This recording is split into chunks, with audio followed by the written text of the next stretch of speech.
Hello, cutie pies. How is everybody today? Ayo, where's my... Oh my god, did I not log in the... No! I'm so sorry. I forgot. Oh my god. I thought I was doing so good today. Oh. Shit. Right, I'm gonna manually give you all thingamaboobers. Just hold on. Just hold your horses. Hold your horses. Ugh. Right, let me go. Also, I haven't got lipstick on. Just give me a second. I'm struggling. I'm going through it. Okay. I'm freaking going through it. Hold on. Just give me 1 second. God damn it, Tani, you have one job. Actually, that's not true. I have multiple now.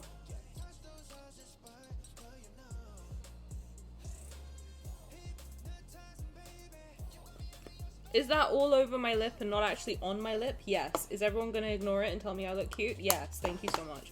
Right. Where am I? Hi, everybody. How's it going? Welcome. How's life?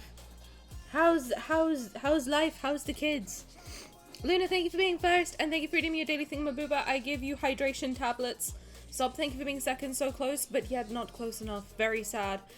Kelly, thank you for being third. Dweeby, thank you for being third. Dweeby, also thank you for redeeming your daily thingamabooba. I give you a cloud thing. I don't know what the fuck you call it. A mouse pad wrist holder. I don't know what the fuck. This thing. You get this.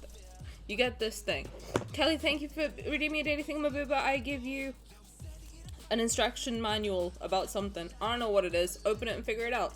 Mr. Cha, hello, welcome. Queen, hello, welcome. Xanthi, hello, welcome. Samantha, hello, welcome. I thank you also for redeeming your daily thingamabooba. You got your Caleb figurine. Enjoy. My horses are held. I hope they're cherished and loved also. I'm so curious to watch Tanya's reaction for this main story chapter. Me too. Let's get into it, shall we? A lovely Caleb figurine. He's naked. Enjoy. Tanya looks so cute. Oh my god, thanks! Hi cutie. Hi cutie. Hi mean bish. That sounds like I'm being mean to you. But that's literally your name. Also, apparently some people don't like it when you say thank you and call out people's usernames. Do you guys like it when I like say your names? Apparently, like, if sometimes if people follow a stream, they're like, don't say my name. And I'm like, oh. Okay, I say everybody's name. If you follow me, I will say your name. So, sorry. I guess tell me if you don't want me to. But you don't have to. You can lurk. Like, you can follow and lurk. I don't care. I'm not gonna be like, oh my god, you're not talking. Ew, what a piece of poop. No, that's not who I am as a person. I don't know, maybe I should get off Twitter. I think that's what I'm learning, is I should just not be on Twitter. I'm seeing a lot of weird takes on Twitter, and then I'm taking them to the mods and being like, is this how people feel? But, thank you for a 50 stream streak, Sop, that's crazy. I appreciate it. 50? That's almost 2 months. That's wild. Is that a Sylus sweater? No. You think I got Sylus sweater money? No, this is Chainsaw Man. It's a Chainsaw Man sweater. It's really cool on the back, but if I try and show you the back, I'm gonna show you my whole boob. So, you know what? Maybe I can... Just don't look at my just don't... Can you see the back? Hold on. Can you see the back? It's like all embroidered. It's very cool. I like it. Did you see my whole titty? If you did, just don't say anything. Awesome. I chose it for a reason. So I can call you a mean bish. But I'm saying mean, you know, listen. Yes, say my name, name, Tani. Do you want me to moan it? That's gonna cost you $500. Just saying. Say my name. Why would people get mad at it? I don't know. People get mad at everything. Apparently having event space in Discord is a red flag. I'm like, I thought it was helpful. I don't I need to get off Twitter. I think that's you know what? I haven't engaged with Twitter for so long.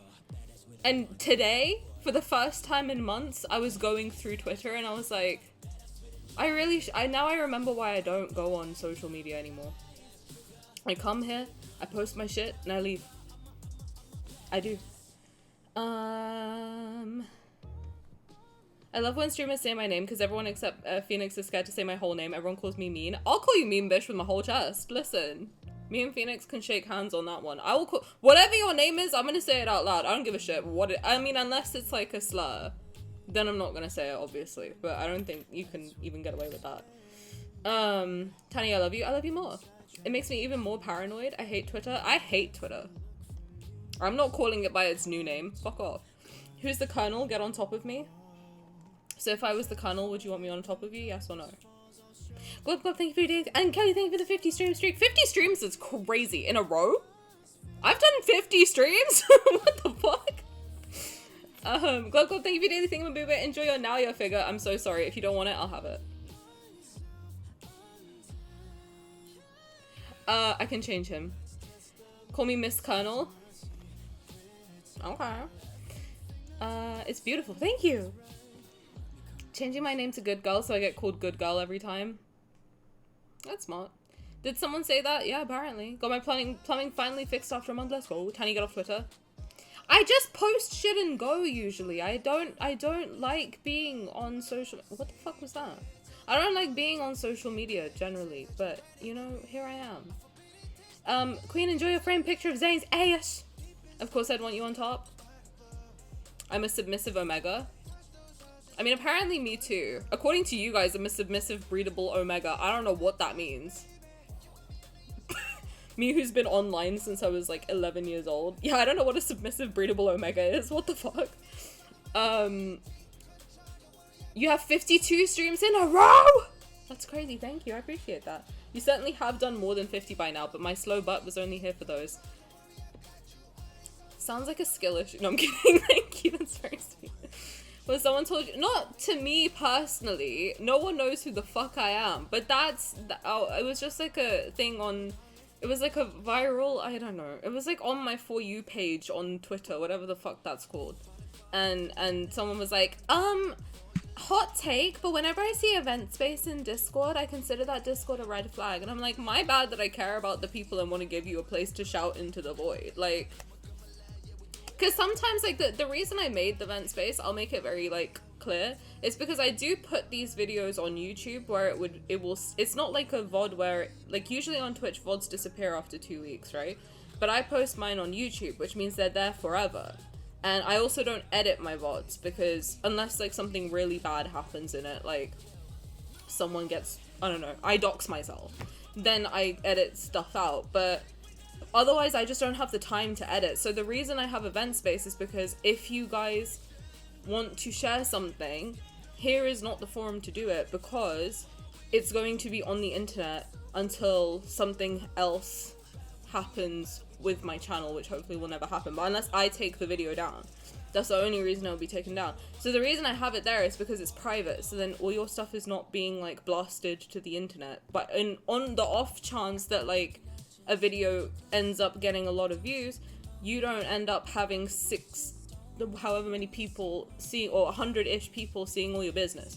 So that's the reason I have event space. It's more to protect you from getting all your shit spread on the internet, because I don't mind putting myself out on the internet, but if you don't want that, then I would highly recommend people don't put stuff in this chat, because it's just not, you know, it might not be a good thing to share it with a bunch of people that you don't know, right?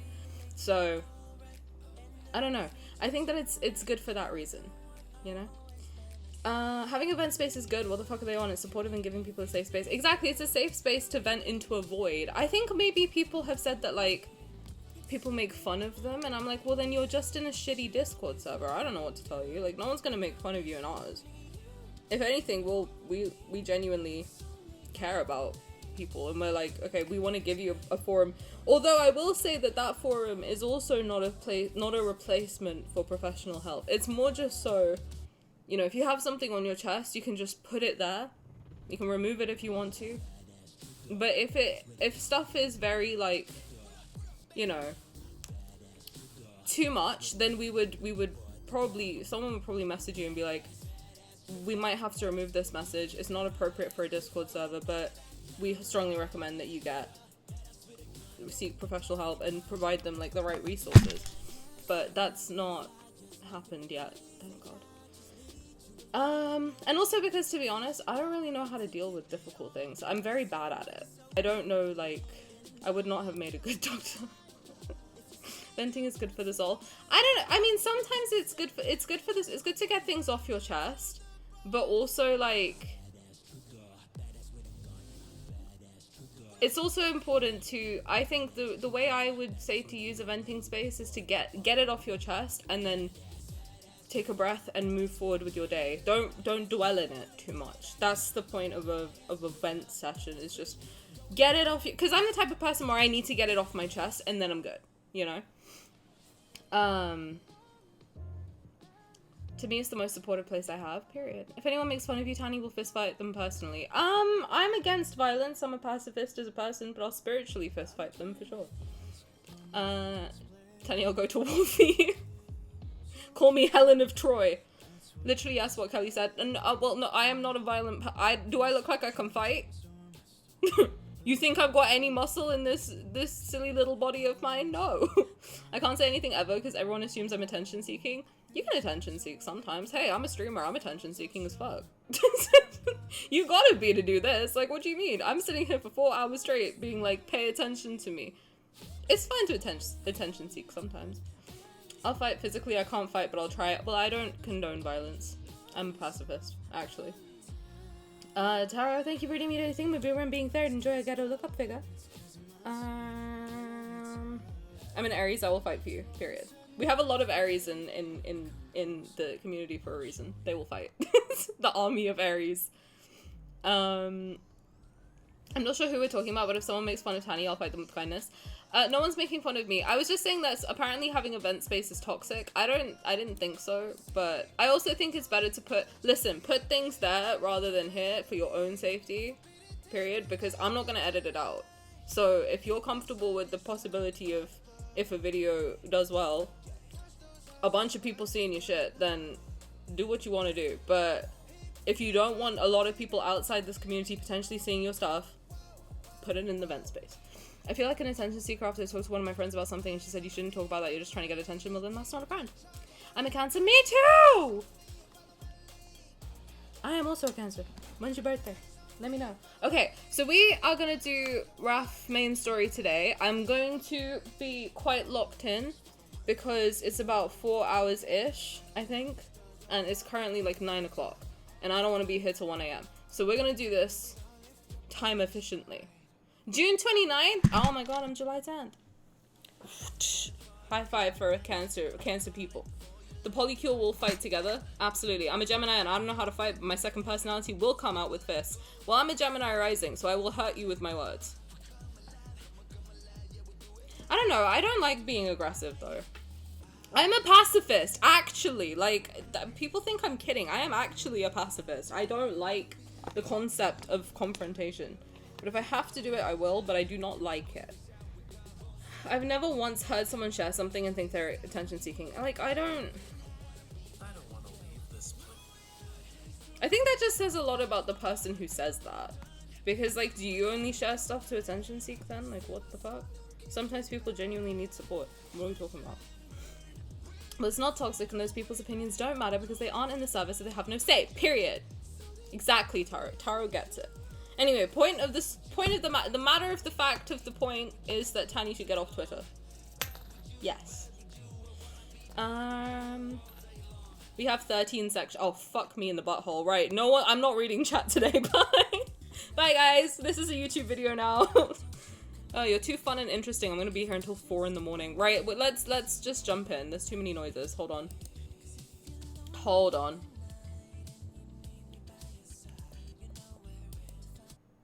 Okay. We talk to ourselves is okay. Okay. The mods will keep you entertained for today, right? Listen, I gotta lock in. We're locking in. Tani, part 1 today. Part 1 of what? No, we're doing the whole thing, baby. Tani, lock in. Chat, lock in. We all lock in. We'll try to. No, you don't have to stay quiet. Look, I like seeing chat move. It makes me happy. Can I have the Discord link from someone? Yes, you can. You can redeem it in with channel points, or yes, that's the best way to do it. Then a mod will contact you, but make sure you have your whispers on, and then a mod will contact you. Split in two. No, I don't want to, because that means I have to be here tomorrow. I might be here tomorrow. I don't know. I can't decide. Glop glop, you're in the Discord. Would it be too bad if I watch main story out of order so I can be here? It's up to you. It's up to whatever you wish to do. That's very sweet, Glub Glub, but we like having people do it just for themselves, if that's okay. Just to make sure you're a human. We had some issues with bots and such, but I think we can refund the channel points, but I fear a mod will have to do that because I don't know how to. Right, let's just jump into it. We're 17 minutes in, which means Tanny's locking in. We're locking in. I hate having to watch from the outside like a hand on the window crying. Don't cry. Hey. It's okay. My lipstick still looks like there's not enough on there. Hold on. You refunded it. Thanks, cutie! I appreciate it. Guys, I made my second account. It actually, you know what's crazy? This, using this account feels like stream account now. But using my new fresh account feels so much different, because A, it's completely free to play, and B, I have to go through everything so slowly because I've literally just unlocked Orbit Trials today. So trying to pull on this new banner with like just diamonds is really tough, I have to be honest.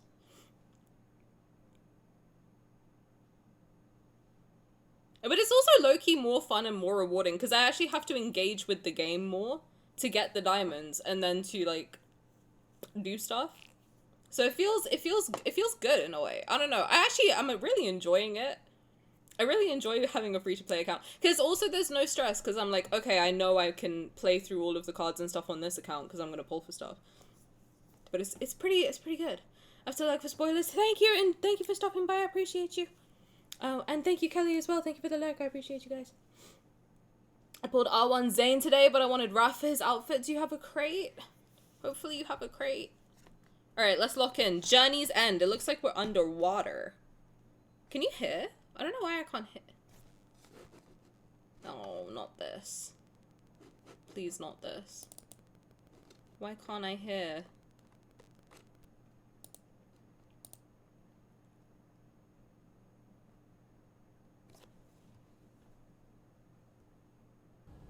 Fuck me. Now this is an interesting perspective. Scared the fucking daylights out of me.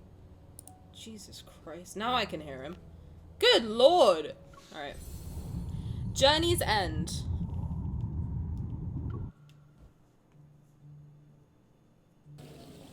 Hey, Hanson! The three of us oh my god, I forgot we adopted a babe! We didn't adopt a baby. We adopted a child named Aiden. Hold on, let me get the heart rate monitor up. Clip, thank you for the sub. That's very sweet. Thank you for gifting to Dweeby. That's very, very sweet of you. I appreciate it. Dweeby, I hope you enjoy making Caleb explode for another month. Thank you. That's very sweet of you. I appreciate it. Thank you for contributing to the PC fund. I appreciate you very much. Yes, please take care of your headache. I appreciate you. Go rest. It's more important. The three of us stop in our tracks and I turn towards Raphael. Huh? When did you write a bucket list? Bewildered, Raphael slowly faces Aiden in the same way I turn towards him. When did I write a bucket list? I was just curious. He pulls his hand out of his pocket and begins counting on his fingers. My grandfather wrote a bucket list. The sculpture and Aunt Coralia also had things they wanted to do before they passed away. He raises his hand and shows 3 fingers to Raphael. Simi, thank you for the prime sub. I appreciate you. I don't know why I specify that it's prime. It doesn't matter. But thank you. I appreciate you very, very much. It's very sweet. And also, hi, Beppis. Hi, Beppis. How's it going? Welcome in. He raises his hand and shows 3 fingers to Raphael. I was wondering if you might have similar thoughts. But I don't think the sea god can really die. Simi, we adopted a child. I'm finally a mother. And Raphael is the father. It's everything I've ever dreamed of. I am so happy right now. Look how cute he is. Thank you for your daily thingamaboober. Enjoy your seashell bracelet. So baby banner then, basically, essentially, isn't he so cute? Doesn't that literally look like what me and Raphael's child would look like? Am I crazy? It kind of does, and I'm choosing to believe that that's why he looks like that. Thank you so much. Why is Caleb exploding? What happened? Thank you for the hype train. That's very sweet. But, no. None of that. Thank you. I was wondering if you might have... Oh, that's him. Sorry. My bad. Listening to these far-fetched speculations, Raphael's confusion gradually disappears. Not Taro excited. He crouches down to Aiden's eye level and raises the boy's fourth finger. If I had a bucket list, it'd be to bring the Lemurians back to Whale Fall City. That doesn't count because it's the sea god's wish. And it's boring. Yeah, Raphael, it's boring. I want to know your wish. Oh, he's gonna be such a good dad. Shut up. Don't show me this when I'm literally on my period, bro. Do you know how dangerous that is? The baby fever I have is gonna go crazy. What are you doing? Don't do this to me. Raphael softly chuckles as he stands. His hand gently touches Aiden's head. If the old butler finds out I've told you inappropriate things again, will you accept being scolded in my place? What inappropriate things are you teaching the child? I've grown up. I can hear things children aren't supposed to know. I don't think that's true, honey. You're like 5 years old. Really? You're only a little taller than my waist. This chapter's gonna be bad for me. I can feel it. He's so cute. It still counts. Aiden stands on his tiptoes and pushes Raphael's hand up. He's trying to make himself appear taller. Raphael pushes him back down, but I catch a glimpse of something hidden behind his smile. The wish he doesn't want to say. Is it revenge? You be the judge. Have I grown up or not? I snap back to reality. Then I walk over and pat Aiden's head. What about your homework? That's literally me with Taro. I'm so sorry. Okay, but have you done your homework? That's me with anyone younger than me. I'm like, yeah, but have you done your homework though? I'm ovulating, his voice is sexier. I'm not ovulating, I'm menstruating, and it's still sexier, okay? I need this man. I was actually thinking he looked like you and Raph yesterday. God, our kids would be so cute. Stop. What was that voice? It was him laughing at a child. And you know what? I fuck with it. He's still a baby. What about your homework? I gotta stay true to myself. Excuse me, Mr. Little Grown-Up. Did you finish your homework? Are you done with studying? How did you do on your last exam? Ah, stop! I'm a kid. I'm just a kid. He's so cute! Shut up right now! What the fuck?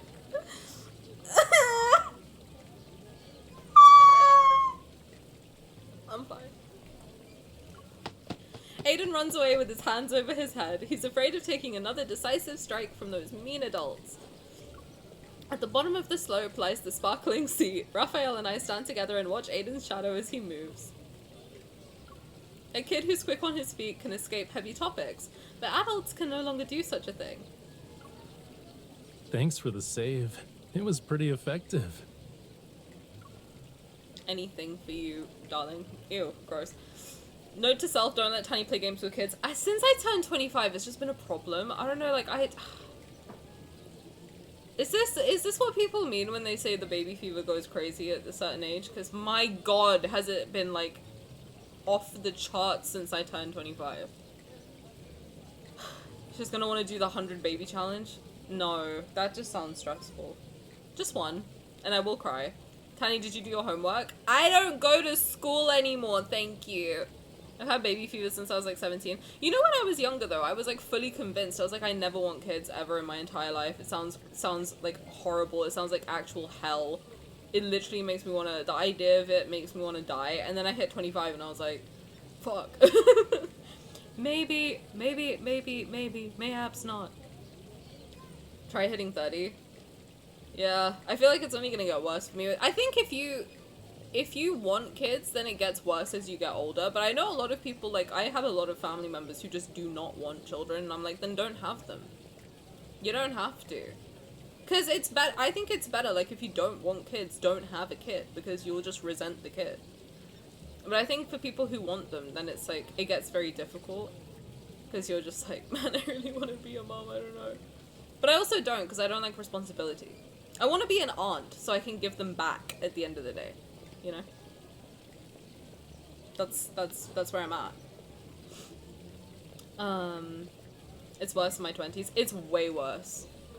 I don't get baby fever. I think some people just don't, which is fine. It doesn't mean there's anything, like, different. But I wanna be like a cool aunt. You know? You can be an aunt to my future kids. Oh, that's really sweet. Oh, that's cute. I am an auntie, actually, but my cousins, my nephew lives in a different country, so it's difficult. I just want to spoil him. Like, every time I see baby clothes, I'm like, oh my god, I want to buy it for him. I want to buy him clothes and toys and, like, cute little things and plushies. Raphael stretches his stiff body and lets out a languid yawn. You've hidden things from him twice today. A child's unsatisfied curiosity can be difficult to deal with. When Aiden grows up, he'll have to answer all his questions, and you can't forget the accumulated interest. Excuse me? That's a thing? It's compensation for giving him childhood trauma. That's crazy. You know, I feel like you're the one who did that. Just saying. Excuse me? I did not give him childhood trauma. Don't tell that to me. I hold my hand out to him. I only did it to bail you out. You also owe me. Raphael dutifully takes my hand and presses his palm against mine. Here you go. I'm at your service. Is that part of the sea gonna be reopened? I already waxed my surfboard 3 times. I might as well put it in storage at this point. I have 2 babies. Oh, one is napping right now, and I'm like, oh, thank God, I haven't experienced this piece since she was born. That's the thing. I feel like when you have your own kids, then it's like, it's a lot of, because you can't like stop, right? Like it's forever at that point. Then, like, you are at that point a mum forever. Auntie, you can at least give him back at the end of the day, you know? Like, you can be like, okay, I've had fun. No, he's crying. He's your problem. Like, that's the vibe I'm on, to be honest. Like, alright, as soon as we're not having fun anymore, I'm gonna give you back to your parents and you can go have fun. But if you want to have fun, cool aunt will take you to the park. You know what I mean? He's at your service, more like he's at your cervix. I wish, you kidding? Exactly, the forever part is the stressful part. Yeah, that's the thing, because you can't switch it off. You don't have to keep them if they're not yours. Exactly, you can return them, you can give them back. You can be like, I don't want to deal with this anymore, it's your, you figure it out, I don't know. He pooped himself, you change it, it's not my problem. All those tourists who wanted surfing lessons canceled their appointments. I need to cut back on expenses this month. Still grumbling, the surfers walk away. Raphael pauses and watches their retreating figures. I love when my nephew lights up on seeing me and he wants nothing whatsoever to do with my sister. It's like, hey, hey, your kid likes me better, how does it feel? Oh god, do you have the receipt? Is the birth certificate technically like a receipt? Maybe. Still grumbling, the surfers walk away. Raphael pauses and watches their retreating figures. Ever is already affecting the lives of ordinary people on Wave Chaser Island. They don't care about Lemurians, let alone ordinary people. This works out for me, though. It saves me the trouble of hunting them down one by one. I gaze at his profile in the sunlight. His expression is anything but bright. Why are you looking at me like that? You already figured out my plans. 'Cause you're handsome. Aside from finding a way to enter Wellfall City, you're planning to do something about those Gaia biotech people, right? Whenever you have that look, I know you're gonna give me a heart attack. Do I always scare you? I see I've been ungentlemanly. I'll definitely take the time to reflect. I'm so whipped for this clump of pixels, it's crazy. This cannot be healthy. Whalefall City's emergence has caused quite a stir within Ever. It's gonna attract a lot of people who want a piece of it. Those who entered Whalefall Acropolis back then made enormous profits, and got a taste of the rewards. They definitely won't miss this opportunity. I'm just acting as a catalyst and helping this predictable cycle of cause and effect reach its conclusion faster. I didn't realize you said whipped. I thought you said wet in a weird accent. Why would I say I'm well, that's it. Ungentlemanly is probably the longest English word I can think of at the moment. Supercalifragilisticexpialidocious. There you go, that's a longer one for you. Revenge is a goal Raphael has never wavered from. It's seemingly the backbone of his very existence. But revenge must eventually end. I've never really thought about this question. Once everything's over, what will Raphael do? Okay, just showing me his whole butt for free, thank you so much. God bless. If his revenge ends with this, then that's good. Yet, ending this conflict and recovering Wellfall City seems like the perfect opportunity to lead the Lemurians back to their royal capital. Will Raphael and the other Lemurians leave? My tangled thoughts are a jumbled mess, and my pace unconsciously slows. I start to fall behind Raphael. He can't leave. Why the long face? I don't know when he turned around, but now he's looking into my eyes. I'll lose my job! That's the funniest thing she could say in the moment, my god. Not, will you return to the sea? I'll lose my job. It's nothing. I was thinking about how I'd lose my job as your bodyguard if you returned to Wellfall City with your people. It'd reduce my annual income, which would mess up my finances.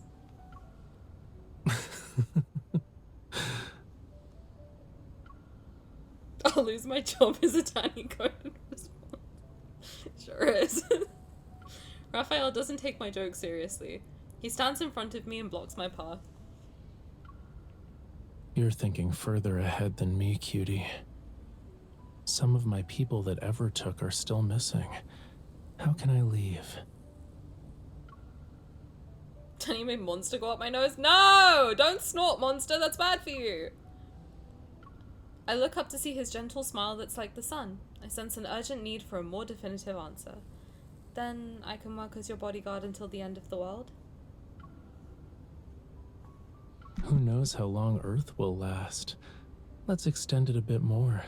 Like, until the universe dies. No one knows when the universe began or when it will end. Since our lives will never be as long as the universe is, that's basically forever. Until this endless journey reaches a conclusion, I won't leave this place. Whew!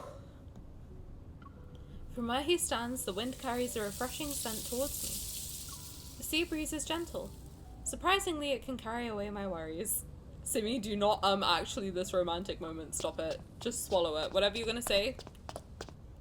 As our conversation between adults ends, Aiden happens to run up the slope. His footsteps are unusually frantic. There are people at the port! Oh my god, he's so cute. Can you turn up the game a little? Let me see what it sounds like. Cause if it's louder than me, then no. But let me just check. There's gonna be echo, no one panic. Just give me a second, I just need to hear what it sounds like. There are people at the port!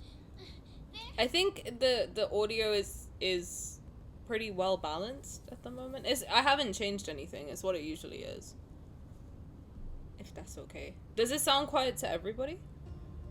There are people at the port? Yeah, I sure hope there are. Does it sound too quiet? To me it sounds fine, but it's fine for me? Okay.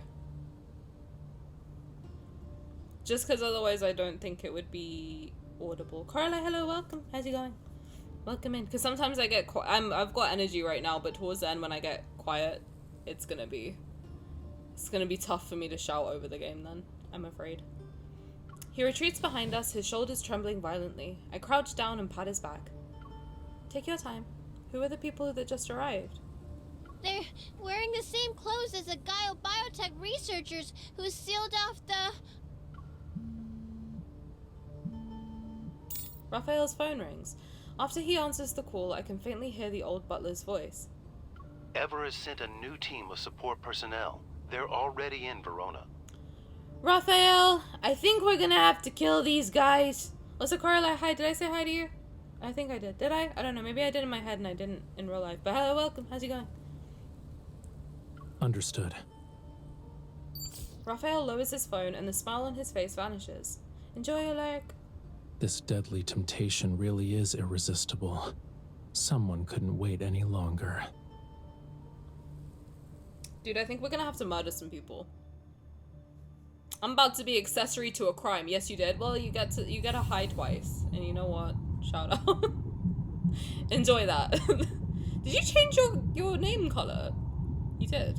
You're messing with me. Do I like it? Maybe a little. Maybe a little. I noticed. See, I notice everything. You guys think I don't notice everything. I do. I always keep an eye out for Selena. What is that from? What is the... Simi, you would know. What is gotta keep an eye out for Selena? What is that? The song? What song? What if there's the battle moment here, but you fight people and not wanderers? Yo! What if it's like Pokemon and I catch them in a ball? Beauty and the Beat? Nicki and Justin Bieber? Oh! There's no way! There's no way! With Justin Bieber? That's crazy.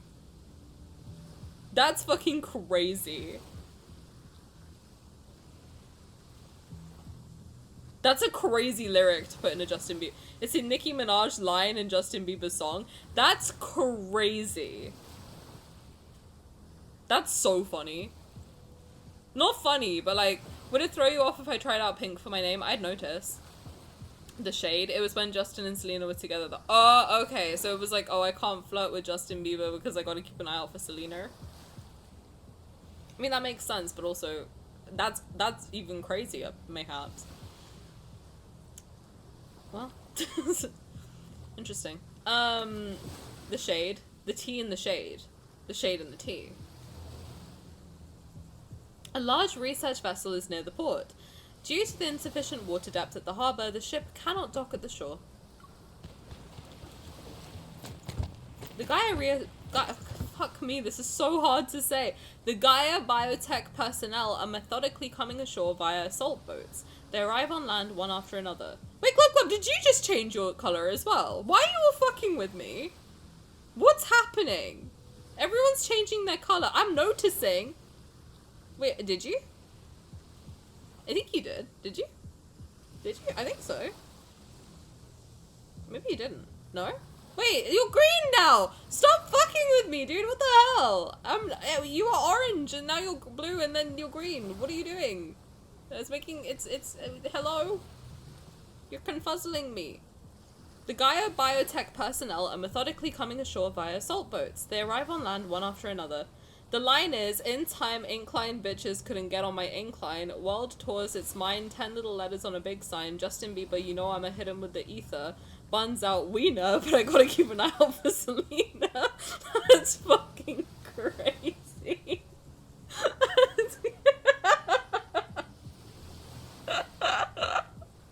That's so funny. That is so funny. Not changing mine here every day is Wednesday. You're yellow! It's not pink! What are you doing? I didn't even realize I knew those lyrics. Hey man, when Nicki Minaj was a good person, I'm not getting into this with you. I can't do- Why are you orange now? Everyone's fucking with me. Alright, you know what? Yellow. You're yellow on the screen. Look. It's yellow. On Wednesdays we wear pink, but your color is yellow right now. Huh? Yeah, look! Why are you orange? Why are you orange?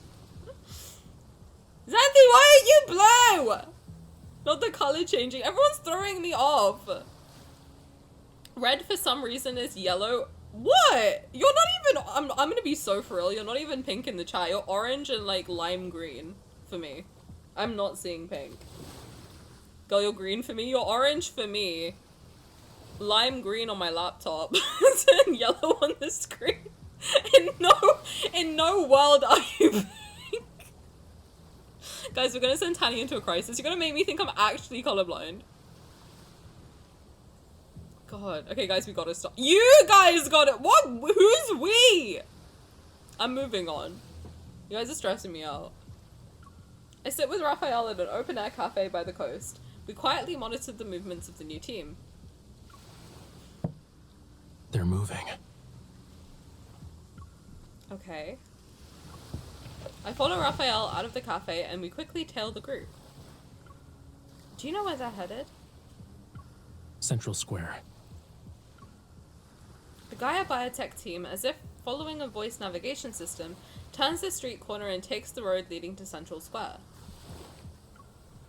Can you do fortune telling too? Your accuracy is impressive. If you put yourself in their shoes, it's easy to guess where they're going. Criminals like to repeatedly visit the crime scenes, and people who have succeeded once want to replicate their success. Oh, we are gonna have to kill these guys. Because they're trying to go to Wellfall City and find more Lemurians, aren't they? To experiment on the crazy little fuckbags. Central Square was modeled after the plaza in Whalefall Acropolis. They'll definitely reminisce about their glory days. Well, guys, we're about to be accessories to a mass murder. Let's get after it. Where are we right now? We're in Verona. But we're gonna kill some people. You know? Listen, I knew this man was a serial killer and I said, alright, I'm in. Not because he's a serial killer, but because he looks like that. And you know what? Shout out. Raphael's prediction comes true. The Gaia Biotech team doesn't take any detours and heads to Central Square. Performers specializing in folk music play an unfamiliar song. The Gaia Biotech researchers stop in front of the band and join the other spectators in watching the show. He's not a serial killer, come on. I'm not even giving you attention. I know you want attention, I'm not gonna give it to you. I'm not rewarding bad behavior anymore. Especially not from Simi. Fish infected by parasites usually don't look any different from the rest of the school. But when predators appear, parasitized fish are oblivious to the danger and will take risks. Meanwhile, the uninfected fish flee. In that moment, they believe they can defeat their predators. Let's see who's lucky enough to have the privilege of entering Whalefall City. God, I love it when he gets all evil. I like it. He's not evil either. He's helping his people, and you know what? Shout out. Shout the fuck out.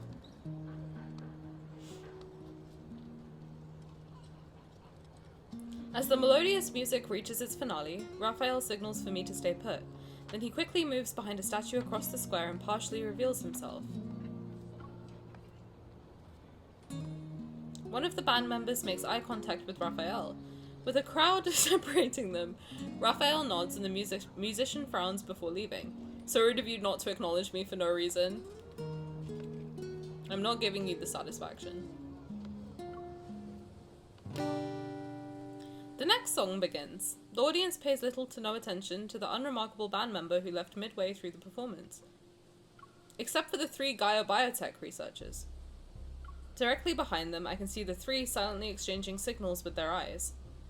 Then they break away and head towards Raphael's position. The fish is fishing? Interesting.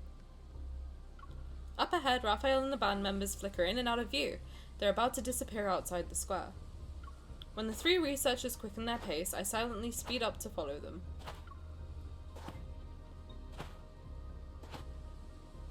At the base of a courtyard wall adorned with seashells, the three Gaia Biotech researchers are furtively listening for any sounds on the other side.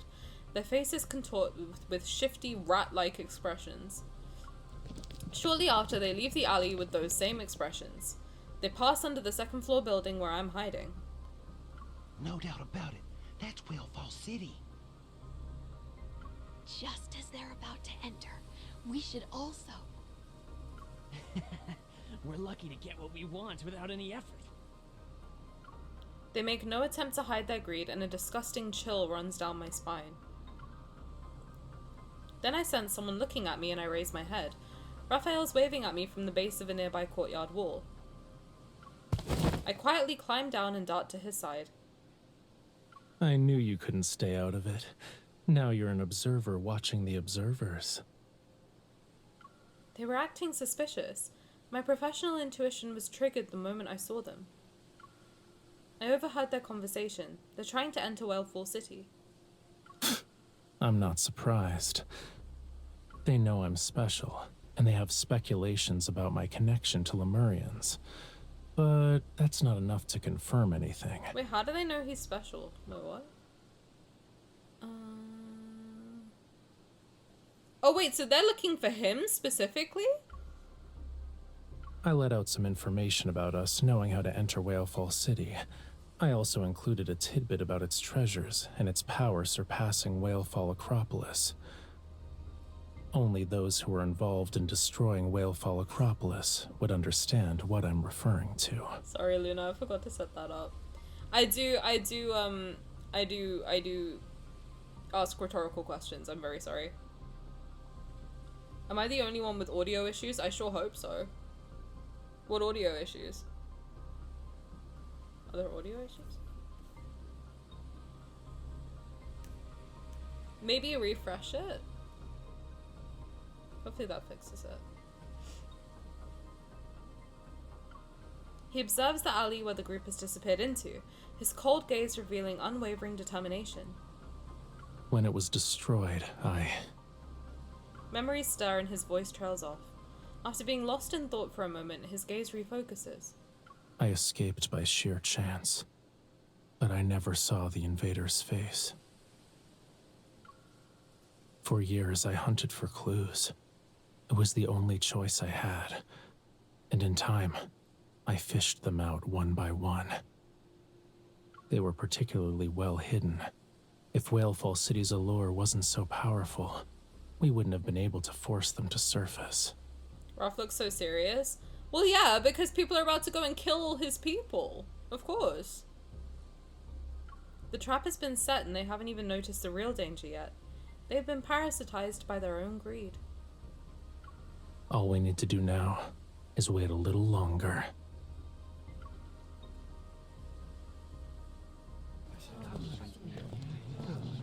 As soon as we return to the guest house and walk through the lobby, Raphael and I hear hushed whispers from the courtyard. When we open the door, we see numerous Lemurians have gathered. They talk in small clusters. Aiden is among them. When he sees us, he walks over. Oh my god, on my life, if anything happens to Aiden, I am gonna crash out so hard. You cannot, because they always do this with kids. They put like a cute kid in there and then fucking hurt them. I'm not dealing with it. If anything happens to Aiden, I am actually gonna fucking scream. Miss Raphael, did you hear the echo? Regretfully, I shake my head, and the sparkle in Aiden's eyes dims. You haven't. Then Aunt Coralia didn't go back to Whalefall City. How long has it been since the predicted time? 1 out. It's too long. Oh, sorry, I think I skipped something. That's love and depression for you. It better not happen. Better not happen.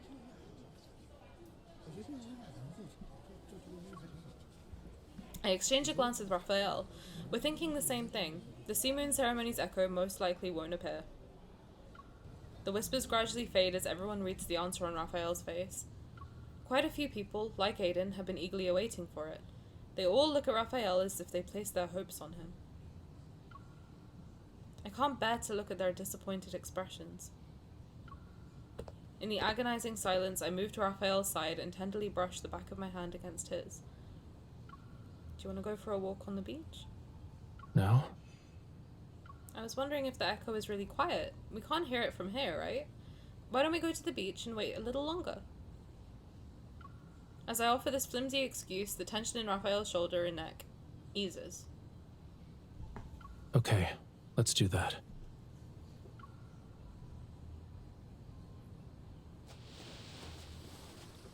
Tonight's moonlight isn't bright. Clouds cover the moon, which leaves the seaside shrouded in darkness. I step into the seawater and I'm surprised to discover that it glows with a luminescent blue light where I disturb it. I crouch down and place my hand in the water. Blue light radiates, which creates a dreamy scene from a fairy tale. Raphael, I think I've become a magician. There are sea fireflies in the water. When disturbed, they emit light. By the way, you're scaring them, cutie. They might die from shock. Well, why would you tell me that? What?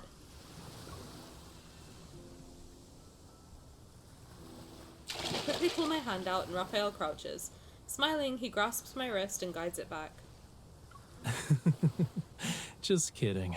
They're not that fragile. This is a normal bioluminescent phenomenon in certain oceans. I knew that. Holding Raphael's hand, I draw an arc through the seawater. A beautiful sapphire line of light trails behind. The fluorescence shines on our blurry reflections. The waves crash and tear us apart before quickly mending us back together. There are many transparent creatures in the ocean that don't emit light. They live in the deep sea and play a part in the ocean's ecosystem. Sunlight can't reach them. When I was young, I used flames to play with them. Their transparent bodies would take on the colors that were created when firelight and seawater merged. Is it like your painting from Raymond's collection? They're more ethereal. But why did you think of that painting? Aunt Coralia reminded me of what you said about Lemurians needing to return to the sea after death. Then, at Raymond's house... She died a long time ago. If we find a way back to Whalefall City, would her soul return there? For Whalefall City, time has never been an issue. The restless waves of my heart settle. Words are interspersed in the moments between the rise and fall of the waves. They become silent again. I reach into the sea with both hands. Sea fireflies, please carry our wishes to the deep sea, and let those who've passed away send their echoes. I beg you. I open my eyes to find Raphael looking at me. His eyes reflect those blue specks of bioluminescence. What? When people feel hopeless, they're capable of doing anything. I'd even go so far as to make a wish to the sea god. I was thinking about how sea fireflies would carry our wishes when they can't speak. They can, like, spell it out. They can, like, arrange themselves to, like, spell out the wish, Raphael. Get creative, aren't you an artist? God, what the fuck? You're ruining the magic! I grab his hand and dip it into the seawater. Oh great sea god, can't you communicate with sea creatures? Try it. Ask the sea fireflies to deliver our message. Okay. I'll give it a try. God damn it. Raphael closes his eyes. Sea fireflies, if they reach Whalefall City, please have them send a message back. This is like an urgent express delivery. Thanks. This is like a request or whatever. The luminous blue specks flutter and pulse in the waves as if they actually understood what we said. The waves suddenly surge and the sky seems to grow dark. The moon continues to rise while time flows past us. For some reason, the sound of the waves stops. No echo returns. The tide is rising. It's not safe to stay at the shore. Let's head back. But...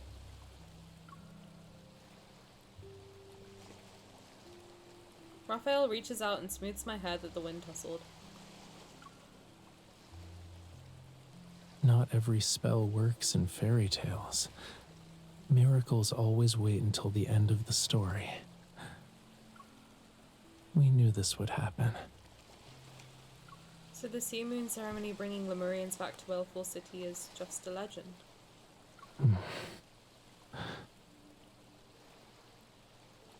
When I was a kid, I once heard a bedtime story about the first Lemurian sea god.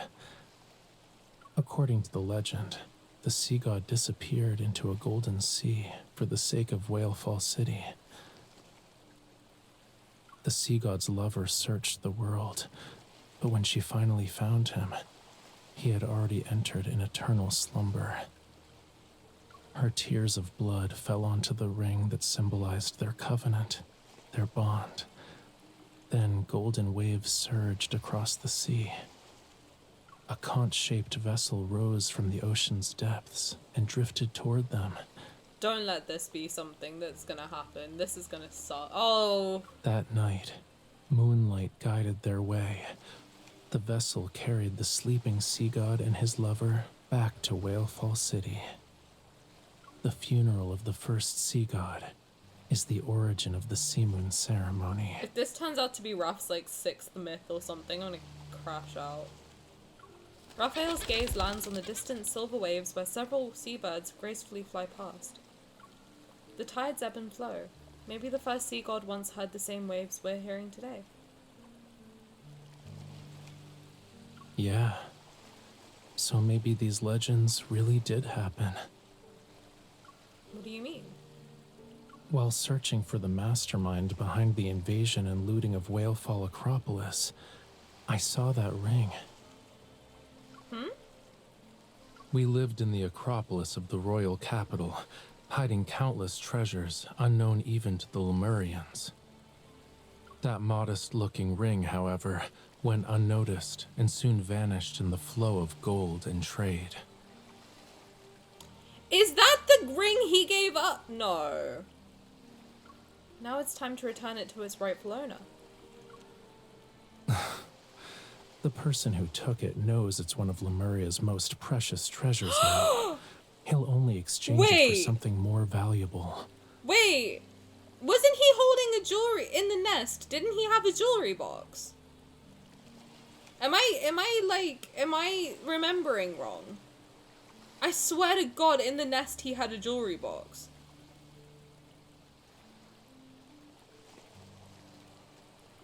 I don't know, maybe I am thinking wrong. A meaningful look slowly appears on his face. Of course, this never should have been a deal in the first place.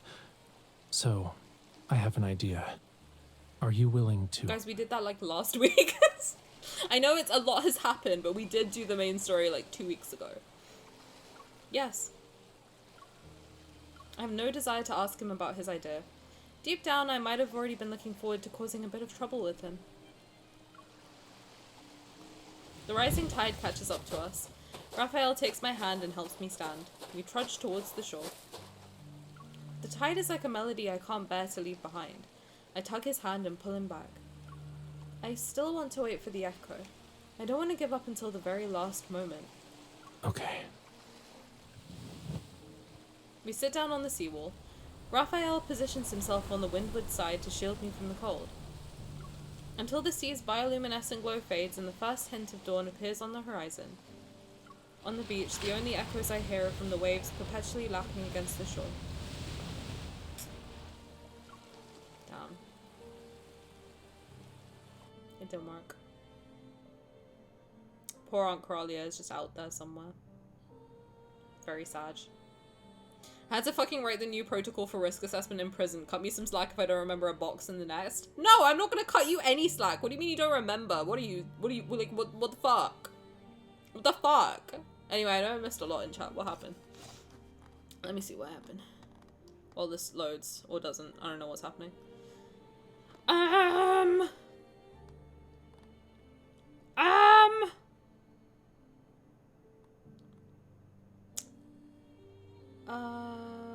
Does anyone here like Tangled? Yes, but Tani probably hasn't seen it. I've seen it! Thank you. I have. I don't know anything about the live action, though. I didn't even know there was a live action. Sorry. Whoa, Tani has seen Tangled? I have. Why is this stuck at 0? Should I be worried? I don't know who any of those people are either. I'm so sorry. I don't know many actors or anything like that. Tani quitting the game if anything happens to Aiden. Yes, exactly. Why is it stuck at 0? I have no idea. If I have to go through everything again, I'm gonna crash out. If she was 20 years younger, Amanda Seyfried was my Rapunzel or Anna Sophia. Hello, what's happening? I'm scared to close the app. It's like stuck. If I have to go through everything again, I'm gonna crash out. Hold on.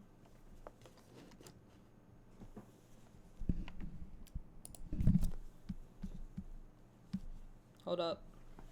Grab the wall. Wiggle like you're trying to make your ass fall off. You cannot touch the child of all things. No, you certainly should not touch the child. Tani deleting lads?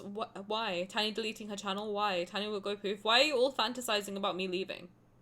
Then she disappears off the face of the earth and never talks to us again. That only happens if I meet Raphael in person. Then I will disappear off the face of the earth. And marry him. And live in a little bubble. Thank you so much. And everyone will support me. Because, of course I would do that. Success. Oh, did the audio issues get fixed? Let's go. Let's go. The fact that the actor for Rapunzel doesn't have green eyes triggers people like contacts don't exist. Hey, did they know that Bella Swan has brown eyes in the movie and Kristen Stewart has blue eyes? Did anyone know that?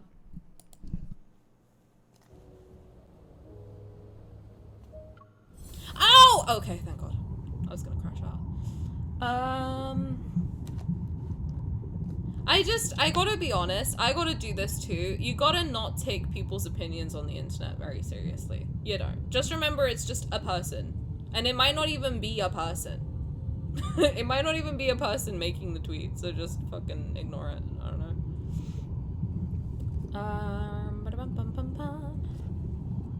In this chapter, MC is really talking like Tani. Okay, bats, bars, poets, poetry. Okay, bats. Hi, Key, welcome. I don't know if Key's still here, if she actually left, but...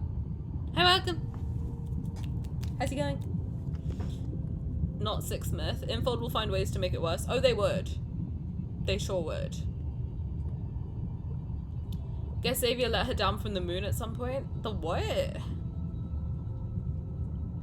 Will you perform as the blue or pink princess? Well, why would you be the blue one? Why can't I be the blue one? I want to be the blue one. I'm just like you. You're just like me. Not you screaming for no reason. I thought it didn't load, okay? We really have come to the point where not being sure if something is a real person is an actual issue. Oh yeah. Constantly, in fact. Everywhere. And you know why? Because of Tani's favorite thing to discuss. The nightmare that is AI. That we hate. Very much. Thank you so much, everybody. Right. Tani is blue, then she gets first choice. Exactly. At least I'm Barbie, so fuck you, you're second rate girl. Well, I'm also a brunette. And you are literally... Are you blonde, technically? I don't know. You're closer to the blonde hair, blue eyes. And I'm closer to the brown hair, brown eyes. No long Tani Jins... Oh, yeah, sorry, yep. Simi, shut the fuck up. Shut up! I'm not blonde at all. Okay, your hair's like light brown. It's not dark brown. Stop it. Don't do this to me. Your hair or my hair? Which one's blonder, Simi? Shut up. Do I look blonder than you? No. It's not light. It's lighter than mine. The fuck? Shut up. Right now. Stop it. Get out of my house. Immediately. Okay, your hair is black. No, it's not. Mine's dark brown. Thank you very much. Go fuck yourself. You first! Okay, bet. Inside the room, the curtains are tightly drawn to prevent the faintest traces of sunlight and sounds from penetrating the stagnant air. Lighter. Exactly, he can't read or hear. God! I'm locking it. I love you too, you fight like friends. Unfortunately, we have been friends for way too long. Mom and Dad are fighting. Yeah, sometimes that happens. The time spent waiting stretches, seemingly pulled taut by invisible, intangible radio waves. They tug at the nerves of whoever might be on either end. You want to see people fight like siblings? Just look at me, Simi. Way too long. It feels like 17 years. I know it's only been like 2, but it feels like 17 fucking years, alright? Listen, we need a break. We need to go on a break. We need a Ross and Rachel ass break. I can't do this. Before the third ring is about to end, he answers the call. It feels like you hate me. No, I love you. What the fuck? Are we doing this right now? In front of all of our children?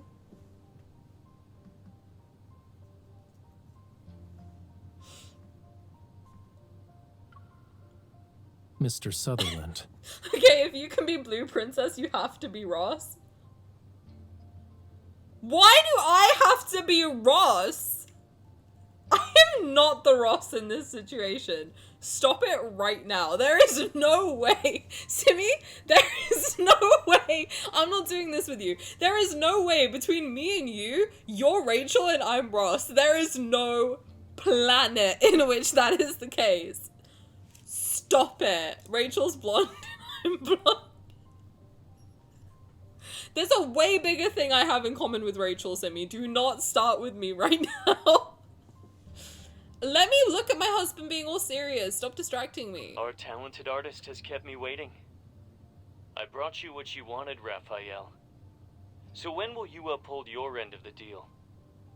Mr. Sutherland.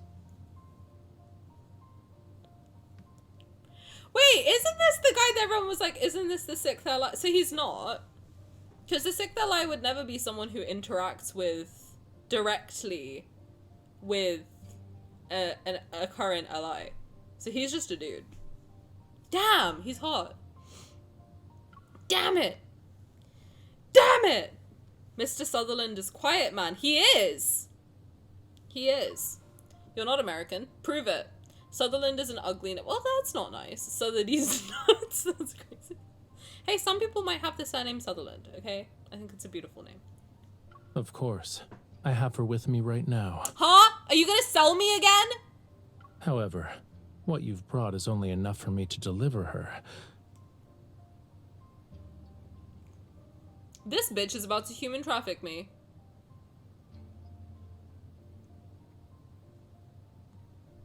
Whether or not you can subdue her depends on your skills. Don't worry. I'm eager to end this quickly. But Wave Chaser Island hasn't been peaceful lately, right? Wow, my last name is literally Sutherland. Well, I have news for you. That's crazy. How expensive is MC? I think I'm worth about $2 million. No, you know what? I think I'm worth like 2 billion. Hey, be welcome. On my way to get candy. Wait, can I have some?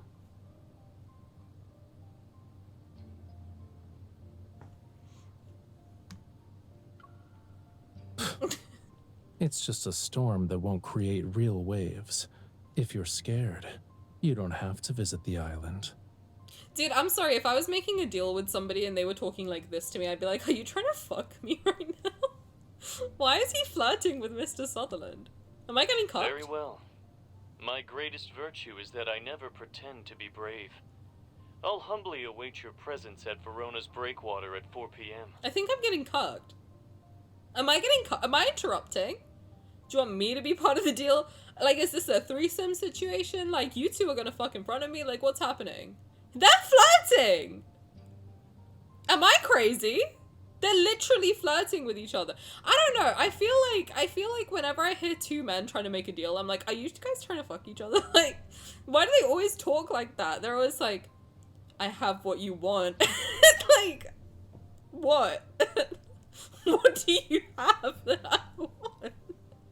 They're not flirting at all. They sound like they're trying to meet up to fuck. Stop it. Are you in the cut crug? I think I'm in the cut crug. Can confirm flirting will give you a discount. On a person? How do you know that? Tani reading too many fics. Joke's on you because I can't read. Hi, I'm Jared, 19. The call ends and the phone nimbly twirls between Raphael's fingers. He pauses to capture the image of a glistening glass by the window. I take a big gulp of my iced mint lemonade before— That's literally what I drink. What the fuck? Before opening the curtains. Swoosh. Blinding sunlight floods the room. I didn't dare to drink anything while you were talking. You two spoke for so long that the ice almost melted. Please. I'm here performing a scene with conspiracy and betrayal, only to see you basking in the sun. With a cold drink, I might add. How am I supposed to stay in character? He's so stupid. So he made the— Wait. So he made the room all dark and spooky to try and, like, get into a serious character. Shut up. He's so stupid. That's the stupidest thing he's ever done. Draw the curtains. Yeah, I've got what you want. Open the curtain. Cutie, where's my lemonade? What the fuck, Raphael? What the fuck? The glass finds its way into his hands, and the liquid is gone within seconds. That guy dares to steal business from Ever for his own benefit. You can imagine how alert he must be. All this with a juice box in his hand, by the way. That's crazy stuff. So when he asked you about me, it must have been for... The ether core. He's a coward, but he has quite the appetite. Perched on the small table next to him, I watch Raphael drink water. I cross my arms and narrow my eyes. Be honest with me. Was I part of your deal with him since the beginning? No. It's more like taking advantage of what was available. Great. What can I do when the most precious treasure I have is... Me? Raphael sets down his glass and turns it on the table. He watches it refract radiant light. It's me, right? So you're well aware. I'll give you credit for guessing correctly. Guys, I think he likes me. At least I don't need to act as someone else. On your home turf, I'm sure Mr. Sutherland won't be too particular about it. Raphael rests his chin on his hand and tilts his face towards me, idly brushing a fingertip over the droplets beating along the glass. Two big shots like us putting on a special performance for him. It's only fair that he pays up. Oh, so he's in the cock rug watching us fuck. Well, that's better, I guess. Is that better? Yeah, that's better. Since he's afraid of being watched by Gaia Biotech and doesn't dare to visit the island, I can probably guess the location he chose for the deal. There's a chance I might fall asleep. How dare you! I'm kidding. I hope you have a sweet dream. Dream of me. Wow. What? What's up? On Verona's southern breakwater, there's a center with a small brain computer interface. After they started researching protocors, Ever abandoned the project. It's hard to say if that's a good or bad thing. Why is this place special? There's not a soul in sight for 3 kilometers, which is perfect for double-crossing people. The ice cubes in my glass lose their balance and clink as they fall. Raphael and I exchange a glance and grin like a pair of conspiring villains. We're gonna do crimes. The helicopter lands behind a breakwater on a desolate stretch of Verona's coastline. Raphael leaps onto the ground while carrying me. Guys, I think he likes me. Let go of me! Struggle anymore and I'll drop you. Hey, can we do this again later? Can we do this later on? Can we, like, pick this up back? Can we pick this back up later on in the hotel room? Because, like...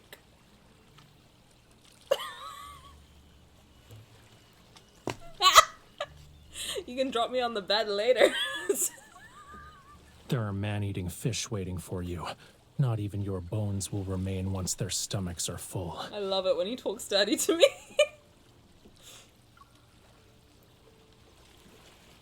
Wait a bit. Then use your resonance evil to check and see if he has anything with abnormal energy. That'll be our target. Okay.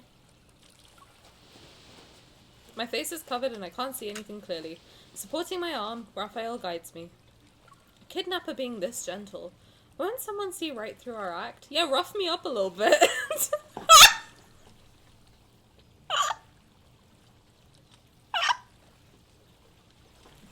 This was made for me. Thank you so much, Infold. Shout out. Raphael, be rougher. Don't blow our cover when we barely started. You can, like, throw me around a little bit if you want. Slap me around a little bit. I'm into it. Don't worry, Relax a bit and follow my lead. You won't get hurt. You can hurt me if you want. I'm down. After our whispers end, Raphael presses his hand against my back and shoves me forward forcefully.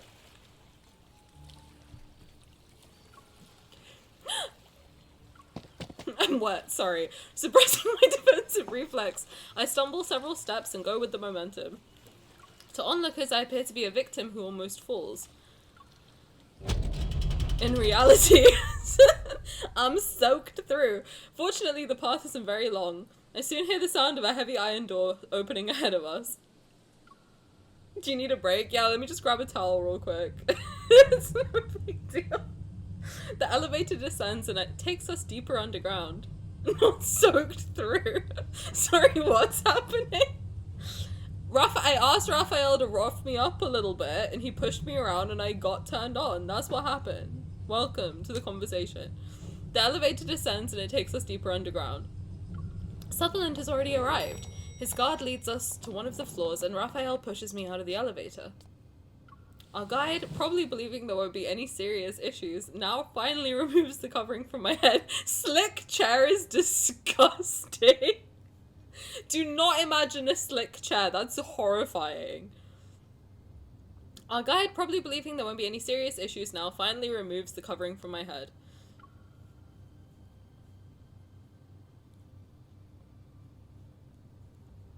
I exchange a glance with Raphael before discreetly surveying our surroundings. I note the positions of several guards without showing any reaction. Both of you need to wait here. I'll do anything you say with that voice, you kidding? This is like my dream come true, what the fuck? Many wanderers are hiding here. In the corner of the reception room, several malformed figures remain motionless. It's as if they're objects. But their energy fluctuations keep me on edge. I find an opportunity to subtly signal Raphael to keep his distance. They even lined up to welcome us. They're so polite. Don't move. These things only obey their leader's commands. If you provoke them, I won't be able to save. You can save me later. From this angle, I can't see Raphael's expression, but the hand gripping my arm gives a gentle squeeze to silently reassure me. Then why do we have to wait here? And how long do we have to wait? The equipment's still being prepared. It'll take at least another hour. My ears rumbled? Dude, something else is rumbling as we speak. What you talking about? Equipment? This wasn't part of the deal. The boss said the higher-ups require a protocore verification. Are you doing surgery on a grape, but the grape is me? I don't want you to open up my heart. That's scary. My arm is tapped. It's a secret signal Raphael and I established beforehand. My slicked walls rumble. Simi, no! If anything unexpected happens, run. I have to leave you behind? Can you really do that, though? No! Just run. I'll catch you and bring you back. If we show the exchange is unstable, we can demand to speed up the process. Not the gummy walls. You need to stop it right now. As we discussed before, resistance will make it look more convincing. I spin around abruptly, using the momentum to break free from Raphael. I pull out the gun they failed to find during the pat-down. It was up my ass. Just as the guard reacts, I run while Raphael provides cover. I take the guard down and immediately make a break for it. Squad number 2, take her! Your men are too clumsy. Since they're bound to damage valuable cargo, let's not risk it. Me when I shit out a handgun. I'll handle this. I sprint back along the path I took and hide in the place where the corridor splits. From the darkness, the sound of unhurried footsteps approaches. He's here.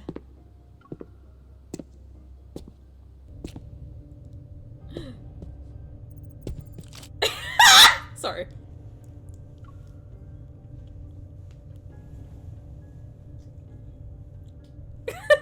Can we do this again later, like seriously though? Because, kind of it's... Don't come any closer. Oh, she's speaking, I forgot. Shush. I'm fine, I'm good. I'm all good. I'm alright.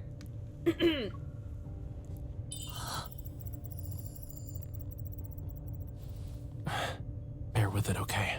I think I can handle it. I'll try my best.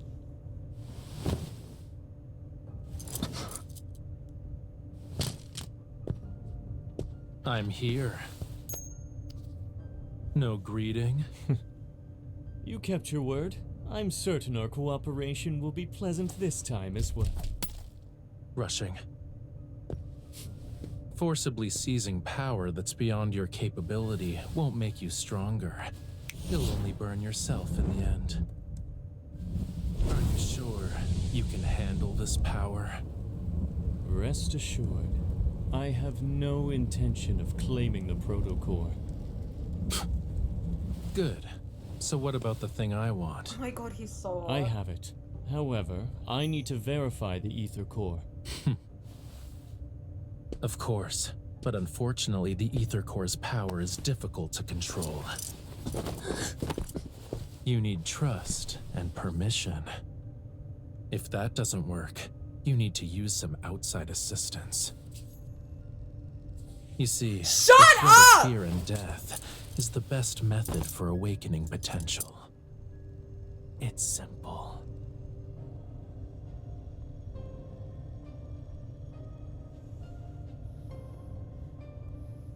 That's the signal.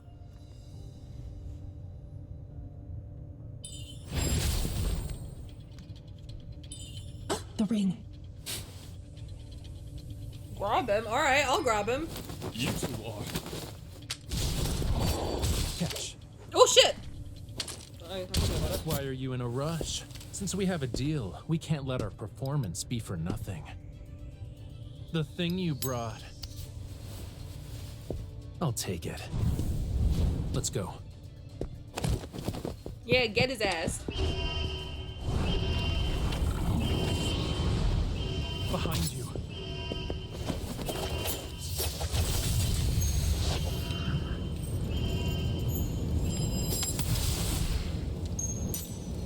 The rest is yours. What do you mean the rest is mine? Shit. Oh shit, do I actually have to do stuff? Oh shit. There was no applause, but the audience was thrilled.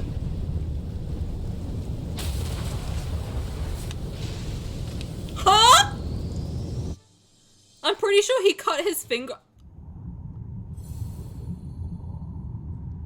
Sorry, I was too busy being bricked up for Raphael. I did not catch that.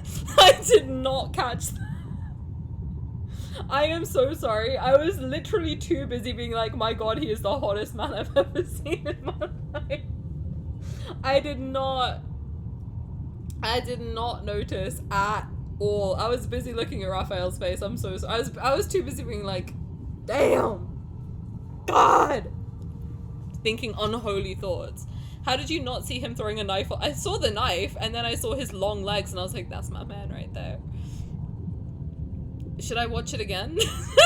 Should I watch it again for research? Just real quick, like, just for funsies. I think we should watch it again one time for research. Like, there's no... It's fine, right? Oh, fuck, I have to go through all of this again? No, sorry. Finger Queen outplay is happening. Mr. Sub... Our talented artist is kept... Of course, I have her with me right now. However, whether or not... Very well. My greatest virtue is that I never pretend to be brave. Oh. Holy... That guy dares to steal business from Ever for his own benefit. The Ether Core. No, what can I do when the most precious treasure I have? Let's see what happens if I say ether core. My ether core? Raphael almost chokes on his water. Frowning, he taps my forehead. Please don't be so quick to reduce yourself to an object, miss. That's my man right there. Exactly. Exactly. He said, do not objectify yourself in front of me. I love him. At least I don't need to act to someone else. On your home turf, I'm sure Mr. Sutherland won't be too particular about it.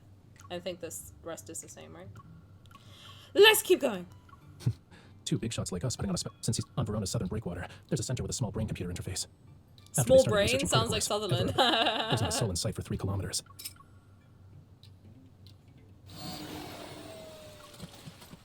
Struggle anymore and I'll drop you. There are man-eating fish. You can drop me if you want. Relax a bit and follow my lead. You won't get...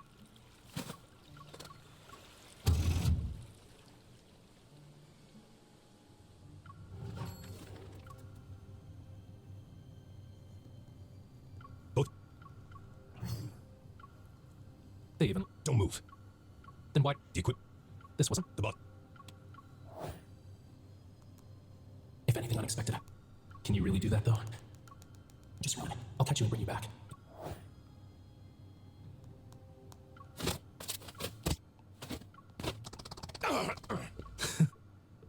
I'll handle this. Why do we like it when he's a little mean to us? Because we know he's not actually mean. It's different if a guy is very nice and then you're like, hey, you can rough me up a little. Because you know he's not, like, actually aggressive. You know? If someone's actually aggressive, it's not good. It's not like, that doesn't turn me on. But if someone's, like, usually very gentle, then consensually roughing you up a little bit, that's hot. There's a difference. You know? He did a catch and release with MC. Hey, he's nothing if not a scientist. Okay, guys, everyone make sure you pay attention this time, okay? I know it's gonna be so difficult, but we cannot get distracted. Caleb being rough is hot because you know he'd do anything for you if he asked. Well, that's the thing. I think they all sing. I think that's the same with all of them. To be honest, like, Zayne being a little aggressive is hot because you know he's, like, he's not actually, like, mean and violent. It's like, you know, you're consensually being like, hey, as an adult who's in a consenting, loving relationship with you, I don't mind if you slap me around a little bit. In fact, I like it, you know? He comes at you like a predator. Key, you're testing me today. You're testing me a little bit. Don't come any closer. Shush. Okay, daddy, down. Okay, I gotta focus, guys. Just let me lock in. Bear with it, okay?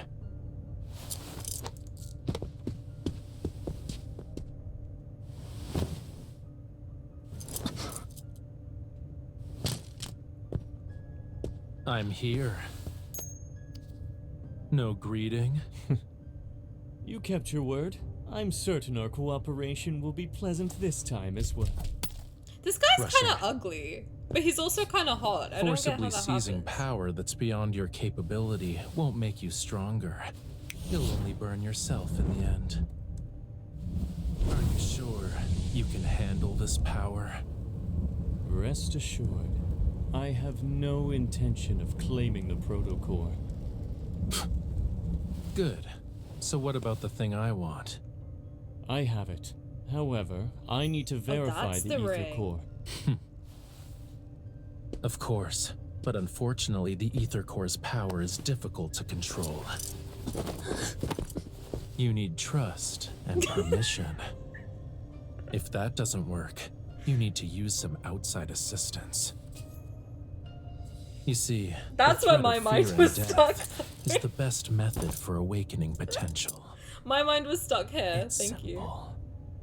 I didn't move past that section. I was like, thumb in mouth, handcuffed, pinned against wall, choking. I'm dead. You killed me. You killed me and now I'm dead. You need trust and permission, literal BDSM rules. Well, we knew that he's into it. Come on. Ugly compared to Raph, but pretty in general. I think that's what it is. I did not see, me neither. I did not see that ring at all. You asked me what color the ring was, what color his hair is, what color Raphael's suit is. I could not tell you. I could not tell you. I wonder what he was thinking watching Raph holding her like that. Probably being like, damn, this guy's a pervert. That's it. I heard the ring. I didn't. I heard Raphael's sexy voice and that's it. That's all I heard. Nothing else. That's the signal. I literally can't. Raphael's suit's green. I thought it was blue. It's crazy. Powerful resonance. No, I think they just shot the ring off him, no? The ring. He has the He's covering it. He's covering his hand like this.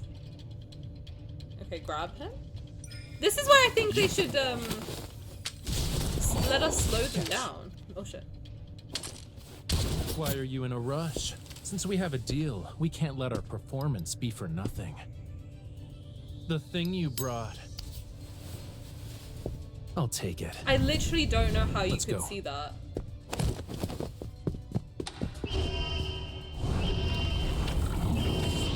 He's on the table with the knife, yeah. Is he pinned to it?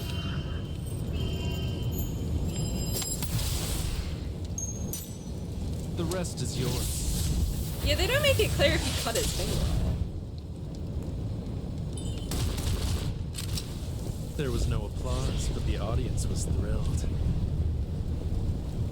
he at the very least pins him with the dagger. Yeah, I don't know about cutting his finger off, but sure, I can see him like, no, I can see it. I can see. I can see him pinning him to the table. I'm stuck on cutting his finger off. I think he knocked the ring off somehow.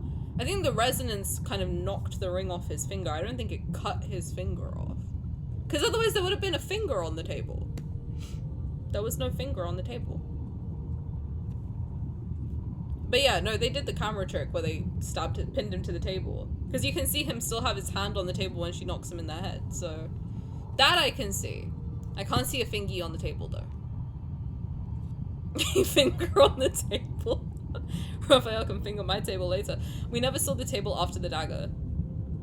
True. So we wouldn't know if his finger was cut off or not. But it didn't look like it when he like, tried to run away. It did not look like his finger was cut off. So... That's the bit I'm arguing with you guys about, to be clear. The rest of it, I'm with you. We leap from the breakwater and land on the yacht we prepared in advance. White waves surge around our vessel as we leave the harbour. Raphael sits at the bow? Yes, and slowly spins the ring on his fingertip. You're holding out your hand. What are you trying to imply? Give me ring.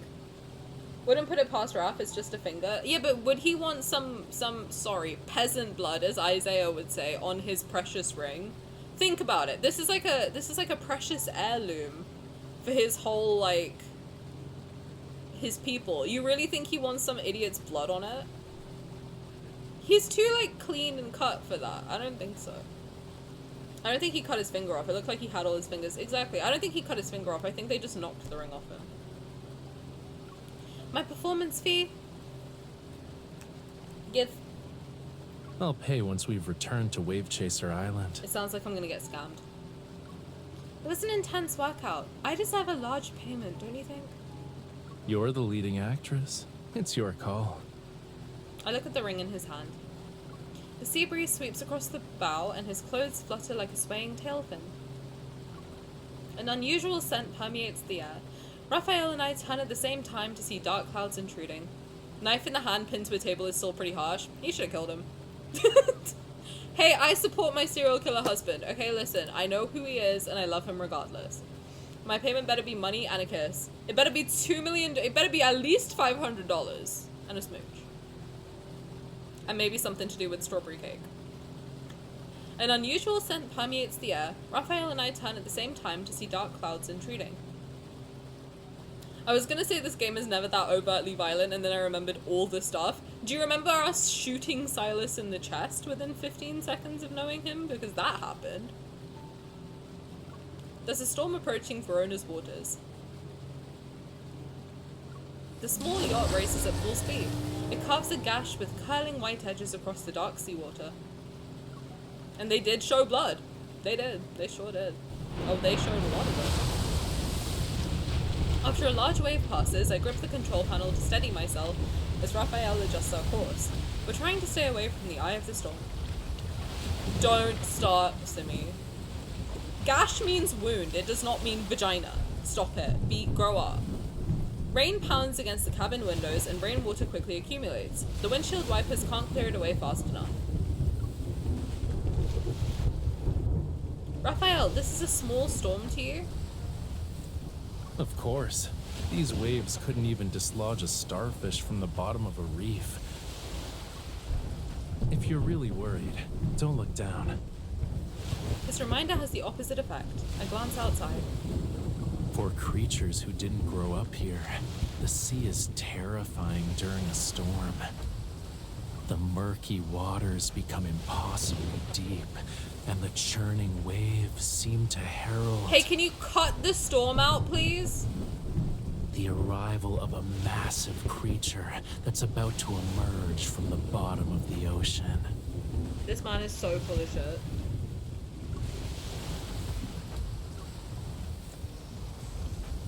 It's going to swallow us. It's here to offer treasures. It's gonna swallow us? What happens after it appears? Will it swallow us in one go? I press my fingers together to mimic a gun. You better convince it to reconsider. I don't mind adding a few holes to its body. The weak who smell of blood are like unclaimed cake.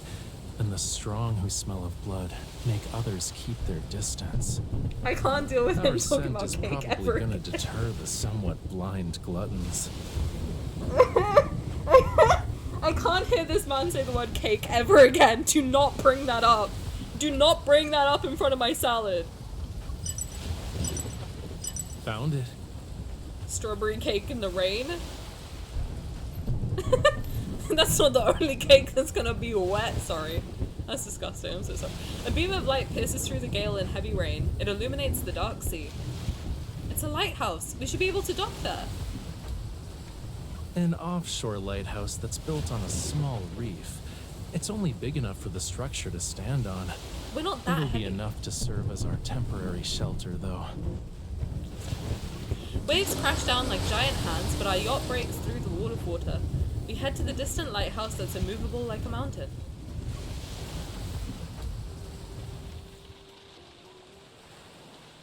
Well, this is cozy. The lighthouse keeper is seemingly accustomed to visitors who get soaked in the rain, like us. She guides us up the structure so we can rest.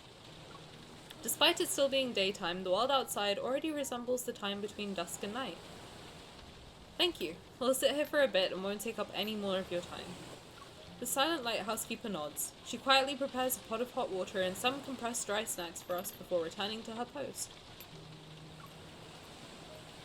This is perfect. I was a little hungry and we met a nice person. I have a grocery store near me that makes really tasty mini strawberry Oh, you know what? There's a lot of little bakeries in my town. I might go out. Oh my god, should I leave my house tomorrow and look for strawberry cake? That might be a fun little adventure. Wait, that's a really cute idea. Okay, I'm gonna go do that tomorrow. I'm gonna go outside. I'm gonna go for a walk. I'm gonna go to every single bakery and see if they have a little strawberry cake. I think that's a cute idea. And then I'm gonna eat it. Not off anyone though, very sad. Very sad. What's so funny? Your smile is kind of weird. Take a closer look at the food you got, cutie. What did you do to my food? The opaque craft paper packaging looks simple and clean. I figure it probably contains biscuits, jerky, or other non-perishable food that's suitable for storage. As soon as I break the seal, an intense oceanic smell hits me. It's so fishy that my face contorts. What is this?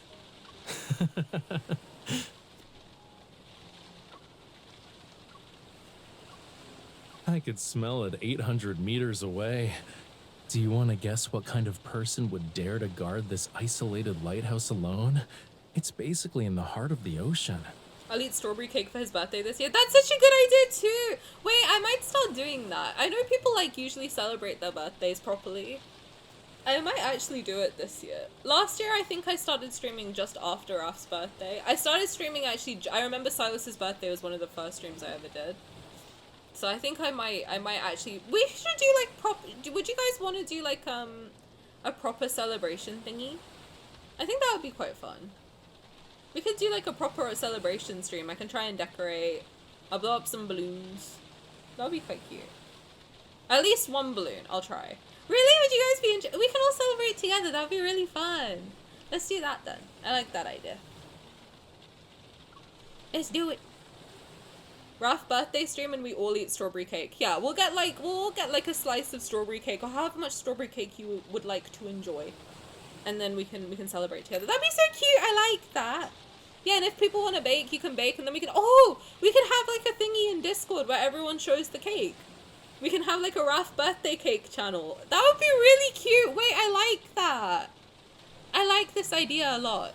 Someone needs to remind me later so I don't forget it. Me trying to explain to my parents I can't come home for spring break because I'm celebrating a fictional man's birthday with my internet friends. Hey, you can celebrate from home. You can celebrate from anywhere. Listen, life is what you make of it. She's also a Lemurian? Why didn't you say hello to her? Not every Lemurian is as outgoing and friendly as me, you know. Outgoing and friendly? You're literally stuck in your house all day and hate everyone but me. Are you outgoing and friendly? She probably never expected anyone to brave the elements to visit her, even when she hid herself away from everything. Oh my god, and I can get a little hat for Rafifi? Wait, this is such a good idea. Can I order a custom cake? Hey, you do whatever you want to do. You know, you do whatever celebration feels right to you. If I could afford to make a custom cake for all of them, I would, but I cannot. I actually found a really cute baker in my city who I was like looking at for my birthday cake, and then I saw how much it was and I was like, okay, never mind. Maybe one day. Maybe if I get a raise. No wonder she seemed to relax when we let her go about her business. Raphael quietly laughs again as he places several pieces of unrecognizable dried fish into a titanium cup and pours hot water over them. Don't give me that look. It's just been cured with seawater. It'll become delicious after you let it soak for a bit. Be patient. I'm determined to bake a cake for all of the guys this year. Strawberry for Wrath, maple vanilla for... Wait, can I take a picture? Wait, look, unless you give me permission, I'm not gonna steal your idea. But I really like those flavors. I think they're really cute. If you give me permission, I would like to maybe get them because I don't think I'll have time to bake them. If you can find tiny hats. Oh my god, if I could make little origami hats for the little guys. Wait, this is such a cute idea. Oh, I have to. I literally have to. I literally have to. I have no choice but to. Amid the rising steam, the air seems to grow humid and salty. Red velvet is very sylus coated. I agree. Did I read that? Sorry, I'm so distracted by the idea of a Raphael birthday celebration. Also, Zanti, thank you for the like, I appreciate you. Amid the rising steam, the air seems to grow humid and salty. I wrinkle my nose as I notice the scent of melting fat and wax. Raphael, do you smell that? She's lighting the lamp. The one in the lighthouse? In Lemuria, we have structures similar to lighthouses. They're called whale ash gardens. When the oceans were still uncharted, traveling Lemurians would build simple waypoints in places where whales died. We have to now. This cannot be a maybe anymore. I think we must. I fear we must. The whale ash serves as an underwater lighthouse. It offers shelter to those who have temporarily lost their way and allows them to regain their bearings. Traveling with whale ash lamps was once a popular tradition in Lemuria, but hardly anyone remembers it now. Then she must have lived for a very long time. Lighting the whale ash lamp serves as a reminder to not lose sight of your destination, and more importantly, it ensures you never forget your starting point. Is she thinking about Whalefall Acropolis she can never return to, or the long-lost Whalefall City? The cold water touches the wooden floor and quickly seeps through the cracks. When the cup is refilled, the taste becomes fresher. I love this as a real thing. Schools will form around dead whales to feed for shelter. Circle of life. That's a nice... It's nice that they actually, like... See, this is what I mean when I say this game really does their research, because they must have studied, like, sea life, frankly, and tried to make Raphael's thing, like, fit sea life culture. Fish culture, if you will. Lighting the whole ass lamp, exactly.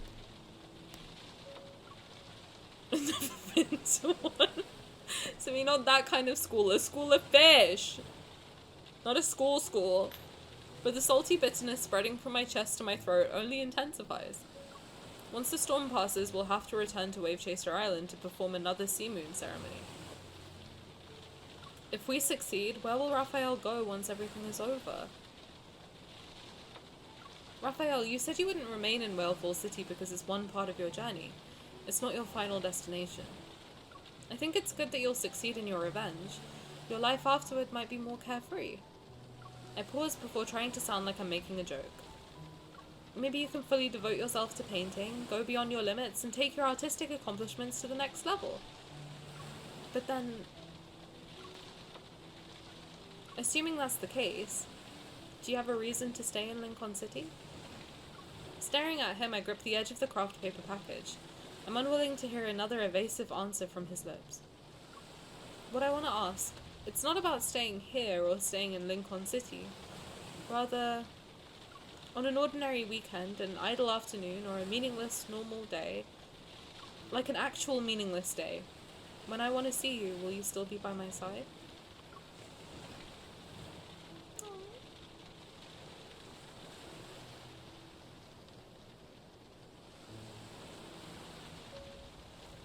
It's hard to say.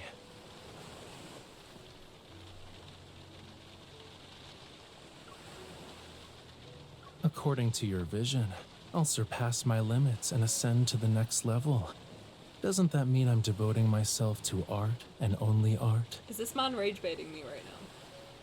I just poured my heart out to you, kind of, and you're rage baiting me? I guess a talented artist doesn't deserve to have mundane days. Unbelievable. Hey!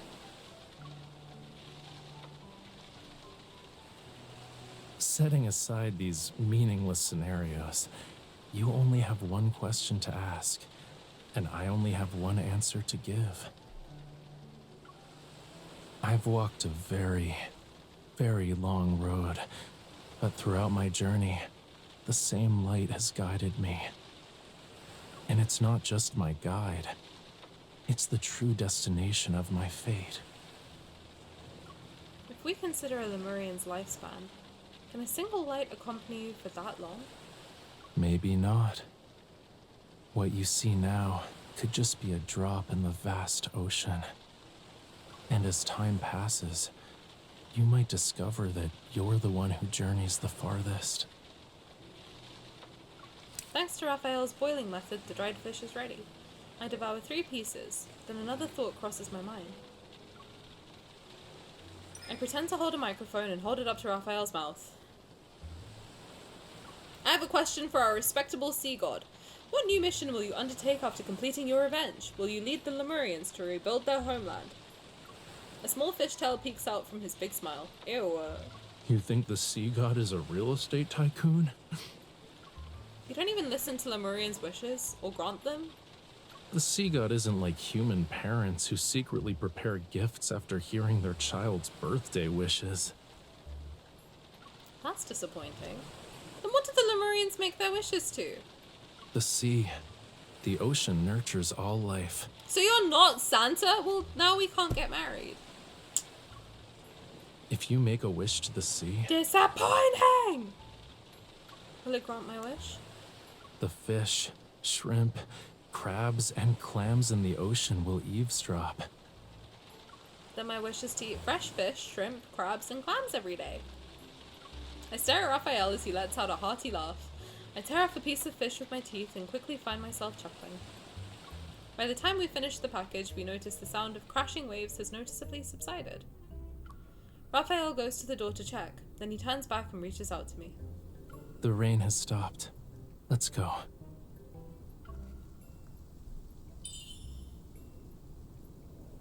Tonight will be perfect for the sea moon ceremony.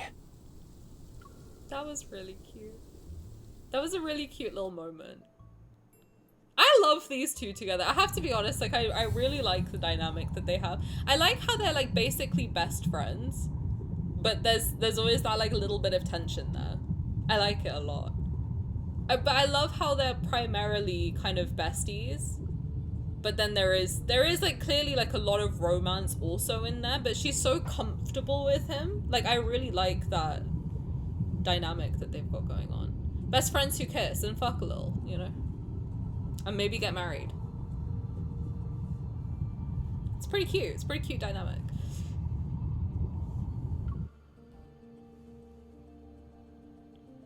Not a fish, but I am Italian. Is that close? What? Wait, what? How is it? Wait, hold on. Simi, wait, hold on. Give me a minute.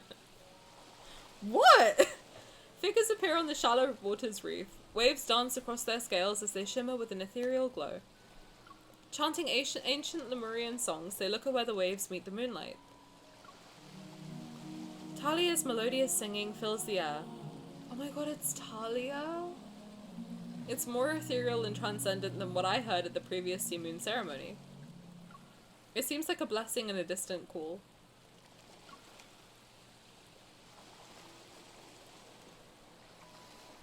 The ring rests in Raphael's palm as I place my hand over his. I feel the patterns beneath my hand. What are they singing? It's a blessing for the sea god and his followers. I haven't heard such an ancient melody in a very long time. Even in Lemuria's historical records, there's almost nothing about the sea god's funeral. I think it's better to just call it the Sea Moon Ceremony. Lemurians don't fear death, but we have desires in our hearts. Even when we're far away from home, we'll never stop searching for a way back. When Whirlfall City still existed, did they already know they would leave one day? Long ago, Lemuria had written prophecies about its fate. The tome of the sea god you've been searching for? Yeah. Maybe the search for prophecies is part of the prophecy. I close my eyes and feel the cool touch of metal intertwined with the warmth of our clasped hands. I somehow sense the yearning behind those unfamiliar words. According to the legend, we should be basking in the lingering echoes of the blessing and waiting for the conch vessel to appear. Can you feel it? We don't share a language, but emotions are universal. After spending these past few days with them, I think I can guess what they're praying for. The sea breeze carries their songs to a sanctuary below the waves. It awakens the slumbering creatures that dwell within. Under the bright moon, several dolphins leap from the water as if welcoming the return of their ruler.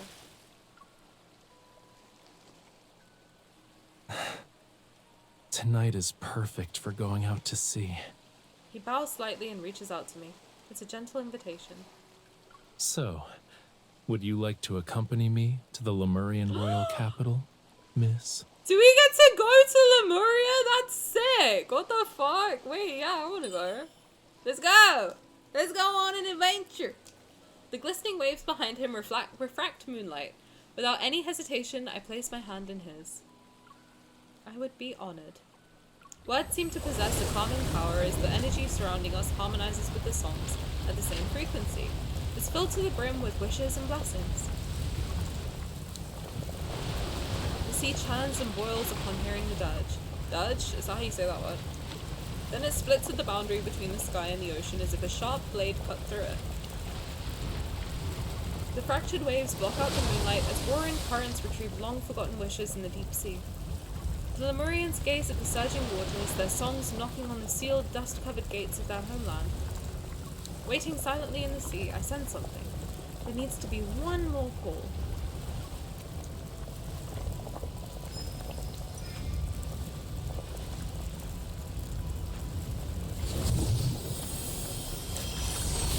When I grasp the ring in Raphael's palm, silvery white foam begins to surge between the parted waters.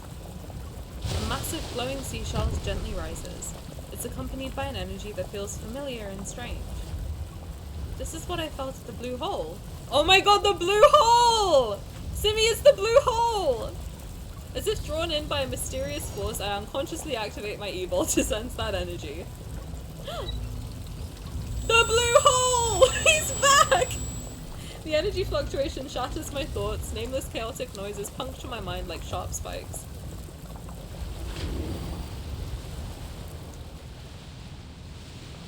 Hey, howdy. Are you willing to be my follower? Hell yeah. Are you kidding? I'll follow you anywhere. Desiring the sincerest worship of mortals, thou must offer an irreplaceable object. The sea god's heart, mine heart. Dost thou want it? The first sea god! Oh my god, the first sea god was him?! Oh my god, wait. Oh my god! Wait. That's me. Who am I talking to? He doesn't look a little familiar to you? Not even a little bit? This is my promise to you. The blue hole comes to me as a long-lost friend whom I once picked apples with in such. What the fuck? There better not be any oldies. Does Raphael count? For 'tis Lemuria's vow, a bond everlasting.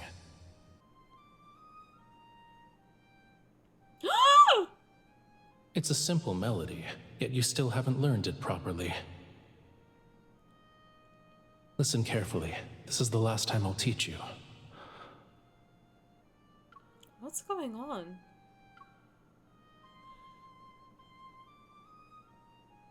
Now, with the power of the sea god's vow, our covenant, Raphael, obey my command. Reclaim this heart and end our everlasting bond.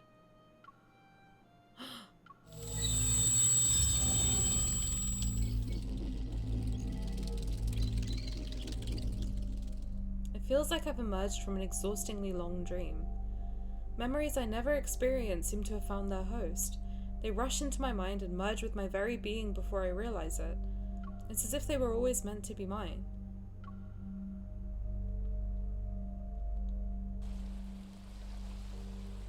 Are you awake? When I open my eyes, I see the sky and moonlight. Dazed, I blink and try to move. I realize I'm being held in a warm embrace. What just happened? You were probably affected by the ancient oceanic power lingering on this boat. Oh my god, it has weathered many years, so there might still be traces of its previous owners on it. The giant seashell is what they were on in Tears of Ramiro. Oh my god. Dude, anyone who hasn't read those myths, and me currently, who doesn't remember pretty much any of it, must be so fucking confused. Just like, huh? Because they're both limited myths, where Xavier's part of the story only brought in, his standard banner myth. People must be so fucking confused, like, what is going on? But that power feels like... I meet Raphael's gaze. It's as clear as seawater and doesn't reveal a hint of deception. Did he also forget? My heart faintly aches and my mind still lingers in that memory. Scenes from the past keep replaying as if they're reminding me not to forget. What are you humming? Only then do I notice that I'm humming the melody I heard in either a dream or an illusion. If I told you I heard this song in a dream, would you believe me? I guess you had an unusual dream. What else was in it? Hold on, so she saw it all, but he didn't. So he has no idea. She now has all the... Oh, that's fucked up. She remembers it, but he doesn't. Oh, that's fucked up. There were waves, flute music, and... my emotions bear the weight of our covenant. The bond between us is heavy. I compose myself and smile at Raphael. You. I knew it. In my dream, you said you would teach me this song.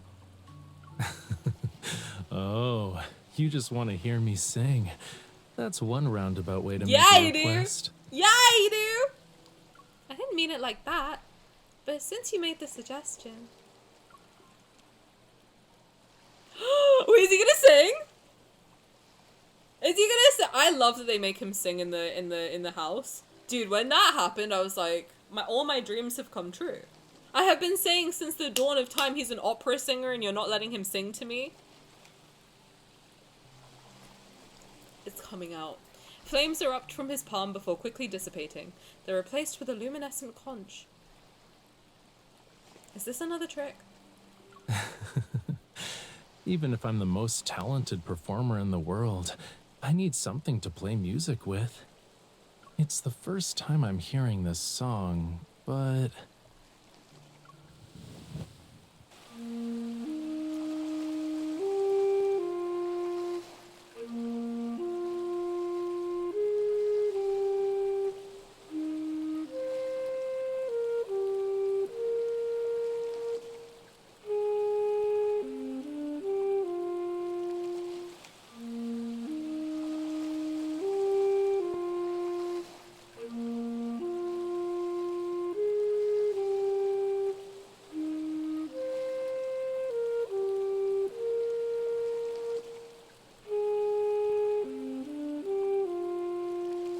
The sounds overlap with the one in my dream. For a moment, I can't tell where I am.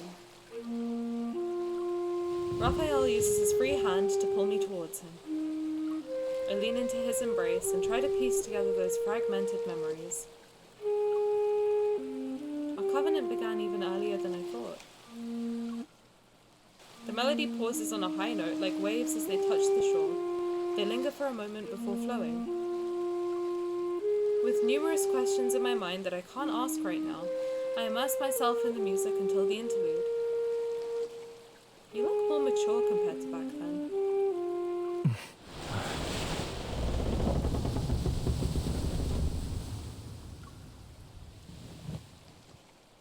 The boat suddenly rocks as the music ceases, and flammers anxiously leap from the water. They're seemingly giving us a warning. There's an undercurrent. No. This is Whale Fall City.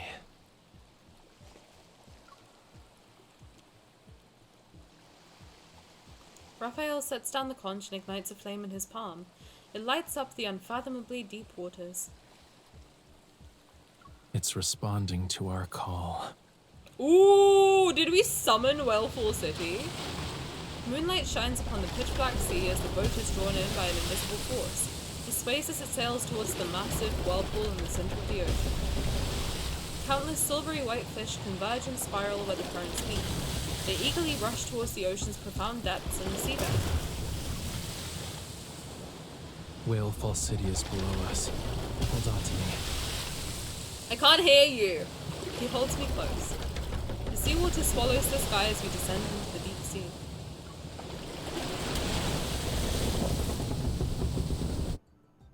Dude, this is sick. This is an awesome main story. We're only halfway through, right? That's crazy.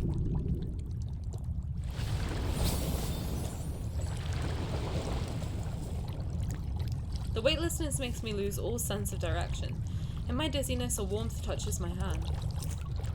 Raphael. I'm here.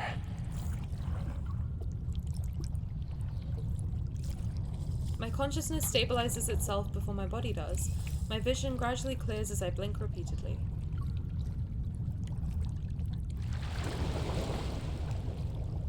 Good night, Sammy. Thank you for hanging out. I appreciate you. What? An enormous skeleton carries our vessel through the water. When I look back, I can't even see where its tail ends. Think of this giant whale's skeleton as Whale Fall City's welcome ceremony. A giant whale with wings? Yep. Who says you can't fly underwater? Surrounded by nothing but an endless blue expanse, we drift through silent waters. It's impossible to judge distance or size without any light or shadows for reference. In this underwater quietness, I can only hear the echo of my own breathing in my chest, but the giant whale's skull begins to disappear inch by inch, then its spine and wings. As it swims forward, the massive body is gradually devoured by the space around us.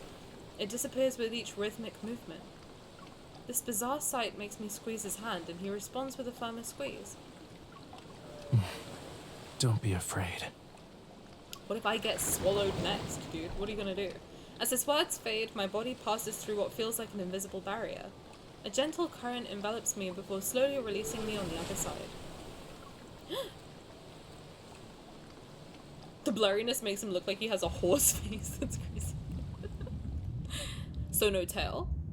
Whoa! This is sick. I want to live here. Can I live underwater? Not till I get to the year 3000, I guess. The world below the waves is bursting with colour. I want to take a picture. One of the royal capital's ancient streets stretches across the deep sea, and there's a dome resembling moonlight. It's suspended high above the seafloor. I just realized why Raphael's house looks the way it does. It's very similar to like this style of architecture. His house is really unique, but if you look at it, like it kind of has features of Lemurian architecture, and like it's quite cool how they've like somehow modeled. They've clearly, I think, probably modeled Lemuria first, and then kind of designed a house for him based on that, which is really cool. It just hit me that like here you can look up and see the top of the sea, and in his room you can look up and see the whole sky. It's quite cool. Quite a cool little design choice, if you ask me. Massive stone sculptures adorned with vibrant coral are arranged in a staggered pattern along both sides of the street. Alleyways formed by interlacing towers and buildings are spread out like a finely woven net. They gradually disappear into the seawater. Parts of these structures seem to emerge from space-time rifts. They're like visitors from a distant world. No artificial light is needed as countless specks of light swell through the waters surrounding the buildings. Their brilliance surpasses even the Milky Ways. I like the little bubbles that are just drifting across my screen. Everything around us is silent.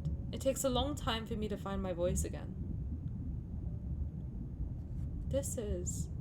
Whalefall City. The legendary lost civilization, the Lemurian spiritual homeland, appears before my eyes without any concealment. The giant whale carries us as we float above the main avenue of the royal capital. Reflections from the seawater dance across stained glass windows. I feel as though these same colours danced in my eyes as well. Noticing his unusual silence, I subtly tightened my grip on his hand. I remember the Deepspace Academy had published a book on Lemuria. According to it, Whalefall City slumbers in the abyssal deep sea. Its domes can reach past the sky. They write as if they've seen it with their own eyes. People tend to exaggerate stuff they've never seen. The more mysterious something is, the more fascinating it becomes. Oh, he's pissed. Do you think it matches the descriptions in the book? I lower my head. At the end of the street, specks of light drift around the highest spire. A bubble floats in front of me. When I gently poke it, it pops and scatters into more specks of light. Even attempting to describe it might be presumptuous. Everyone has their own interpretation of Whalefall City. Archaeologists consider it a hidden treasure buried in the deep sea, while Lemurians view it as the true resting place for souls. What about you? Raphael cups a bubble in his hands and gently crushes it until specks of light scatter. They gather and reform the bubble. For the sea god, it's a mission infused in his blood. But right now, I'm thinking, if you hadn't accompanied me and I was sitting by myself with these skeletal remains. Lost in musings I can't guess, he shakes his head and smiles. The fortunate one is me, not you.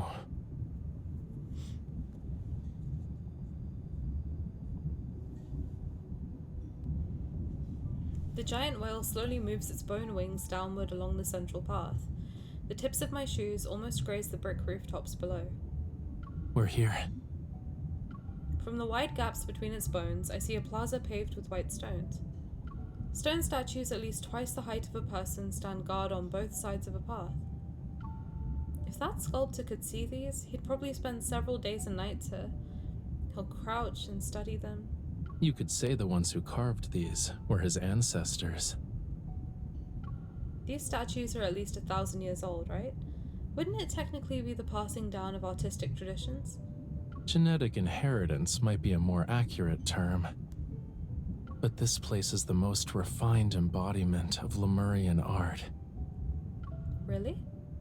It's the sea god's temple. A sense of deja vu crashes over me like roaring waves. Astonished, I look up. A majestic temple stands at the end of my vision, its massive stone pillars supporting the domed ceiling like solid bones. This place is our only option if we want to truly open the path to Whalefall City. An inexplicable thought appears in my head. I lean forward to get a closer look. Why do you appear more anxious than me? Raphael pulls me back to where I was originally. He's not in a hurry to return to this temple that should be rightfully his. Sit tight. We're almost there. Raphael. What's wrong? Do you think being here will upset me? It's more than that. I'd like it if you didn't keep everything bottled up inside. From this angle I can't make out Raphael's expression, but I hear a soft sigh. It appeared at the wrong place in the wrong time. The more attached we become, the harder it will be to let go when we must part. Aren't you worried that Gaia Biotech or Ever would stop at nothing to get their hands on Whalefall City? Once Whalefall City fully reveals itself, our people will have no reason not to return. However, it'd make all of them targets. Today's Lemurians can't rely on Whalefall City to protect them from everything. Using it to defend against Ever is a pipe dream. When Whalefall Acropolis was destroyed, we still had Whalefall City as our sanctuary. If it also... The peaceful life Lemurians have struggled to rebuild can't be allowed to crumble again. He sounds so troubled, like... The emotion in his voice is really, really well done. The wrong place, the wrong time, yet he still wants to seize this less than ideal opportunity to do something. It's for himself and the Lemurians, who instead of making wishes worry about him seeking revenge alone. Let's do the right thing even in these wrong circumstances.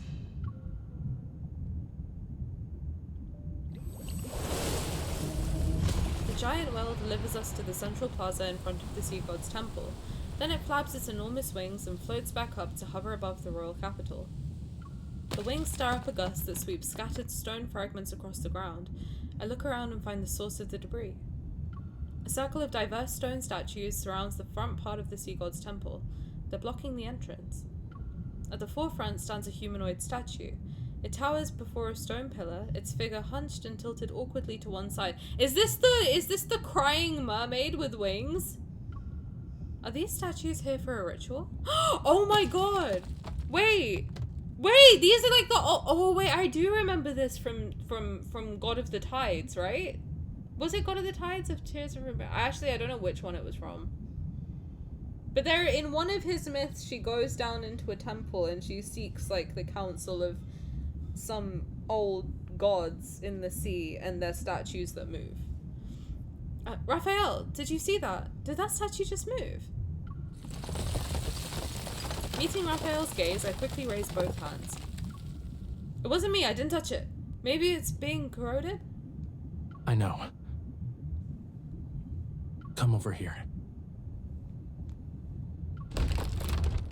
Metaflux. As I step back, the cracks spread out in all directions. Countless fissures appear and stone fragments rain down like a sudden downpour. From within the swirling crowd of dusk, a figure slowly steps forward. A long spear materializes, its cold gleam flashing. A column of water shaped like a sea beast roars in our direction.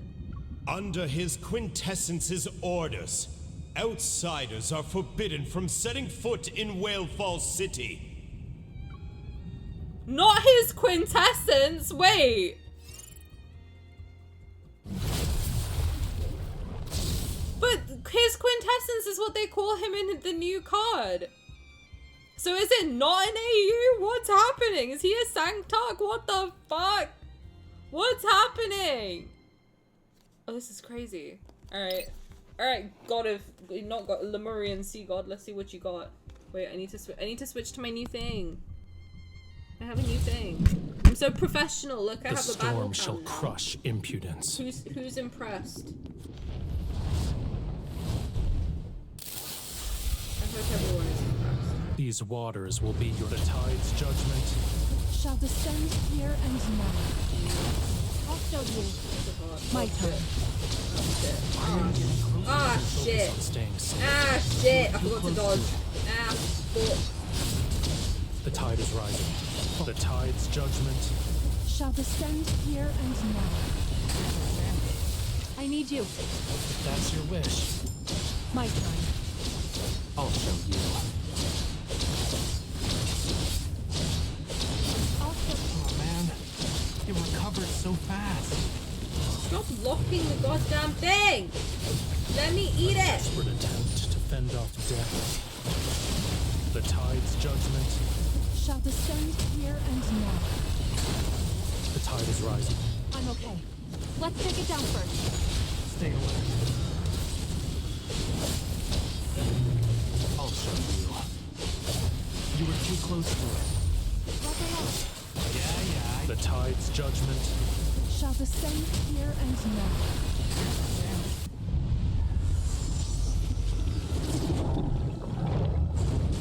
ocean's depths. Where someone calls out my name forevermore. Surrender everything to me. Good shit. 10 out of 10. Spotted an unexpected treasure. Go back to the pit you came from. Man, he recovered so fast. Focus on staying safe. Okay. Oh, this thing is annoying as fuck. I think this is You the were too same close monster to I'm the fucking tide's stuck on in judgment. level 120. Shall descend here and now. Same 10 fucking level BS bullshit ass. Desperate attempt to fend off Douchebag death. ass. Stupid The ass. tide's rising. Ow! Piss off! The tide's judgment. Okay. Shall descend here and now. I need you. Surrender everything to me. No one can Clear. escape the waves. Damn it. Damn it! I didn't get 3 stars. Fuck! I'm a fake gamer. Wait. My microphone's directly in the way. Okay. You really need to reread Raphael's myths at the ASAP. I will when they stop putting out new shit. They need to calm down. They put out too much new content. I can't keep up, man. I'm trying. We will do them at some point, though. I think I need, like... I basically need a day where, like, I'm like, completely off work, and I can just sit here for 8 hours and go through fucking Tears of Ramiro. Like, that's what I need to do. Because even when I lock in on myths, they take me, like, 6 hours to do. I think Sylus's took me 6 hours. So either I can do it on a Friday or like a Saturday or Sunday. I just have to lock in and do it. Or a Thursday, like a day when I'm working from home the next day, or I'm just off. Myths take a while in general. They're so long. I mean, I love that they're long, but Tears of Ramiro specifically, because I have a lot to say about it, which I'm so pissed that I didn't keep those VODs. I don't know where they are. I might have them, I just cannot be bothered to look through all of them to find it. But Tears of Ramiro specifically took me 2 4-hour streams, and I could not. But that's the thing, I can't process it then. That's why I couldn't process it, because it didn't hit me because I wasn't committing to it properly. So it's better reaction-wise for me to do it in one go, but it's just a lot. It's one of those things where I need a day to just go through it. It might be something where, like, I start really early and, like, if you can come. If you can't come, then it's fine. Just watch the VOD. But it might be one of those things where, like, I do half of it by myself or something, and then you guys can join for the second half. Like, I just start, like, at 6 o'clock my time or something like that. Stone debris covers the plaza and dust particles float in the seawater. The currents are dispersed. The immobilized old man stands in the center, his cloudy eyes becoming clear. His consciousness is slowly returning. He shuffles towards us, the remaining sand on his body falling with each step. It's his quintessence, his power. His quintessence. We know each other? He doesn't remember anything. So so my theory that Raphael has been the same guy throughout, like, and he's just been, like, sleeping and waking up is not correct then. So, see, it's okay to have a theory and be wrong. It's fine to do that. It happened to me right now. The man approaches Raphael, his clothes slightly fluttering. Then he suddenly performs a deep, respectful bow. Amund, Lemurian Elder, Guardian of Whalefall City. It's Amund. I've been waiting for the return of the Sea God.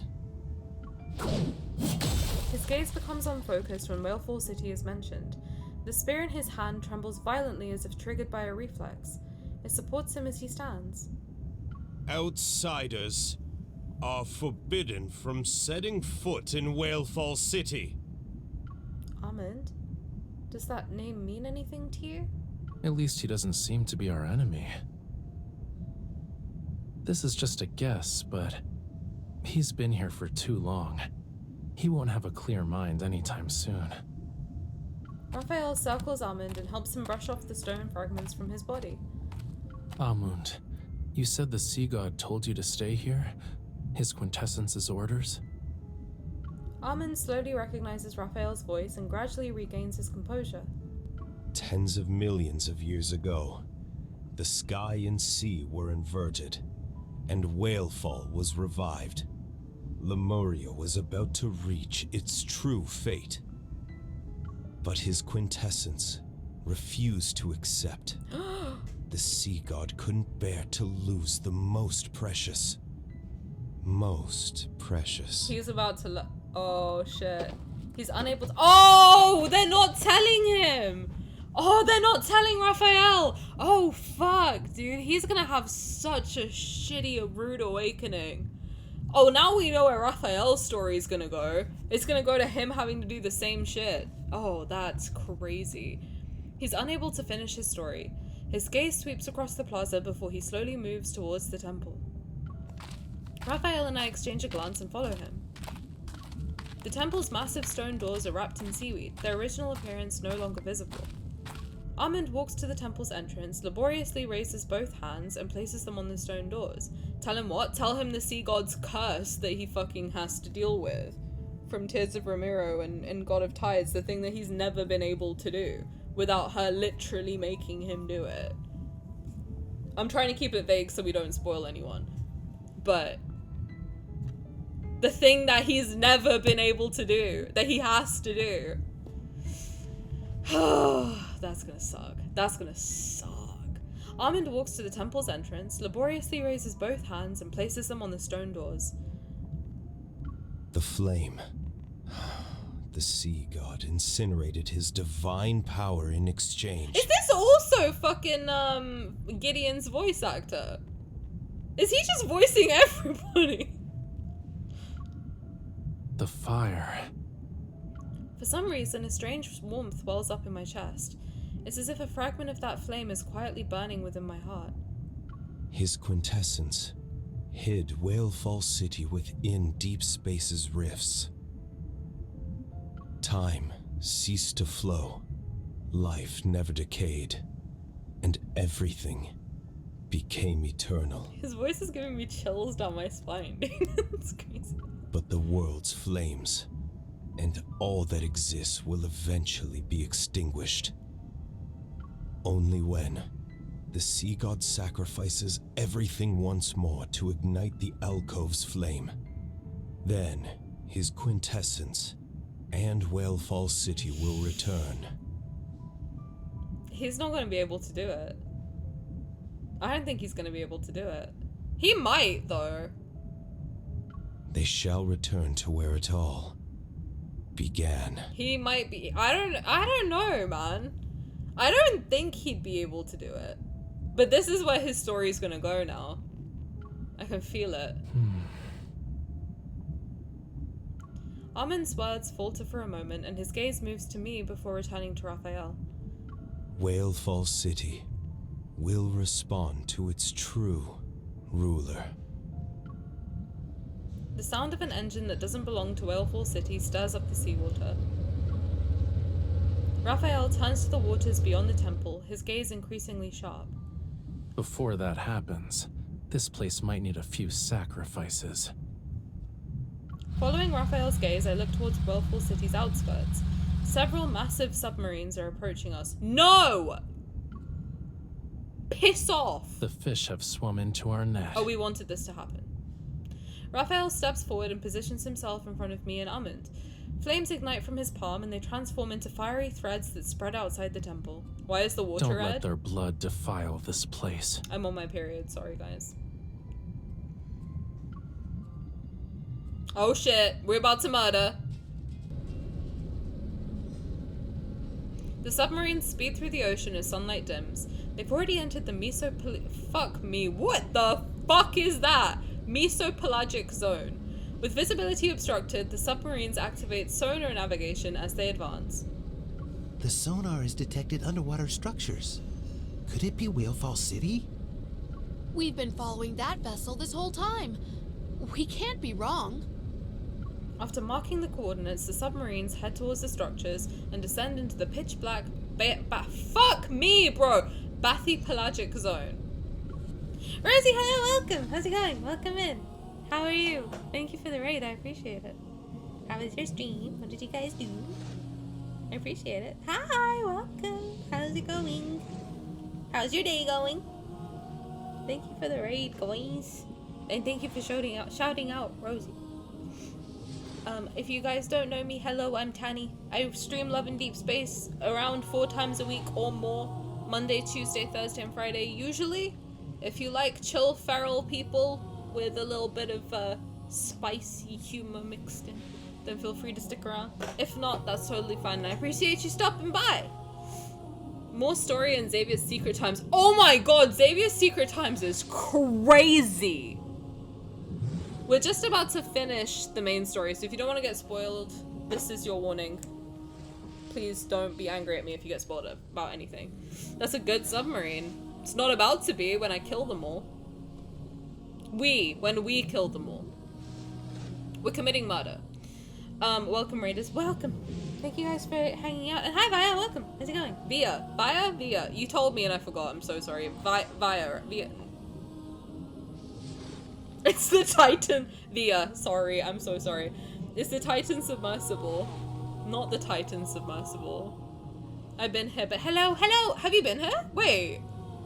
Did I just not say hi to you ever? I'm so sorry. Tani ready to murder for her man, as she should. I'm not murdering for any man, even Raphael. No. But will I be an accessory to his crime knowing he's gonna get away with it? Sure. If it means he eats my strawberry cake later, then yes, of course I will. It's okay, I haven't spoken. Okay. I'm sorry. Just yell at me next time if I don't say hi to you. Just say, Tani, where's my hi? And then I'll say hi. I don't want anyone to not get a hi. Sudden ethereal singing resounds from the ocean's depths as if it's guiding lost travelers to their destination. But Rosie, if you need to take care of yourself and go raid and run and do your after stream care stuff, then please go do so. Don't let me keep you. But if you want to stick around, you're always welcome. Not the cake. He's gonna eat my strawberry cake later. So I'll commit. I won't commit a murder. I'm not getting blood on these nails. Alright, listen, it's gonna be hard to come off. But I'll help him out. I'll say no, I didn't see anything. I'll do this spouse. It's something where you can't testify against your spouse, right? That's the real reason me and Raph got married. This is also called the Midnight Zone of the Sea. He's about to enter my midnight zone later. Sorry. Suddenly, ethereal singing resounds from the ocean's depths as if it's guiding lost travelers to their destination. The flat seabed gives way to a cliff. A strange glow emanates from its base. The submarines travel to the cliff's edge and cross an underwater valley. The passengers see the source of the mysterious glow. What is it? It's so beautiful. This is really pretty, I'm sorry. Giant pearls adorn stone carvings, gold and silver threads entwine the city's pillars, and large roads paved in jade stretch endlessly. Everyone rushes to crowd around the portholes. In awe, they exclaim upon seeing the magnificent city. But yes, please don't get spoiled. I appreciate you very, very much for hanging out, and thank you again for the raid. That's very sweet of you. I love the Lemuria backgrounds. They're so pretty. That must be Whalefall City. I heard it's filled with countless treasures. It definitely hasn't disappointed us. All these bitches think about is treasure. Admire the scenery, you bastard. The submarine's cargo capacity is limited. It'll take some time to transport everything back. Cheers erupt throughout the submarine, but no one notices they've already veered off course. When the city dissolves into a mirage in the water, an alarm blares. That's when these greedy souls realize something is wrong. What's going on? Who changed our course? It's not that. Our coordinates have changed. We've lost control. The submarine is... Fuck you guys. Bitch ass losers. Get eaten. Okay. Okay, PowerPoint transition. Let's go. The seabed that's crazy. That's fucking insane. The seabed rises as towering rock walls erupt from the ground and encircle the submarine. The figure of a young man stands on the cliff. Solemn and majestic like a god of the sea, he looks down from afar. His expression is seemingly compassionate and indifferent. The Lemurian court has finally received its overdue sinners. Court is now in session, bitches. And on that note, I have to pee. I'm very sorry. I will run a little ad break. I'm so sorry. I must go piss, girl. Let me get you some music, and then I'll run a little ad break, and then we'll be back. We'll be back, and better than ever. Go piss to the sea god. I'm not pissing on the sea god, not unless he consents to it. Right. Where's my BR?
Playing it nice, normal on display.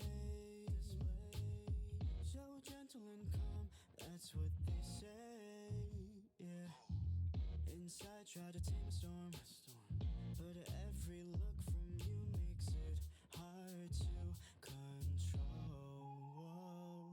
And shadows don't wait when darkness falls. I'll show the flame I got inside the walls between us.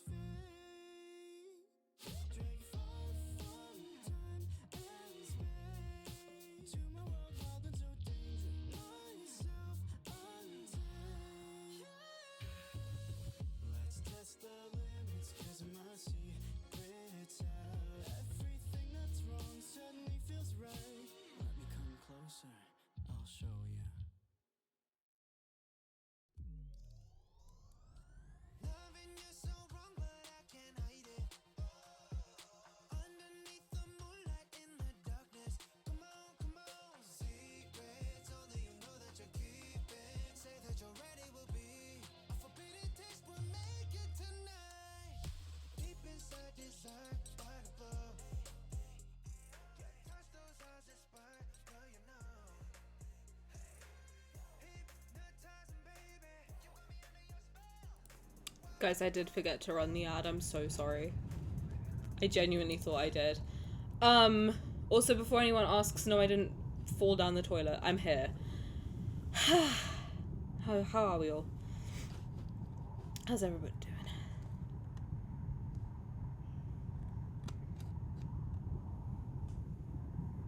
Raf merciful, ha. Raf merciful, nah. Two people at the same time. That's crazy.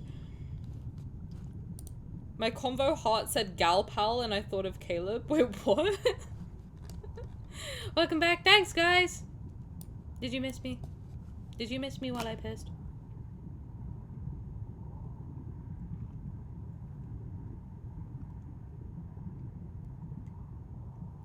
Always miss you. Oh my god. That's really cute. I miss you guys too.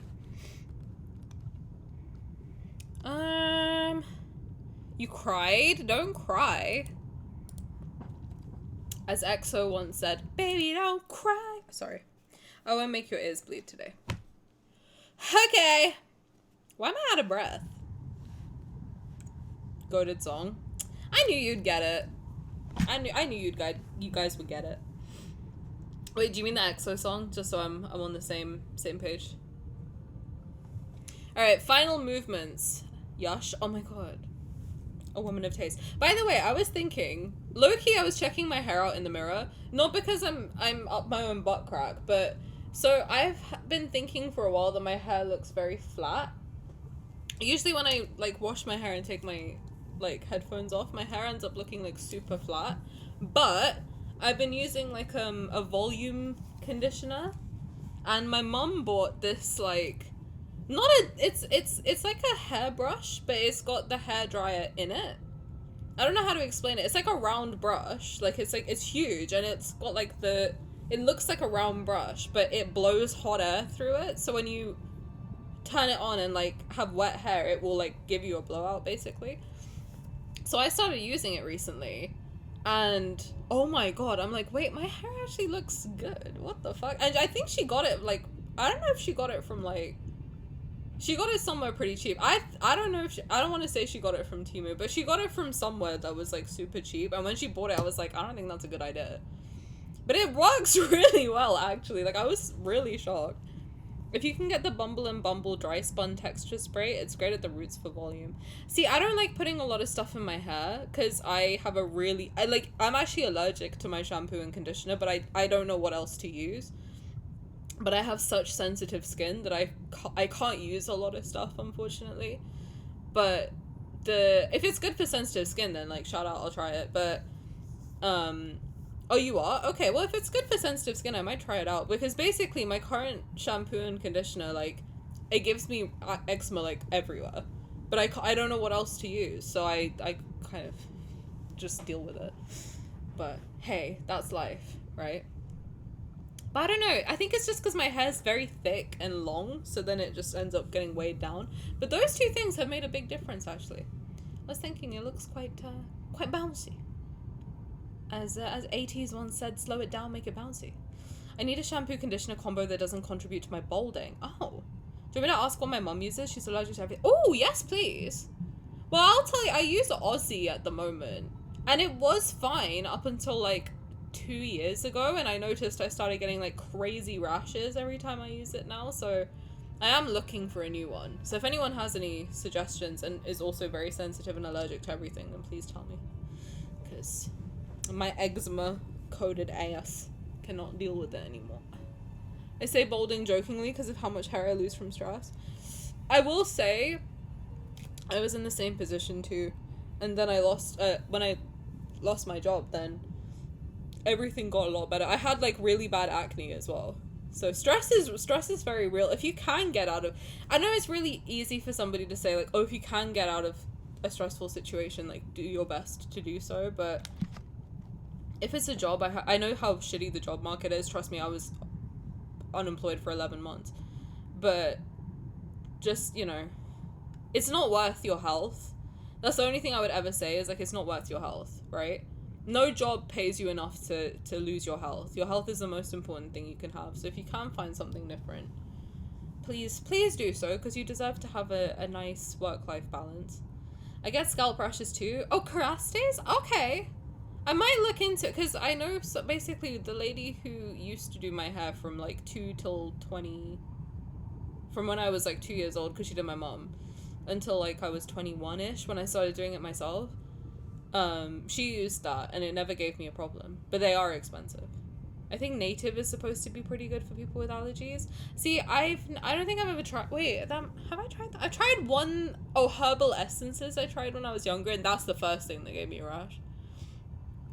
Native is supposed to, but it makes me have burning rashes. I don't know if we have that here. Isn't that the deodorant, like the organic deodorant company? I don't know. I'll give it, I'll give it a go. I'll give anything a go at this point. Herbal essences is a lot. Yeah, because that's what my cousin used one time. She's like, it's organic. And then I tried it and my whole shit got burnt. Like, it was not good. They do hair care too. Oh, native? Okay. I have to be honest. I think I only know what a native is because they had ads on like every YouTuber ever for a long time. Now sponsored by Native. I'm not sponsored by Native, just to be clear. I'm not sponsored by anybody. Yeah, I'm kidding. She told me she uses hand soap unscented. Oh, okay. I do use scented hand soap, and that's why every time I post my nails, I'm like, don't look at my eczema. But it smells so nice, but it gives me rashes. But it smells so good. It's such a problem. Okay, final movements. Tiny's not trying to be here until 2 a.m. The singing ceases at the climax, and the intruders— oh my god, I'm getting edged again! Fuck! The singing ceases at the climax, and the intruders' minds are momentarily disoriented, but they soon come to their senses. Raphael! Moan for me, Paolo. They'll offer their mortal remains to the Lemurian court. After today, those whose hands are stained with Lemurian blood will vanish from this world forever. Without the ethereal singing, the bottom of the valley once again became chaotic and murky. The intruders' survival instincts make them crawl on the ground in contorted postures. But Raphael doesn't spare these people a glance. His gaze is fixed on a place far away from the cliff. It's as if he's trying to peer through time's veil to witness a past that's been buried. It's coming to an end. There's a barely perceptible tremor. Meanwhile, some of the intruders finally regain consciousness. Still unaware of where they are, they frantically grab their weapons. Where are we? Hell, baby. Forget about that. Just take them out. Hey, we can breathe underwater. You can't, bitches. Drown. Oh, fuck. When Raphael raises his hand, flames engulf the gun barrels. The researchers cry out in pain as they burn. More weapons are dismantled by fire as Raphael silently observes them. Even so, he has yet to bring his ballad of vengeance to its final movement. More people are regaining consciousness. The rising flames keep me protected while I tightly hold Raphael's hand. I can't rush him, and I don't want to. It's his right to decide when and how to end this bloody history that spanned more than a decade. Good for him, honestly. Good for him. Do your big one. The rock wall fractures, its cracks of various sizes. It can't support us anymore. Raphael brings me to a protruding rock near the seabed, but it won't last long. The sniper rifle hidden behind a stone pillar emits smoke as a bullet heads straight for Raphael. It's centimeters away from striking his chest, but the metal bullet is intercepted by flames. It explodes into a small ball of fire. The attack pauses, and I use this chance to pull out my gun and kill the sniper. How the fuck is your gun firing underwater? Does that happen? You... It's okay, I'll be fine. You can... I know you're not hesitating.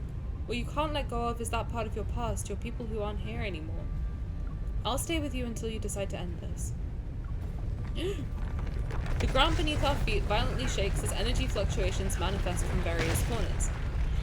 It's a sonar weapon that specializes in killing Lemurians?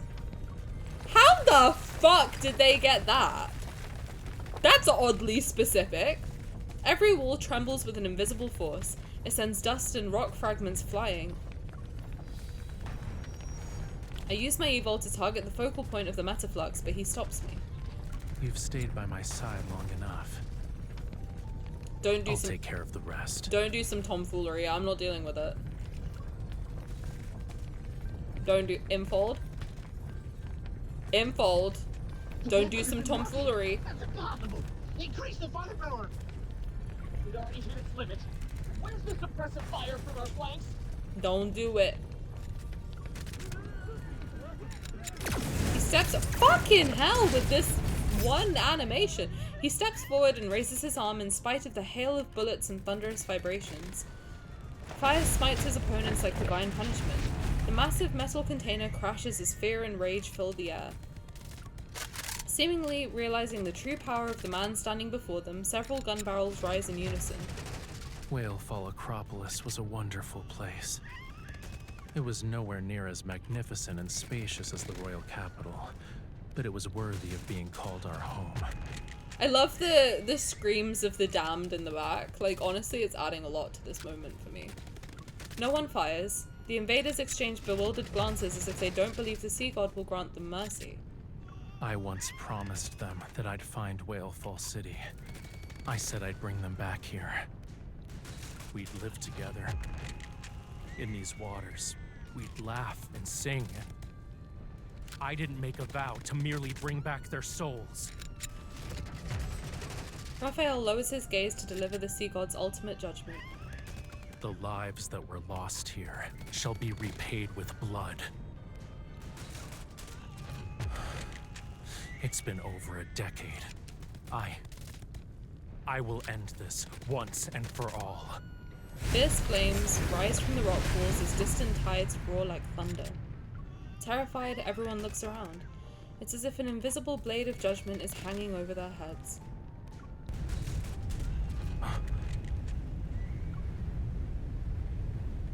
Countless mist-like shadows surround the rock walls. They resemble the floating specks of light above Whalefall City as they coalesce into ethereal spirits. Naturally formless, they slowly gather towards the center, yet I can make out their blurry figures. The flames surging towards the seabed are extinguished. It's as if they're afraid of harming the shadows. This is... Raphael doesn't reply. His gaze doesn't leave the seabed's center. The singing grows more powerful as the shadows close in. The loaded weapons fall to the ground once more. Greed and delusions return to the invaders. An eerie stillness permeates the seabed as the shadows suddenly turn around. You always said you'd bring us to Whalefall City. I thought you were bragging. You did it. You actually brought us back home. Raphael, you don't need me to cover for you when you sneak off to the shore anymore, right?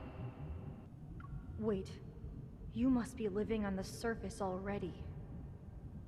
The Maestro tattled to Her Majesty on the day you went to the surface, saying you skipped class again.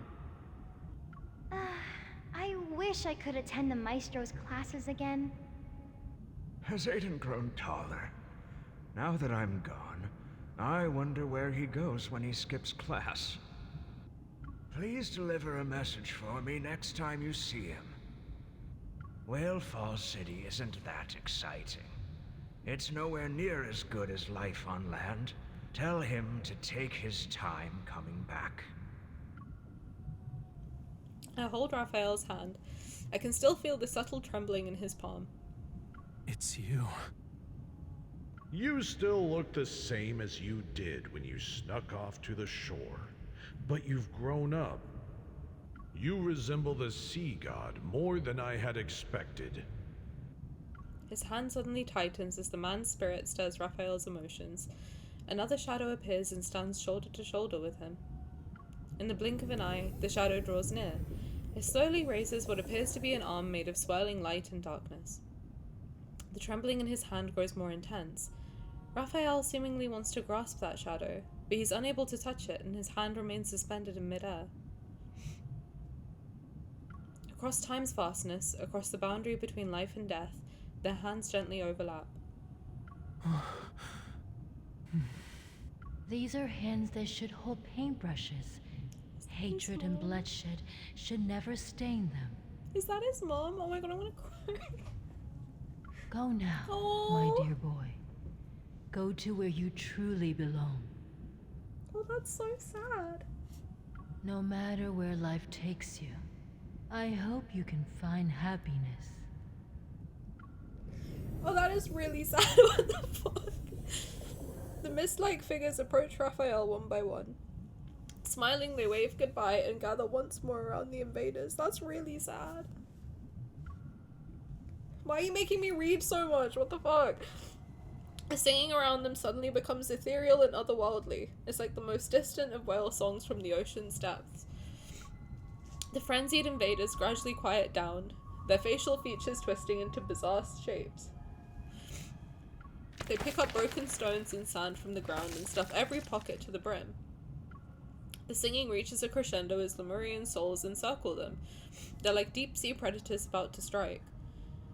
Bloody mist surges with the song as invisible fangs pierce the throat of every invader. Greed and blood congeal into a foul trickle. They flow beneath the spirit's feet that never touch the ground.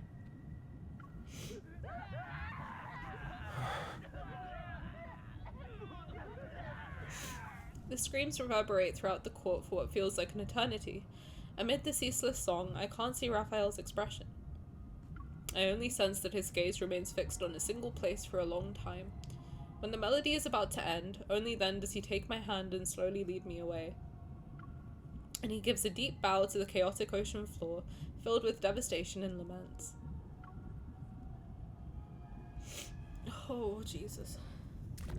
Leaving the court and following Armin's guidance, I silently approach Raphael. As our fingers intertwine, he silently takes my hand. Is it okay to let them deal with Gaia-Biotech's people? They've been waiting for this day for a long time. His fingers have tightened around mine, and the ring that summons the conch vessel leaves a mark between our knuckles. This ring, when I was little, I used to sneak off with it. I always played with it. The queen told me it belonged to the sea god. When I grew up, she'd give it to me herself. You and the queen. She's Talia's older sister, and the one who raised me. My mother. My chest feels like it's been stuffed with damp cotton. That's exactly how I feel right now. It tightens and aches, and I can sense a heavy weight. Before I can even speak, he seems to have already guessed what I'm thinking. Raphael continues, turning his face slightly to reveal a smile tinged with relief. Back when I didn't understand what being the sea god meant, the king and queen told me it was a beautiful aspiration. That's why I could play with the Lemurian children who were around my age, get punished by the king when I caused trouble, and be teased by my friends. Everything in Whalefall Acropolis was as free as the ocean. Until that day. Before our eyes, red seawater seems to emerge. Then it slowly fades away with the song. The water returns to its original clarity. The scattered memories from Raphael's past merge into a complete picture.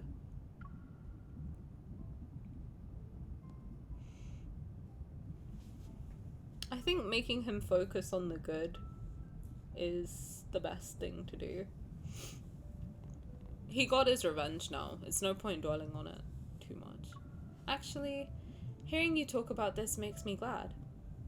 You had so many people by your side. They worried for you and loved you. At the very least, you once had a happy childhood.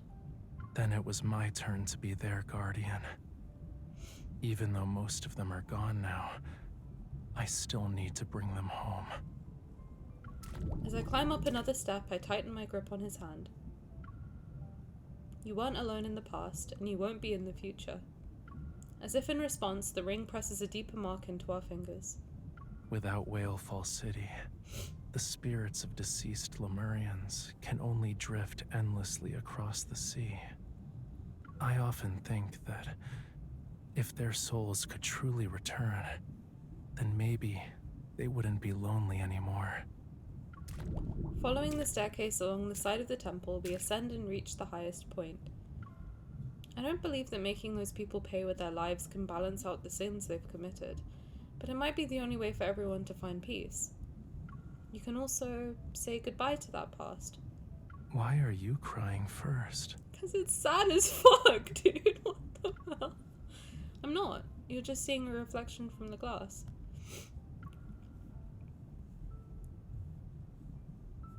I'm an empath. That's why. He stops and gently raises his hand to wipe my tears. You've witnessed the curtain call. Let's go. It's time to return Whalefall City to where it belongs. When the time comes, we'll welcome its arrival together. The song has ended.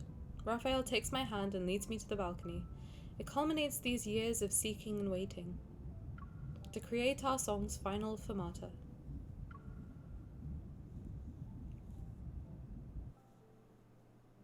Damn. See, this feels very final too. So he's basically the prince of the entire ocean, and I guess now the king of the ocean. That's crazy. The god of the sea and the king of the ocean. That's insane. God, I need a minute. That actually, wasn't expecting. Usually I can like not cry. I think seeing his mom fucked me up. And Aiden's granddad fucked me up too. God. It's sad as hell. Oh. Time to decompress. I was thinking maybe we can do the time lock key stories after this if we have time. I think we might. God, that's rough. Just imagining him being a kid and like probably seeing his parents die or something, like that sucks. That really sucks. No wonder he's so pissed. I would be too.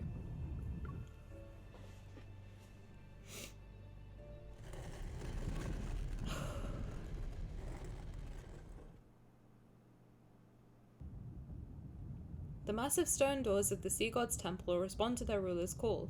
They slowly part when Raphael raises his hand. Streams of light flow across the stone engravings.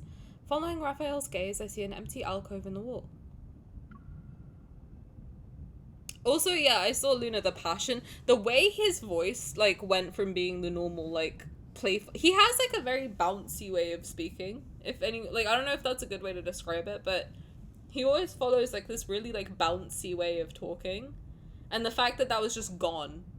That bounce... Usually, even when he's, like, being serious, it's still that same, like, bouncy feeling. That it was gone. It was just pure, like, anger. He really did so good. That was so well done. My god. Ugh.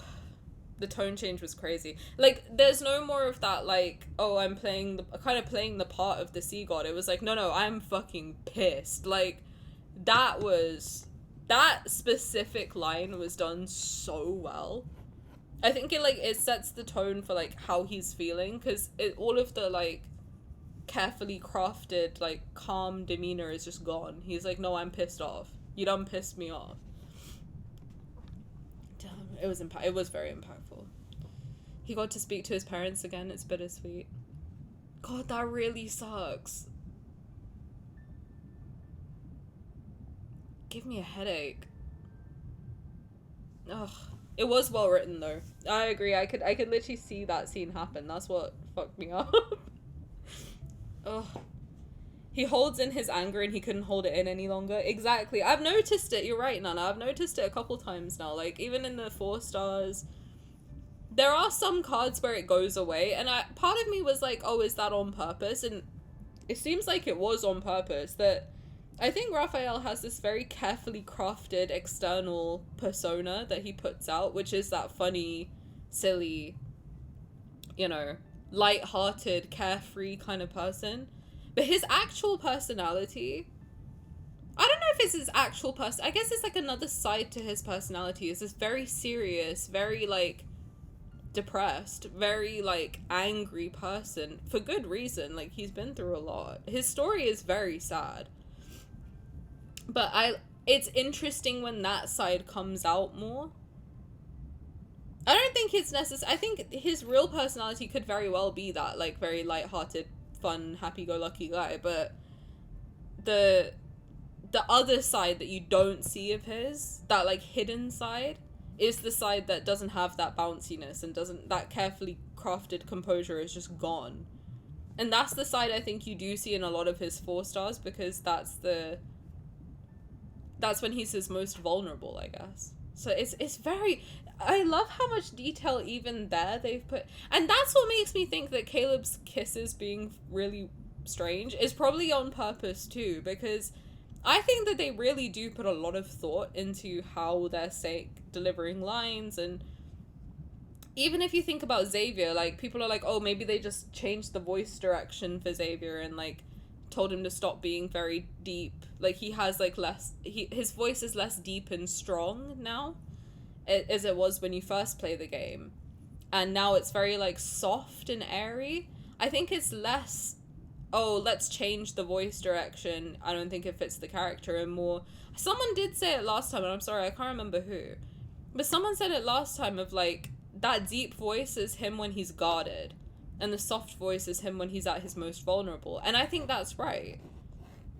Yeah, the cold prince tone. When you start, because I just finished playing chapter 3 of the main story on my other account that I just made, and his voice is so deep and very forceful, like very like cold. You're right, cold prince tone. And then when he gets more and more, as he slowly gets like more and more comfortable, his voice gets lighter and airier, and it feels, you can feel the tension come off him. I think it's the same way as like how, you know, for me, when I'm stressed, when I do my customer service voice, it's very high pitched, right? Like, it's very high pitched, it's very bubbly, it's very airy. The more comfortable I get with somebody, the more, and it's very British. The more comfortable I get, the more like it drifts into like, I don't enunciate as much, my voice gets deeper. Like, that's how you can kind of tell for me that I'm getting more comfortable. So it's interesting, because that is how people are. I think everyone has like a external voice and way of being that they kind of show the world, and then an internal version of themselves that comes out when they're at their most vulnerable. And I think it's all intentional. I do. Now the more I think about how their voices are, the more I'm like, I think this is all intentional. Because even Sylus, like, his voice has always been very deep. But I've noticed recently it's not as deep, and I've been thinking like, huh, that's interesting. I mean, obviously he's got a deep voice, but the more you spend time with him, the more the cards develop, the more he's laughing, he's speaking in a slightly higher tone, he's way more carefree, his tone is again a lot bouncier, like it's very different. His laugh has changed. Like, I don't think it's that I think the voice actors are obviously developing and improving, but I think that was the direction at the beginning of, like, you have to be. And Caleb is also, like, he was very, very carefree at the beginning. Because I'm going through before the family chapter and all of that, where Caleb's calling you on the phone in the first chapter, and he's, like, giggling and, like, being silly and goofy, and it's very, like, you know, it's very different. Infold really cooked with these characters. Not only did they cook with the characters, I think the people they chose to portray them have done such a good job.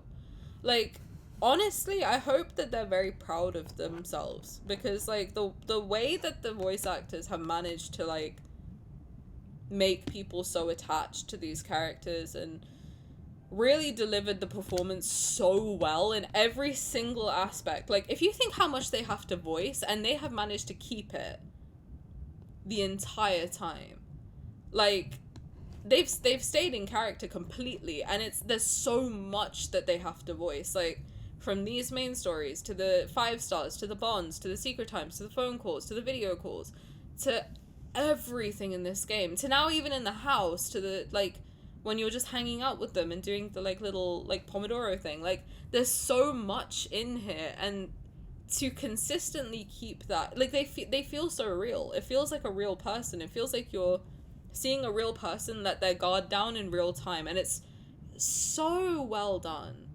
It's so very well done, and I think it does take you playing the game for up until now, I think, to really appreciate it as much as it should be appreciated. But they've done a phenomenal job, and the art as well. Like, every single 4-star we get is so. I really want to do, like, I want to like sit one day and just look at all the, not go through the stories, but just look at the 4 stars and just notice all the little details in them, because all the attention to detail in this game is so carefully crafted. It's insane. I think people who don't think this game is as good as it is, I think that people, honestly, I'm not going to judge them. I think they are people who are very busy and probably just play the game to play the game, right? Like, I think, like, if you're just playing the game without kind of being crazy and, like, going super into it, like, I think you lose a lot, unfortunately. I think this is a game designed for the players to be a little obsessed with it in order to appreciate it fully. Because I think you do have to be a little bit obsessed with it to fully appreciate it. Because the amount of callbacks to other cards, the amount of links to other things, anyone who says it's badly written, I'm like, I think you just don't have the time to actually go through it, because it's actually very well written. This is genuinely one of my favorite stories of all time. I agree 100%. I like the way it's told. I love the pacing of it. I think the tone shift between the main story and the cards isn't jarring. I think it's actually very well done. Because this is the character's relationship with the MC in public in the main story. The main story is very much the LI, the MC, and the world. The cards are very much LI and MC, and that's it. Away from the world. This is how this couple is when no one's looking. And that's a very different vibe in general. In like all situations, I think, to how a couple would be in front of other people. I really like the tone shift, because obviously it's going to be more intimate. It's going to be more like, you know, there's going to be more there. And then the myths mix them together. Exactly. And that's why they're so long. And like, the myths are so well written that I think people who only go there for the Kindled, and any card, I think people who only go there for the Kindled, you're losing so much. You really are. You're missing so much, like, amazing story. I really think it's well written. I've seen a lot, again, I need to get off Twitter, because I see a lot of people on Twitter being like, this game is so poorly written, like, MC deserves better, like, everyone deserves better, and I'm like, you know what, I think it's actually very well done. Because even in the main story, if you think, like, I think one criticism I have seen is that there's no branch, and it is a little odd that MC goes from being, you know, intimate with Xavier 1 minute to being intimate with Rafayel the next to being intimate with Sylus and that. But I'm like, I think you're just taking into consideration too much the cards in that context, because the reality is she's not being intimate with any of them. She could be treating them like a friend. I mean, yeah, okay, she's holding hands with Rafayel. I hold hands with my friends. Maybe it's different with a guy friend, but I don't know. I don't think it would be. Maybe that's just the relationship they've got. Like, you don't know. And also, yeah, in the main story, it's a little odd. Like, she's bound to Rafayel through the covenant, the bond. She's got half of Sylus's soul. She's, like, got this extensive past with Caleb. She's also got this weird extensive past with Xavier. She's also got this weird extensive past with Zayne. She is just a girl with 5 guys on the roster, and you know what? Good for her. Like, I don't really see how it's a problem. Like, maybe it's just like, okay, then the cards are where she chooses one of them. You know? Like, that's how you move through that. But she also might just be a girl dating 5 guys and trying to see, like, which one she likes the most. Like, that's a real thing that happens. Like, it's nothing, like, odd. I don't know. I can see how it can take people out of it, though, if they only like, if you only like Rafayel and then you have to, like, deal with all of the, like, I don't know, you have to deal with, like, Sylus and all of that. Like, it's interesting. Not different with my guy friends. You can be romantic and still not sexual. See, I think the problem is I just don't have that many guy friends, so I don't really know. I went to an all-girls school, but, like, I feel like, I mean, you can flirt with your friends, you know? Who the fuck cares? I flirt with everybody. I'll flirt with a brick wall if you leave me alone with it long enough. Like, it doesn't matter. I think, like, you know, I feel like if I had a friend that looked like Rafayel and he was single, fuck it, I'd hold his hand. The fuck? Like, what do you think I am? Stupid? No. Come on. I love that they don't shy away from MC being flirty, because she's canonically, like, I don't know if she's canonically beautiful, but whatever, she's confident. She's confident, she's funny, she's slay, she's beautiful, she can do whatever she wants. Shout out. That one meme of the woman and man being defensive, leave me and my 3 boyfriends alone. Literally, leave me and my 5 husbands alone. Like, what's it to you? Polyamory exists. Shut up. You can also have deep, complex platonic bonds in general. I agree. She got guys breaking space-time for her. She's gorgeous. She's literally the universe, bro. She's literally Miss Universe. Like, now what? Anyway, let's get into Raphael's deep, complex trauma. Is something wrong? It's nothing. I just wanted to take a good look at this place before saying goodbye. I had to yap so I didn't cry. Sorry for the tangent. I was yapping so I don't cry. What? She's literally Miss Universe? Now what? Please. Flames appear at Raphael's fingertips. Like a flammula, they swim in the air. A fire is briefly ignited inside the alcove. It's similar to a dim, everlasting sun. As Amun said, the sea god's divine power can return the flame to this temple.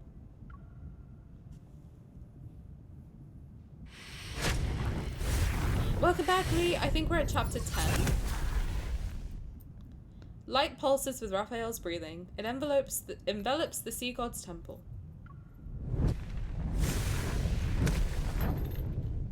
The flame in the alcove surges with a more magnificent energy. The scattered specks of light in Whalefall City dance with renewed vigor. They descend onto the rooftops, streets, and plazas as if welcoming the imminent journey home. Whalefall City is responding to you. Raphael? All the Lemurian souls who were lost in the sea have returned. He did what he wanted to do. It's time to send Whalefall City on its way and let them find peace. Sandy, welcome back.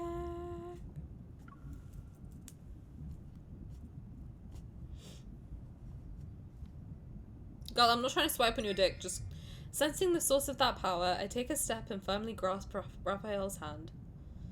Meeting his slightly surprised gaze, I extend our clasped hands towards the alcove. We face the fire. I told you before, I won't let you be alone. I activate my evil by following those fragmented memories. The flame burns more brightly as power surges. As the only follower of the sea god, I offer him the power of my devotion, my sincerest form of worship. He pulls me closer as the stained glass window casts jewel-like colors onto the dust-covered altar before us. Is this a new promise? Yes, but there won't be a reason to forget this time. My heart trembles with the vibrating stone slabs beneath my feet. I gaze at the changing dome above and channel my evil. A strange energy is transmitted back from the distant waters above. Raphael and I exchange a glance. We can see the same message in each other's gaze. It's a protocol power source. It seems their reinforcements arrived sooner than I anticipated. We need to Let's hurry. seal away everything from the past.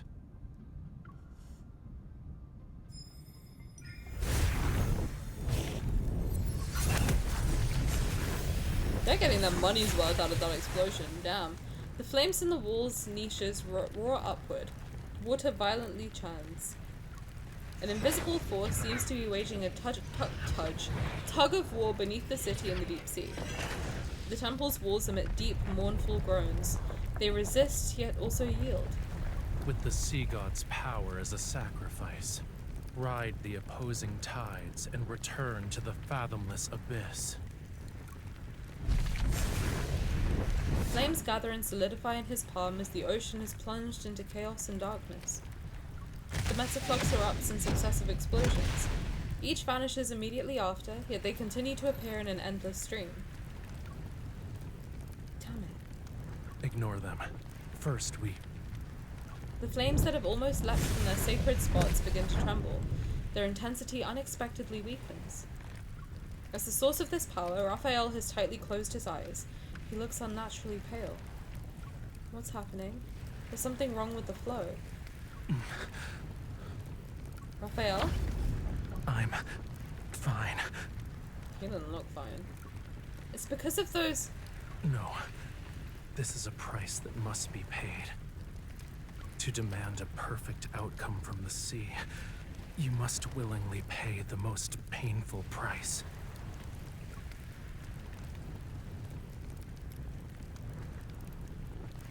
What tomfoolery are you doing now? But compared to letting Whalefall City fall into those people's hands, this pain is nothing. Only when the sea god sacrifices everything to ignite the flame in the alcove can the sea god and Whalefall City return. I finally understand what Amun meant. You and the temple have to... Don't worry. I can make it. Don't. Leave.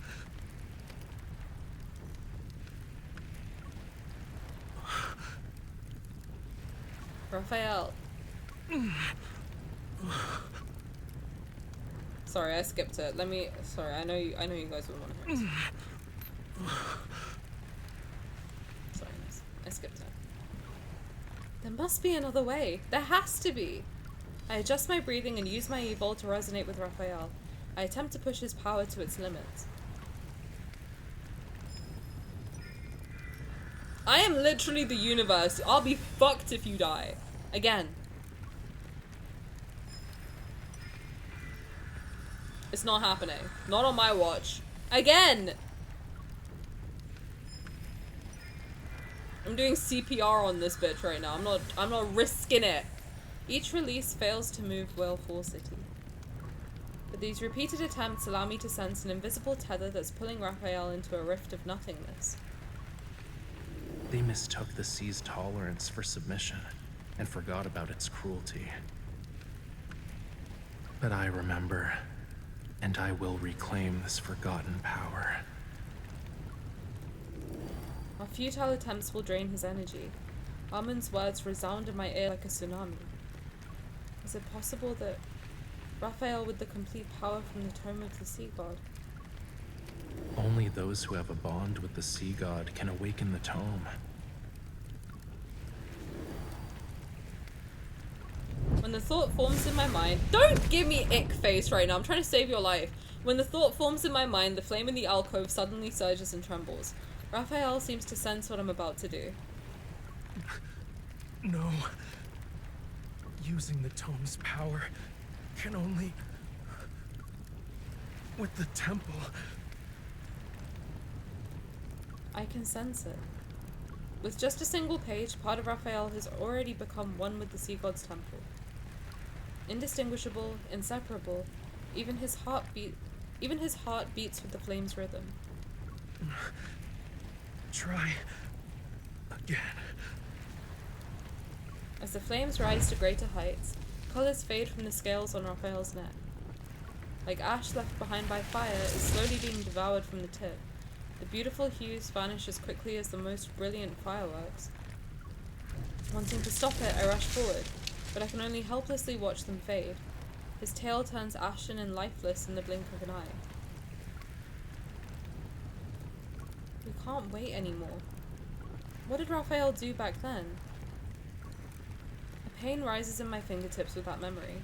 I clench my fist and invoke our covenant.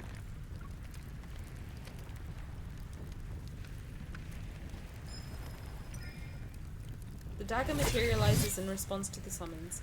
I take it from Raphael's hand and press it into our hands. Our blood merges and the warm fluid falls from our clasped hands. It lands on the altar. I close my eyes and let light and sound sink into the sea.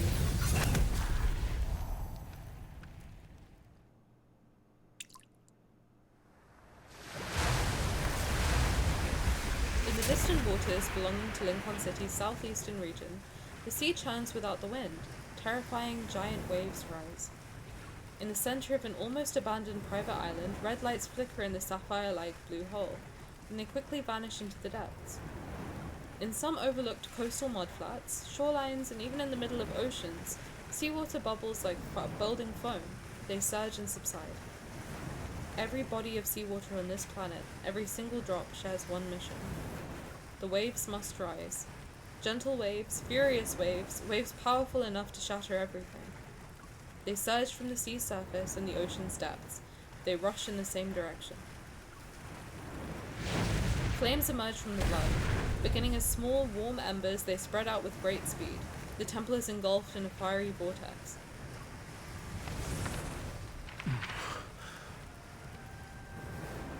The colonnades and stone sculptures transform into ghostly silhouettes. The seawater loses its natural hue and evaporates into mist before being infused with countless golden runes. I sense violent tremors in the distance. Suppressed power splits mountains and levels the seabed. Holy shit. They traverse thousands upon thousands of miles. Tearing through countless space-time rifts, they surge to the water above the temple. They flow towards their sea god.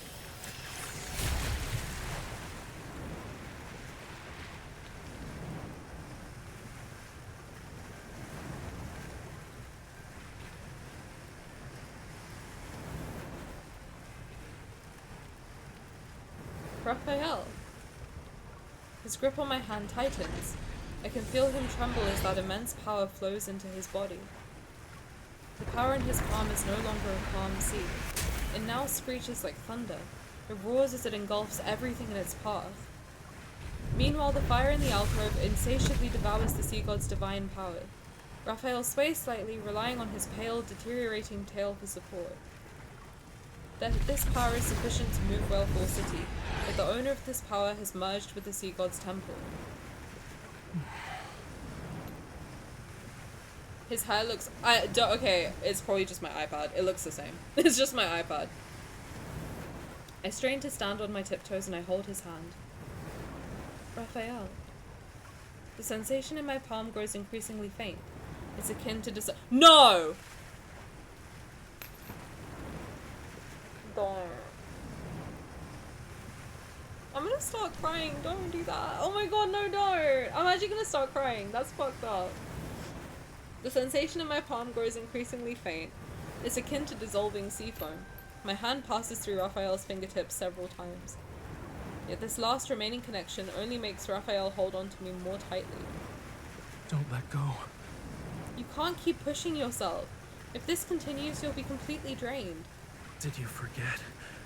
The sea god can't die. But even gods can fall. You can't.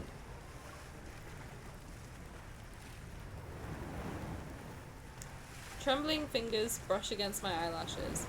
I never knew tears could quickly cool underwater. You're letting me go just like that?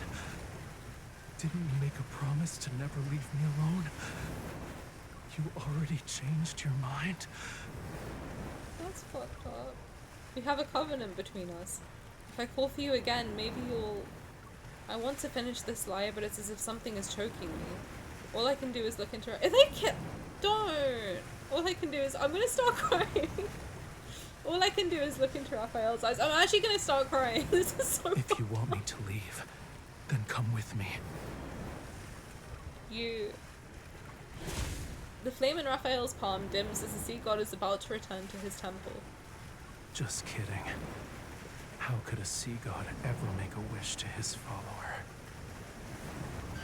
Strange noises belonging to submersibles are above the spire. As they move in, I can almost hear Misfortune's bell toll. I suppress the trembling in my arm and press my hand against his chest. Under my palm is his heart. He responds to me without any barriers. I can command him to do anything. I feel as though a blade is slicing my throat when I force myself to speak. I almost want to believe that talking more slowly could give us a little more time. I'm stuck. Raphael, you and Whalefall City must... You must leave. Shut up!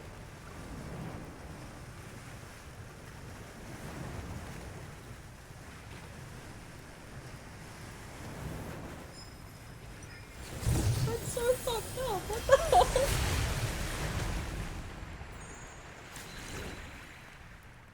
Powerful forces threatening to tear everything apart makes peace return.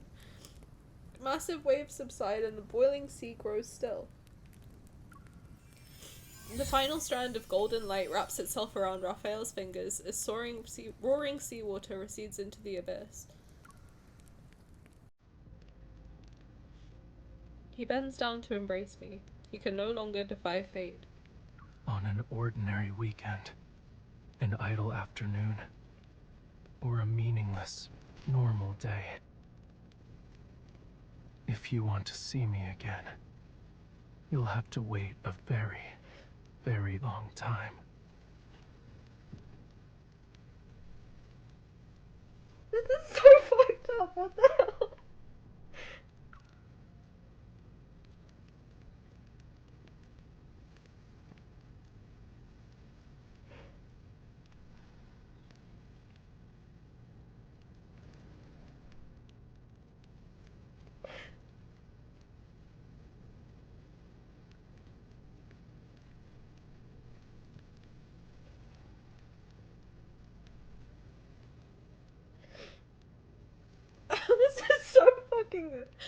This is so fucked up. Why would they do that?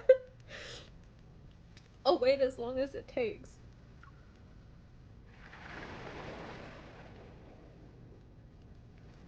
Someone say psych right now.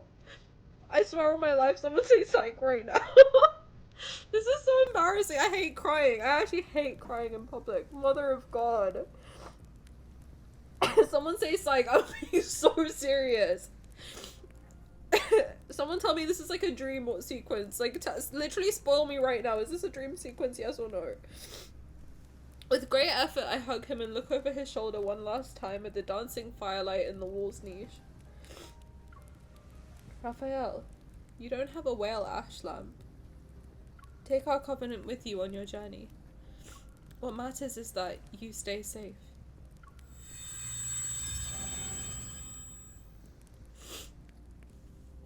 How long will you be gone? It's hard to say. Maybe it'll be a year or two, a century or more. Perhaps even longer than that. Don't worry. Even after I'm gone, you and Ramiro will survive. This is a god's promise to you.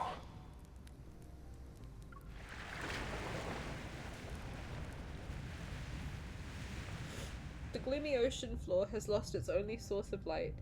A barren seabed filled with swirling sand and sediment remains. The invaders' submersibles have nowhere to go.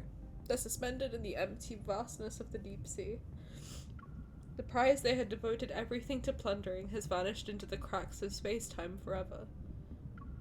Not a single word remains. No traces are left.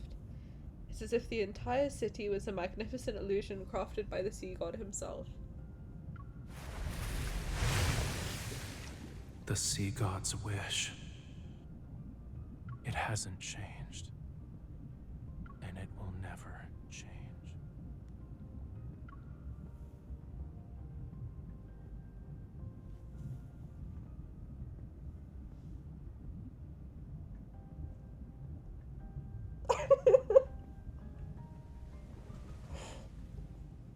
Man, my first thought is like, why couldn't it be Xavier? I'm sorry, I'm so sorry. My first thought was, damn, I wish it was Xavier instead, bro. The amount of effort, I was like, oh my god, no, not Xavier. He can't take his thing. Take it off! Take his suppressor off! Sacrifice him instead. What the fuck? I'm in pain, shut up. My husband just went into the fucking space-time oblivion state. What do you mean? I was prepared for Xavier. I was prepared for Xavier to die. I was literally I was mentally prepared for it. I was like, yeah, okay, his last spring on Earth. Alright, bet. Not this. I wasn't ready for this. What the fuck? I thought this was gonna be funny. I thought this was gonna be funny. Hee hee ha ha, we adopted a baby. What the fuck? I was so happy at the beginning of his chapter, man. What the fuck?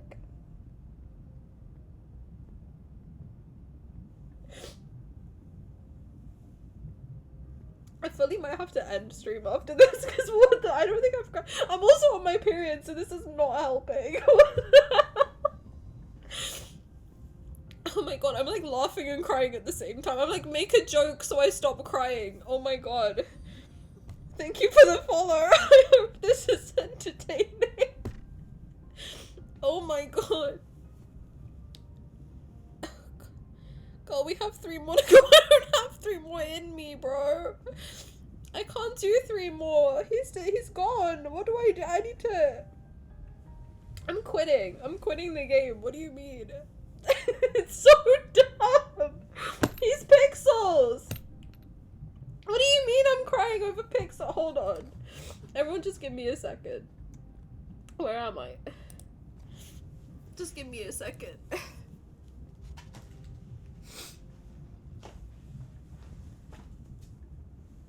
I need my emotional support. Everyone just give me a second. He's fine, guys. He's totally fine. Look, he's fine. God. Jesus. The thing is, this takes the light away from my face and shows you how fucked up I am right now. This is so sad. When I have a 9 million megawatt light on my face, I don't look that fucked up. This is fucking me up, bro. What the hell? This is so sad. Where's Simi when I need him? Literally. Oh.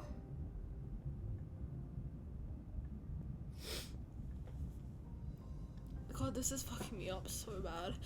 I open my mouth, but my words and thoughts transform into silvery white foam and drift away with the ocean currents towards an invisible horizon. Simi, we need the coconuts. We need the coconuts, man. Someone in Italy throw him out of bed. I'm gonna call him. I don't give a fuck if you got work tomorrow. Wake up. Oh my god. I don't want to do it. I don't want to do it. I don't want to read anymore. I want to go lie down, put my head on his fat little belly and go to sleep. Raphael. I was gonna read these after. I don't think I can handle it now. Goodbye? Fuck off! What do you mean goodbye? Go to hell. This is so fucked up. I promise I'm not that fucked up. Hold on. He needs to get out of the frame because he's making me look more fucked up than I am. Oh my god. What do you mean goodbye? That's so fucked. What the fuck? I'm like, you better say psych quickly. Like, you literally better say psych quickly. If the next chapter doesn't begin with the word psych, or her being like, oh my god, it was just a dream, I am gonna fucking crash out. I am literally gonna crash out. I need you to open. Thank you for the biddies. That's very sweet of you. I coconuts. Thank you for the coconuts. If this next chapter doesn't open with the words, just kidding, he's alive and well and in your room right now, haha hee hee, I'm gonna fucking scream. Why would they do this? Haven't we been through enough? Like, haven't the Raf girlies dealt with enough, man? Like, what the fuck? How have I avoided spoilers for this until now? That's my real question. Oh my god.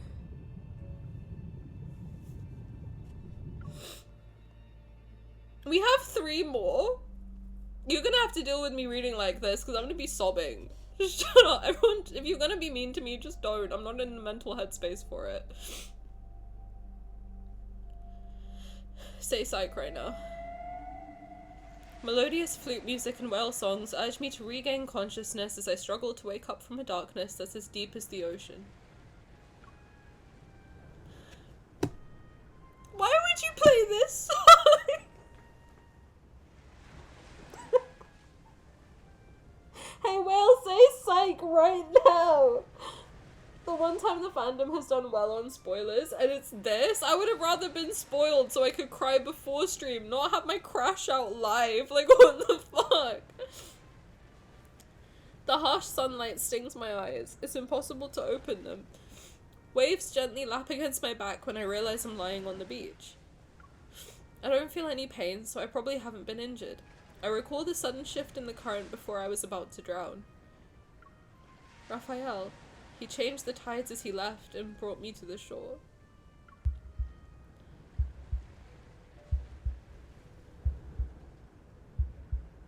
It's fine. The tremors from resonating too many times still course through my veins. Pain explodes in my chest and spreads to my fingertips. I just want to preface, I am on my period and I do have PMDD, so if anyone's like, oh my god, this is such an over-the-top reaction, my hormones are fucking crazy, okay? So everybody just act as if I'm pregnant and respond accordingly, alright? It's up the fucking wazoo. It is not normal. Just leave me alone. I know. It's a valid period or not. My hormones fuck me up. This is not. If I cry, I will have a full-blown panic attack. So everyone just don't be mean to me right now, okay? Oh, nobody thinks it's over the top. Okay, thanks. That makes me feel better. It's just the concept that I am crashing out and I know there are people watching. It's a very weird state to be in right now. The tremors from resonating too many times still course through my veins. Pain explodes in my chest and spreads to my fingertips. Memories of my farewell to- Why would you keep bringing it up? Just go play fucking Claw Machine with Zayne or something. What the fuck? Memories of my farewell to Raphael play chaotically in my mind. It's like the scenes from a movie have been cut into pieces and haphazardly reassembled. I cough up a mouthful of seawater and struggle to push myself up, but I repeatedly fall back into the waves. The seawater has reached my mouth and nose. I see my brain is so fucked up that Luna, I read your message and I said, right on the sand, why don't you? Yeah, with piss. Cause that's the only thing that's gonna make me laugh right now. Where's Sibby with the piss jokes when I need him? Like, where? Actually, I need someone to talk about piss quickly. The seawater has reached my mouth and nose. The tide is coming in. If I stay here any longer, I might drown.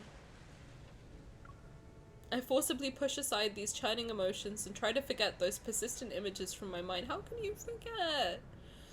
I need to find a safe place first. I can't fall here. I struggle to my feet again and again, only to fall back into the waves. Accompanied by shouts, the sound of several footsteps reaches the beach. Help me.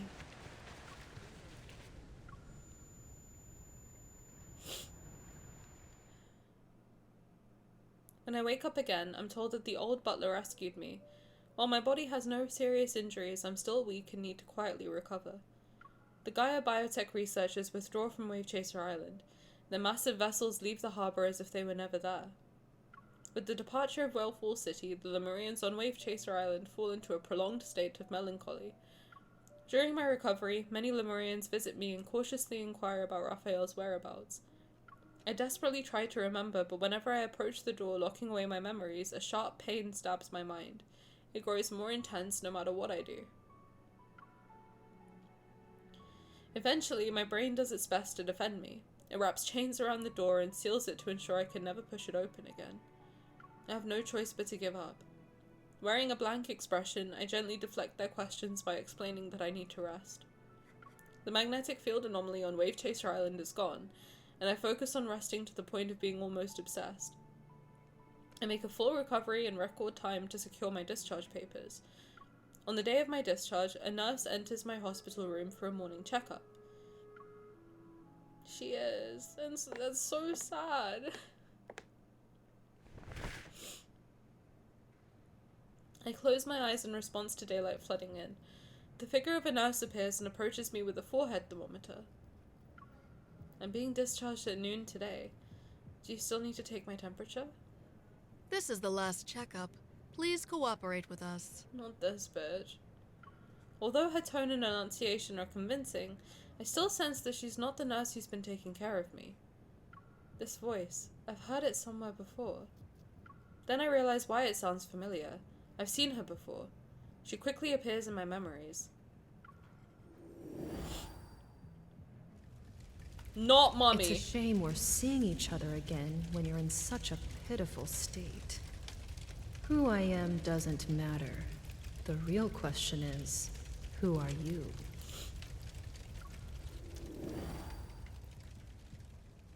There go languid woman. It's you.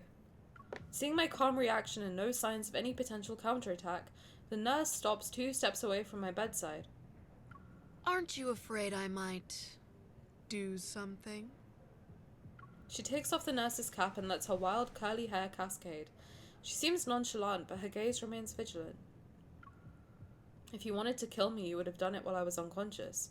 Why did you choose the day when I'd be discharged from the hospital? The mysterious woman is momentarily stunned, her shoulders drooping as her eyes reveal a sense of defeat. You're spoiling the fun. My meticulously crafted script isn't entertaining anymore. I hold out my hand and beckon her to come closer. I need to read the script first before I decide whether or not I want to accept her role. The mysterious woman's slight smile appears as she approaches my hospital bed. Her fingers brush against my wrist. My hunter's watch activates and projects a faintly glowing hologram. She taps the screen and brings up a map. Coordinates are embedded into the map and pulsate on the screen. The mysterious woman turns off the hunter's watch. What was that? A treasure? that can only be unlocked with a key. You're strong enough to withstand these unknowns. Everything you want to know is there.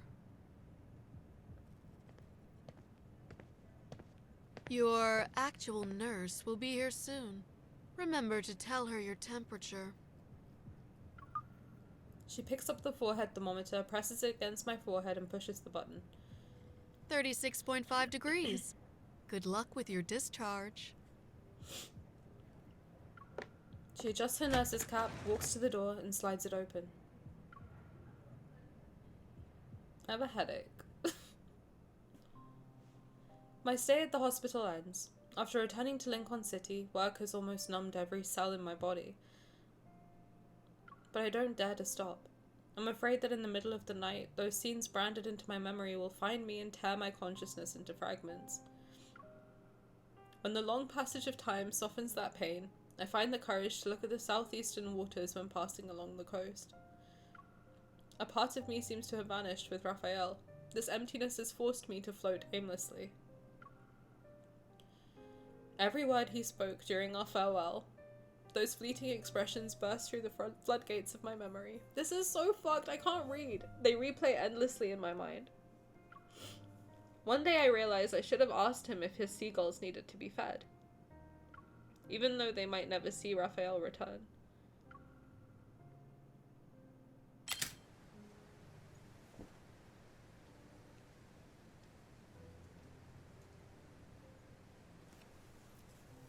Shut up! Because now I'm thinking about that one scene from the end of Under Deep Space where the paper goes and he disappears, and it's so, oh my god, why did they foreshadow it? And I was like, there's no way he's gonna disappear, right? Oh my god, this sucks so bad. Can they please just end it? I will not, honest to god, I won't be mad if this chapter ends with him being on his bed being like, hey cutie. I literally will not, I won't be mad. I won't be like, that's bad storytelling. I'll be like, thank god. You know. Good shit. Good shit. After nearly a month of living in a daze, I finally opened the door to Mo Art Studio. Raphael's unfinished paintings need to be moved to a storage room where temperatures and humidity are precisely controlled. Thomas can't do it by himself. I volunteered to help him organize, and we worked together to move them around. The number of Raphael's unfinished paintings is staggering. We spent 3 hours organizing before finally storing the canvases. It's like he died. Like, this is so fucked up. I didn't realize he had so many sketches. Artists driven by inspiration are like that. They'll make a few brushstrokes when it strikes, and continue when they're in the mood. I wonder what she told him where he's gone. Thomas hurriedly glances at his watch. It's getting late. I need to head home, but please contact me if you hear anything from Raphael. Oh god, he just thinks he's like missing. He probably just thinks he's traveling. His like best friend doesn't even know he's like not here anymore. That's so fucked up. What the hell?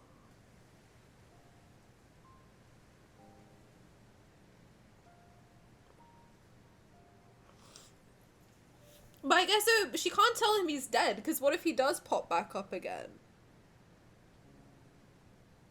Because if she's like, oh, by the way, he died, then, oh my god. Then if he comes back, then he would be like, wait, I thought you died, like, we warned you, we did a whole thing. So she has to be the only one that knows that, which is like, so fucked up. Oh, Thomas thinking about him getting into another car. Why would you say that to me now? Why are you kicking me when I'm down, bro? What the fuck? Thomas would have known something was up with me. I don't know how. I mean, I guess it's been a month for her and like 5 minutes for me. Oh my god. I can't bring myself to look at him.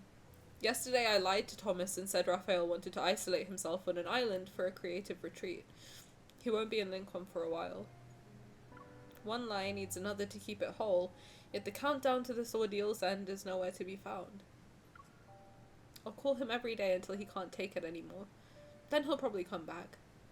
He has several exhibitions coming up. I hope he can make it back in time. Yeah, same. I'll head out now. You should go home. Alright. After Thomas leaves, I can't bring myself to go. I'm literally like, I literally can't speak. It's actually hurting my throat to try. After Thomas leaves, I can't bring myself to go. I remain seated in the middle of the studio for a long time. I stare at the massive unfinished painting on the wall. The sea breeze gently stirs the gauze curtains. I remember when I first met Raphael. He was working on this painting. Back then it only had a single layer of colour, but most of it's already done. My memories take on the bluish violet hue. If she completes the painting with the red, I'm gonna start crying so badly. That it's not even gonna, like, it's not even gonna be, like, I have to end the stream at that point, like, it's not gonna be good.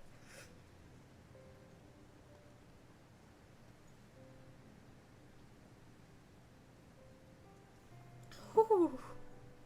This sucks. Just pretend the red is pissed. Thank you, I needed that. Actually, that helps. Thank you, I needed that. Oh my god. I need like a coconuts level joke right now. That's the only thing that's gonna make me able to read.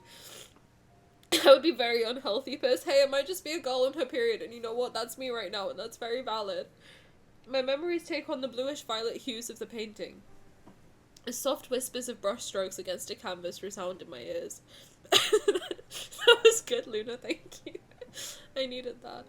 Raphael was perched on a tall ladder and applying each brushstroke with deliberate care. Although his progress was slow, his attention to detail was extraordinary. I literally played that chapter today. Like, this really sucks. He worked on each brushstroke with an intense focus. Oh, Glub Glub, thank you for the biddies. That's very sweet of you. Oh, but it's not like he's got...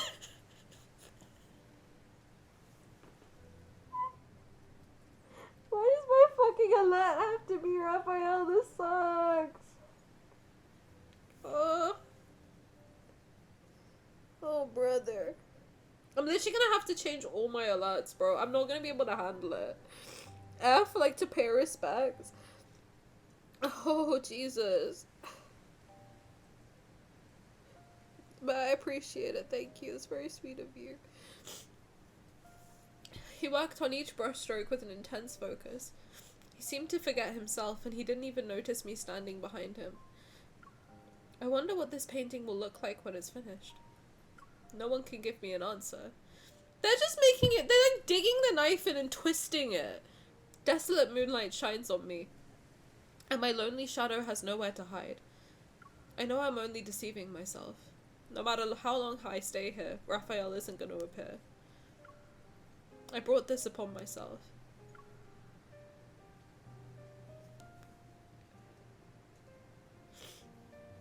Before leaving, I take one last look at the empty studio and whisper to someone who isn't there. Goodbye. You know what, I don't want the breakup banner anymore. I take it back. I take it back. I don't want the breakup banner anymore. This really sucks.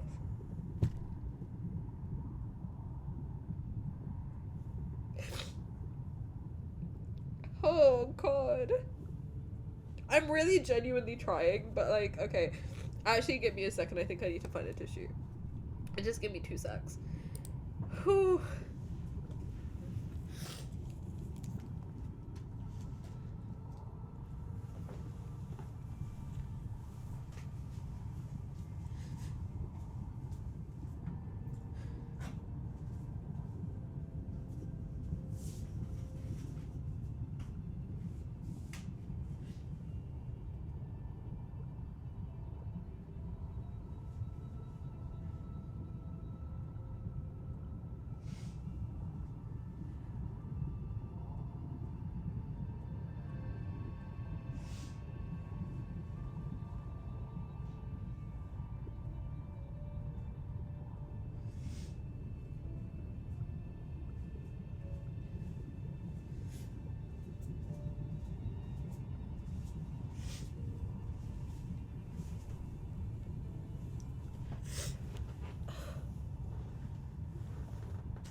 god, Luna, I need the piss jokes. You're feeding me right now.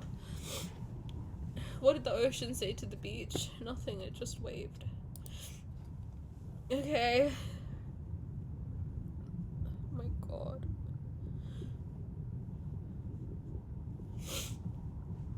Queen, I don't think you should be here for this if you don't want spoilers. I don't think you should be.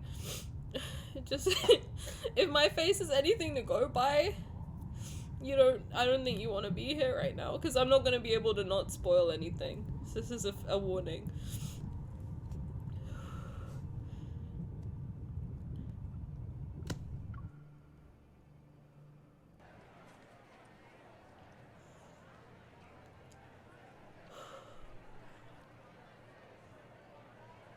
Love you too. Thank you for lurking. I appreciate it. I just don't want you to get spoiled. I would love for you to stay here, but I don't want you to get spoiled because it's a lot.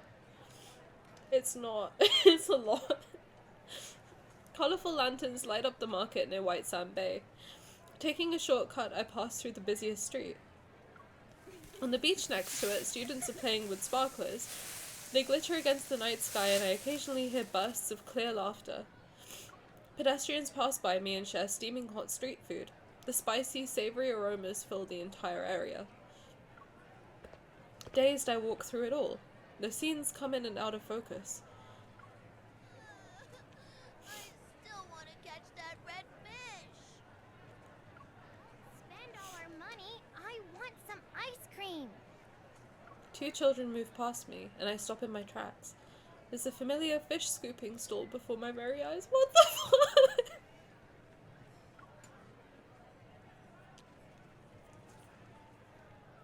Why are they digging the knife in so deep? What the fuck? It's fine.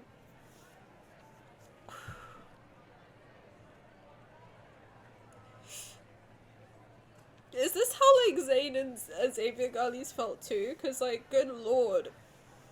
I'm glad Sylus's wasn't like this. Fucking hell.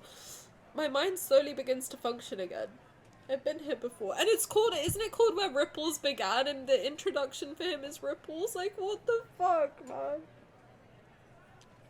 They're really not making this easy. What the hell? My mind slowly begins to function again. I've been here before. The sign still displays those familiar words, in the Sea of Lemuria, to save the final flammula in the world. I look at the small pool where a brightly coloured flammula is slowly swimming along the edge. Unfortunate. This species of fish can only survive for a week on land.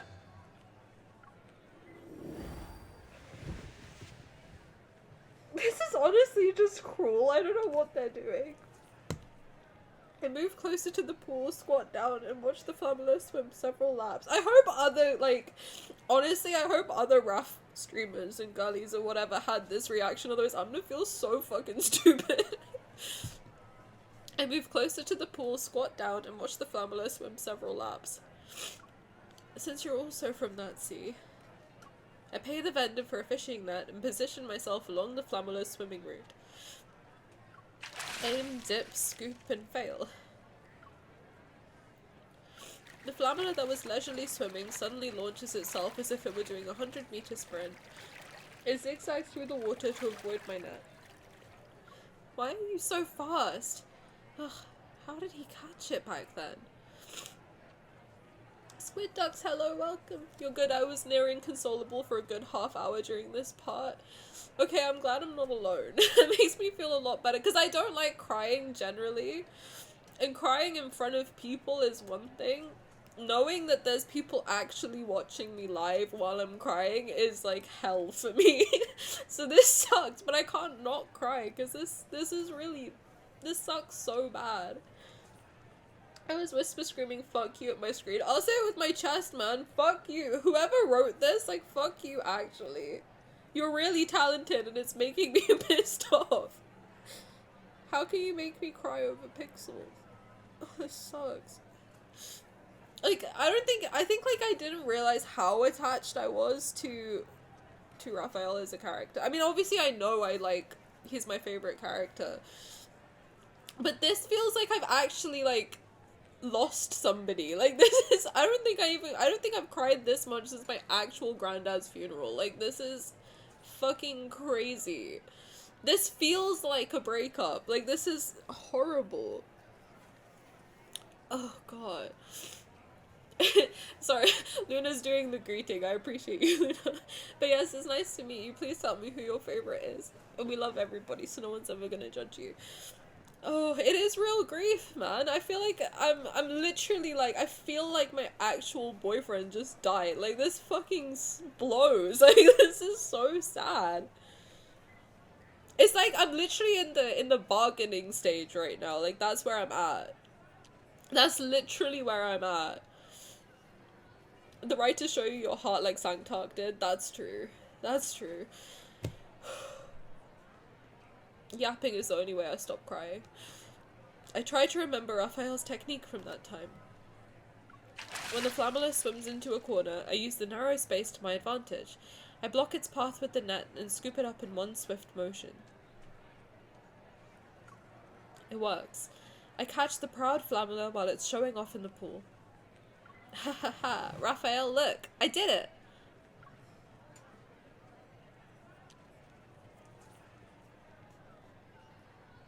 She's going crazy. Dude, this sucks so bad! I turn, but no one's there. I can only look at the unobstructed path along the street that leads to the coast. The bustling crowd comes and goes, but he won't appear again. No one will show me how to catch fish or tell me what the red fish is called.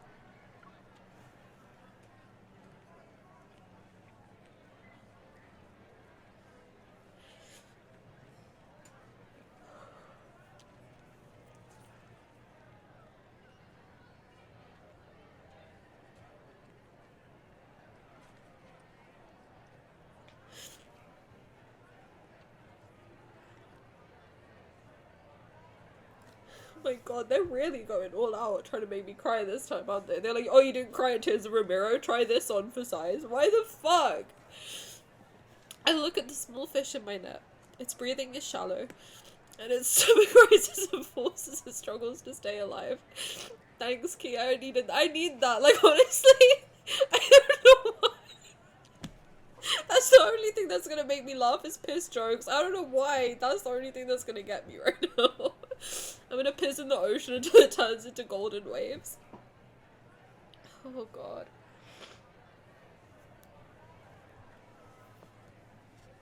The fish is gonna slip away, you know. Startled, I turn around again and look towards the source of the voice. Say psych.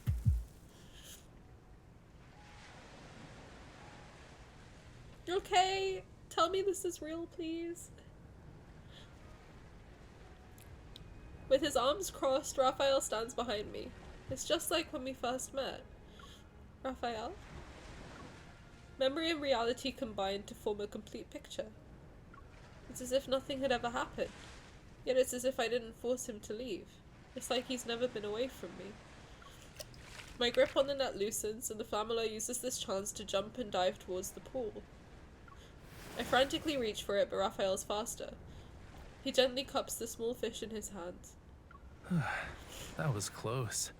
It's pretty silly for trying to return to its cage. Did they say psych? I'm literally gonna start crying again. Slap him, make sure he's real.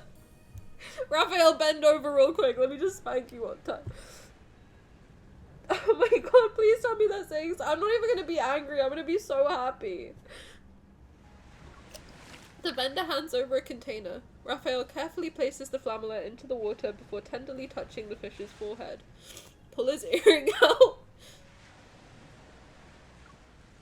The fish gracefully sways its tail to create a string of water droplets. It's livelier compared to when it was in the pool. Should I take this one home too? I wonder if Reddy needs a new friend. Or I could just return it to the sea.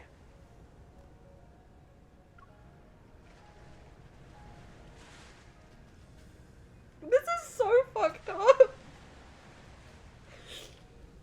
This is literally toying with my emotions on like a weird level. I was literally thinking in my head like, how long will it be until he's back in the main story? Like, is he just gonna, how are they gonna do multi-banners and shit like that? Like, what the fuck? My eyes are pissing. My eyes are pissing too. I need another tissue, man. This sucks.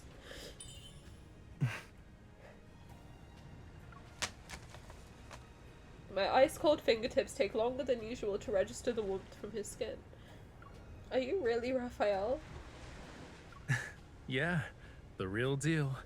If you don't believe me, you can pinch me to make sure. No, because my first thought was, what about the multi? Literally.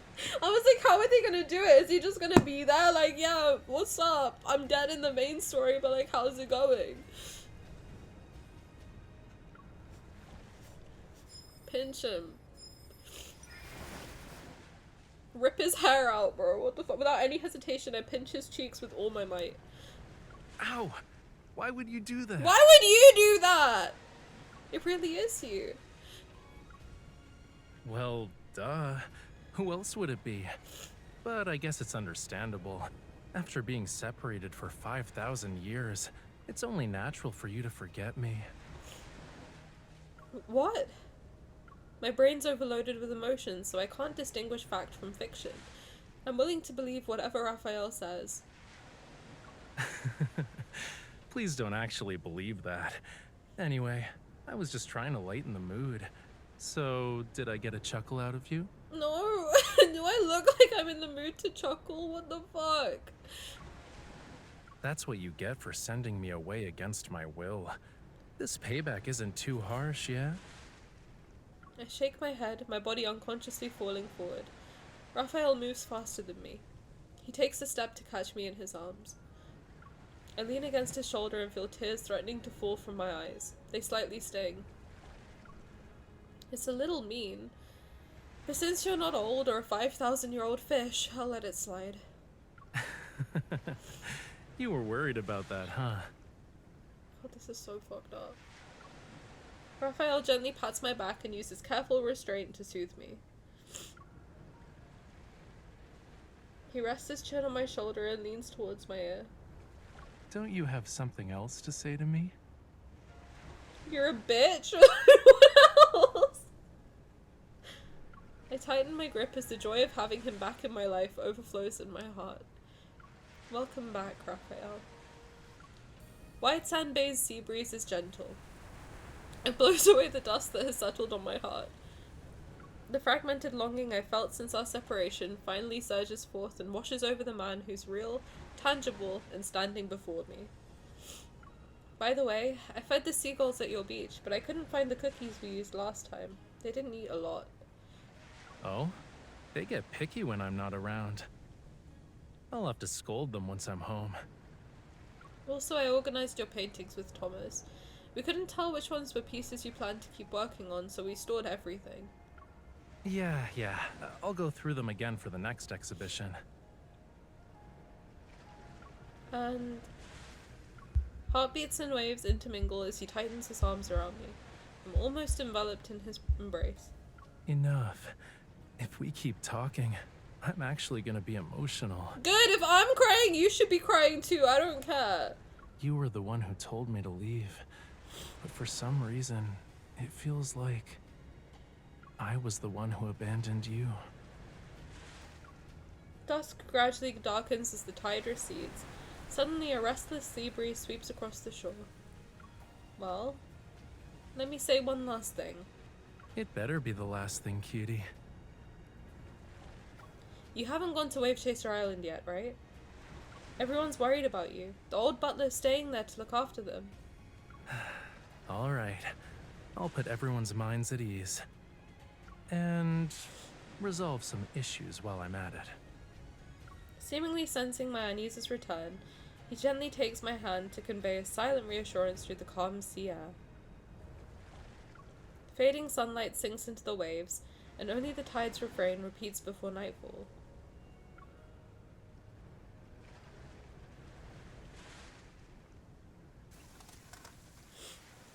Rain cascades onto the city. The night scenery is transformed into a palette of neon colors. The square is nearly void of pedestrians. Only hunters wearing uniforms, busy coordinating their movements, are hurrying back and forth. Only one magnetic field anomaly remains. It's expected to be cleared tonight. Then the city will return to normal. But just as everything is about to be wrapped up, the magnetic field that had dissipated reappeared in a more hidden crevice, and it starts to expand once again.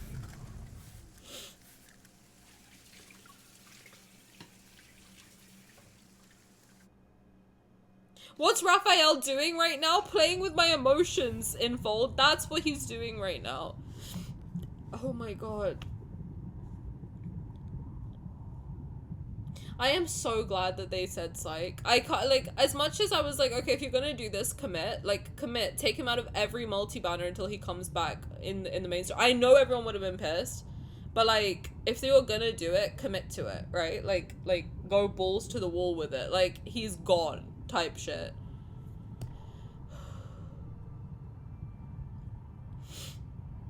Oh my god.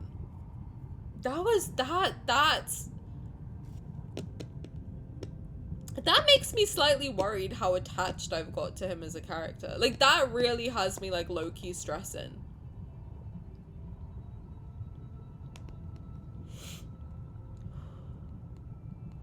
I was legit thinking they would leave it at that and we wouldn't see him for another 6 months to a year. That's where my mind was going. I was like, okay, they're gonna commit. They're gonna take him out of every multi. It's all gonna, like...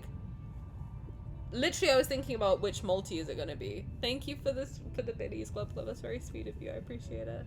There's still one more. I can't. There's another one. Another one. Okay, I need to go get a tissue again, so everybody just give me a second. I'm fucked up, bro. What the fuck?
Okay, I was fully expecting, Glub Glub literally, I was fully expecting that, like, you would select Raphael on the homepage and he just wouldn't be there.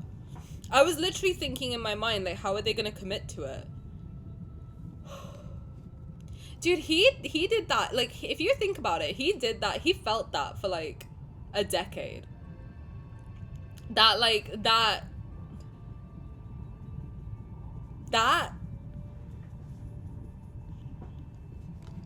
He felt that for a decade.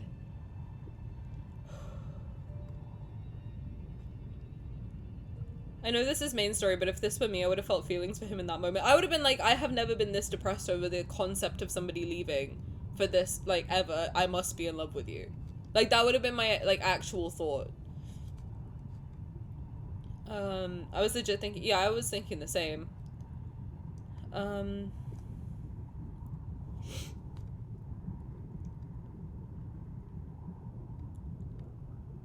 I feel so guilty for not saying anything, but it's necessary. No, I think it's good to let me experience. I mean, that's what I wanted. I have been saying, let me experience it for myself, but oh my god, the relief I feel now. I don't think you understand the relief I felt when he showed up. I was like, there's no way they're really, like, gonna make me be like, oh my god, he's back, and then he's not.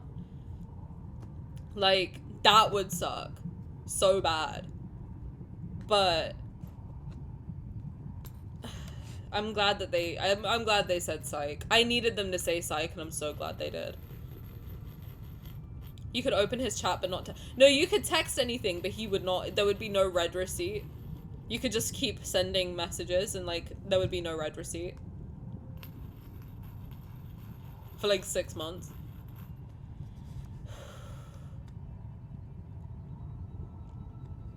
I must be in love with you because why do I feel this so deeply? Literally. Just say, hey Raph, I want to get you pregnant now. That's it. If I saw him, if it was me in reality and I saw him, I would literally, you see how emotional I am. I would be breaking the fuck down crying. Like, there's no way. Clip, thank you for the like, I appreciate you. Get some rest.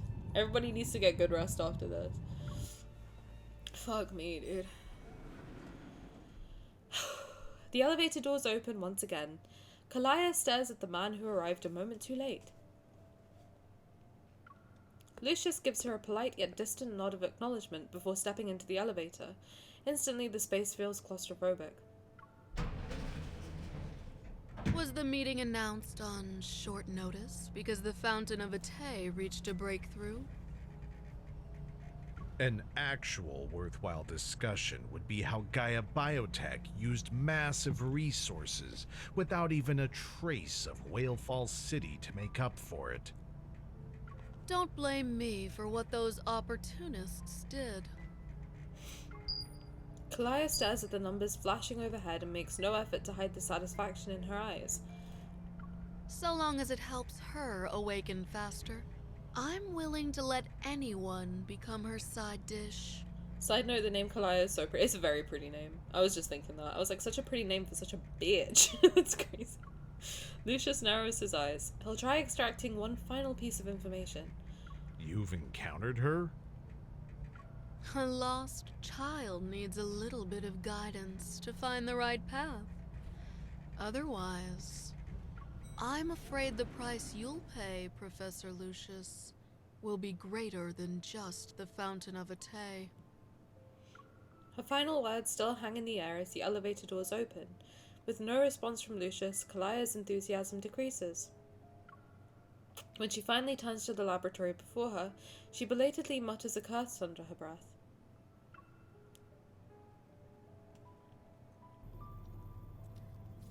Put away your pointless enthusiasm, Kalaya. The time to guide her is already gone. Electronic displays diffuse and interweave throughout the space. Meanwhile, figures, both virtual and real, have already taken their positions. Only 2 empty spots remain. The old man in the center appears to have left his hospital room.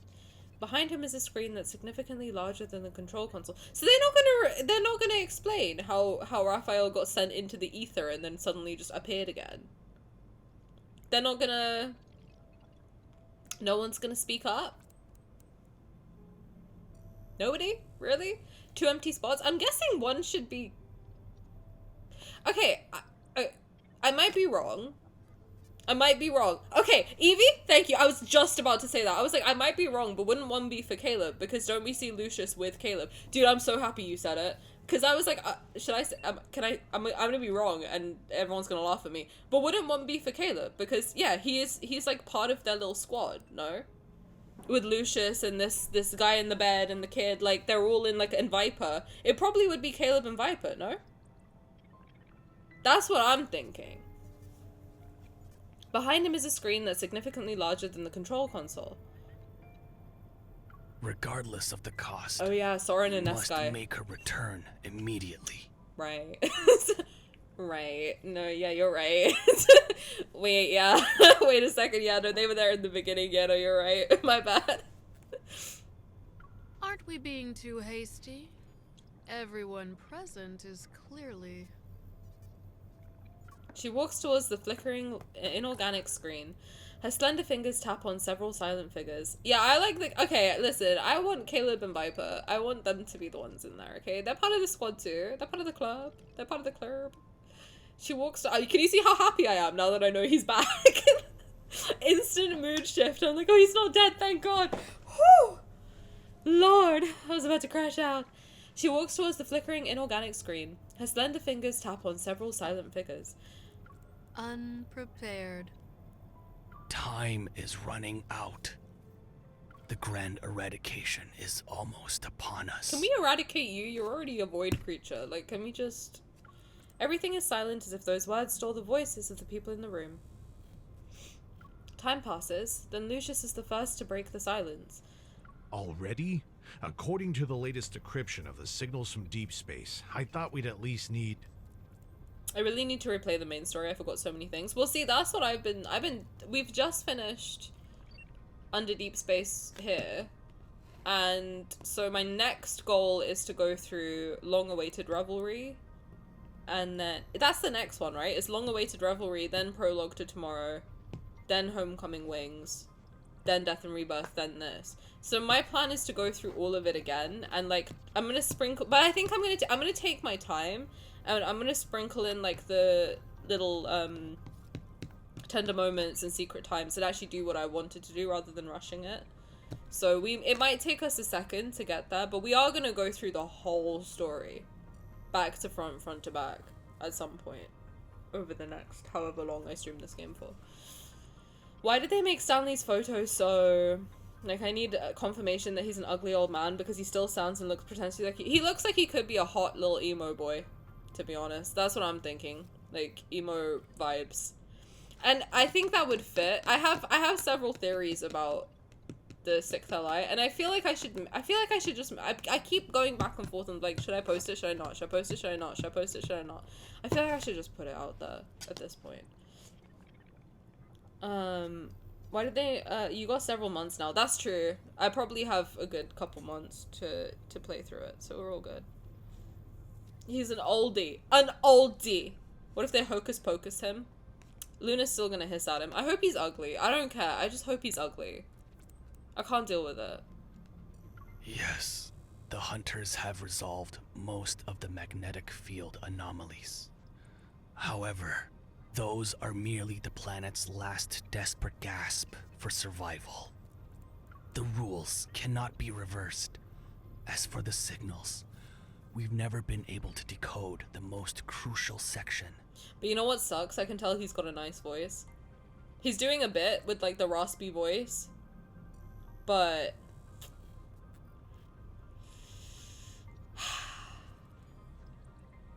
I can tell the voice is good. I honestly think 6 will be like Sylus. We're not going to meet him until... Well, okay. I have played chapter 1, 2, and 3 on my new account. Sylus is mentioned like from the jump. Like he's been there from the beginning. And not in the main story. Because I have been combing through everything, front to back, back to front, and really taking my time on that account. Like, I've just I think I'm still on chapter 3, and I've had it now for, like, I think I had that account now for a couple days. But, Sylus is hinted at, even in the comments of news articles that you get on the first day. One of the I'm telling you, when I tell you I went deep, I'm telling you I went deep. One of the comments on one of those news articles is when you gaze into the abyss gazes back. Which I know is, like, generic, but that's literally what he says as Abyssum Sovereign in his, like, Ardent Oath. Like, he's hinted at from so early on that it's not even funny. And Caleb has been hinted at since, like... Because I was going through with the thought process of, let me see when Sylus and Caleb were hinted at. Caleb is, like, first day. You get a phone call from him. Straight off the bat, like, right off the bat, you get a phone call from Caleb. Then I was thinking, okay, it might not be anyone who's mentioned in, the notes section. But then Caleb is mentioned in that. So there's no way to, like, figure out, like, who it's gonna be, necessarily. So, and a text. Yeah, the text is crazy. You'll see me every day. Okay. All men do is lie.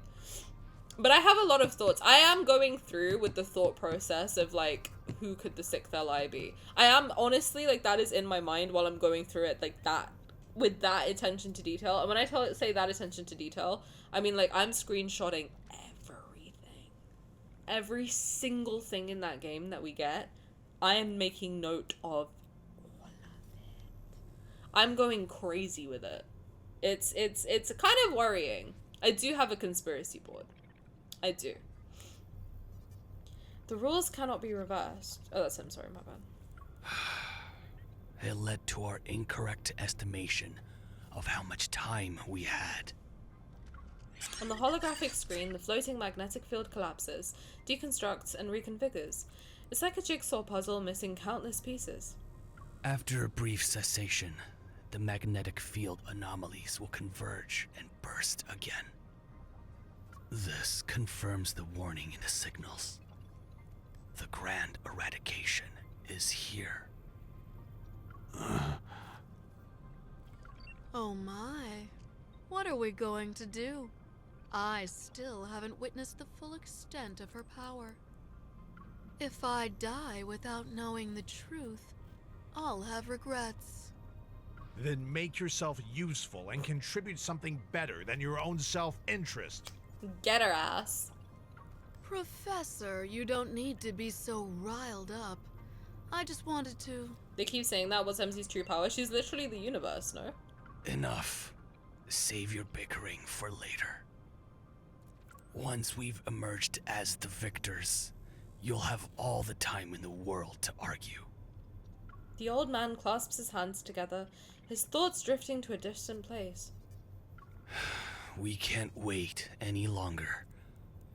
There's no more time. She reminds me of Shigo from Kimbo. Oh my god, she does! You are right. This is our only chance. Good pull. I'm not interested in what a bunch of fucking oldies have to say. Despite being shrouded in night, the town remains lively. On an observation deck facing the street, several people sit outside the range of the streetlights.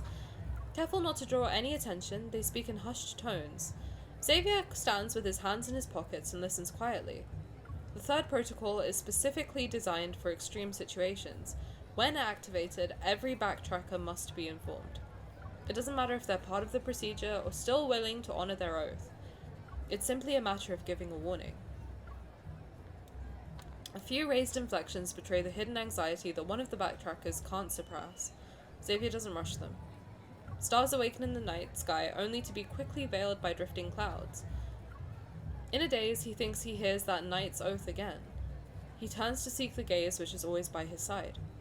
Yet he only sees the road he once walked. The night's darkness has swallowed it whole.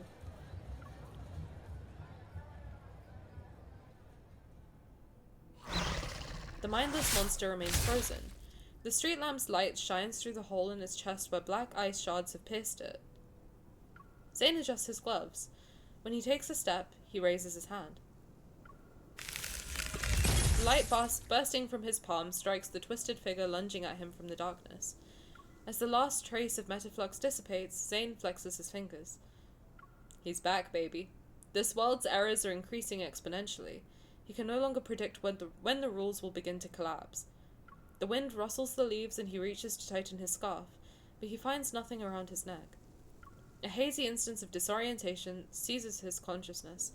It's seemingly urging him towards the brightly lit area in the distance. But an energy disturbance pulls him back to reality. The dark figure lingers for only a second before turning and vanishing into the night.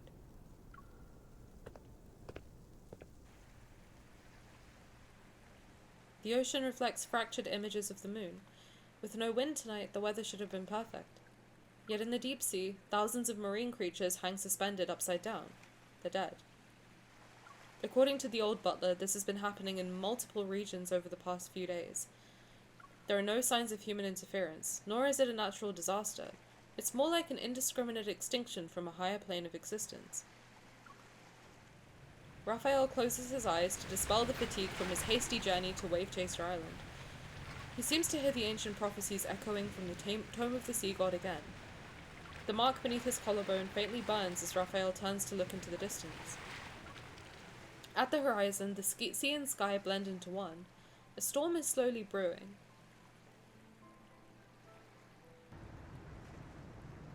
Oh, even Sylus is going in section, okay. The Zoion hunt's after effects should have lingered for a longer period in this chaotic darkness, but the vermin on the streets have been unusually on edge since then. A poison called danger has seeped into the air. Even the unusually perceptive inhabitants here can't identify its source. The only one who might know is perhaps Sylus. The violent disturbance passes unimpeded through the Deepspace tunnel. It oscillates and jumps within his right eye. The source, lurking and interfering, is at the other end of that tunnel. Dealing with it will likely be troublesome. Sylus contemplates whether this fragile celestial body can still withstand such consequences. Pain seeping and corroding one's bones might not drive one to madness, but it's certainly unpleasant.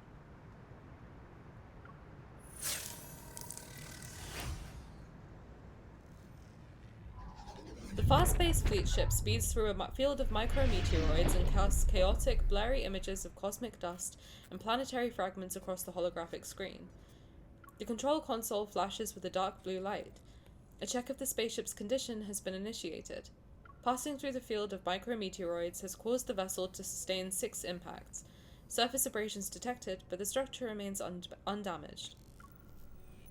Caleb looks away and spreads his fingers to rotate the holographic star map. To evade a magnetic field storm, the vessel entered an uncharted route and unexpectedly discovered a new part of the Deepspace tunnel. HQ has carefully reminded him that no contingency protocols were prepared for this region. Red signal fluctuations dance across the screen as the Colonel cuts off the comms channel with HQ. He presses activate without any hesitation. The vessel's pause ends and heads into the Deep Space Tunnel's unknown depths.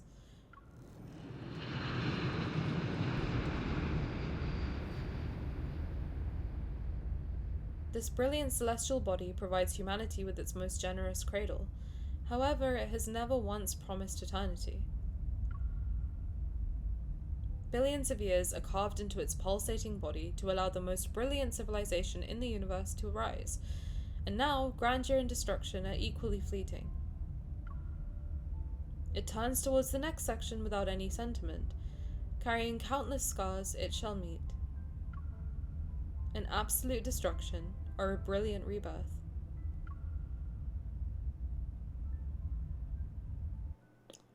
Whew.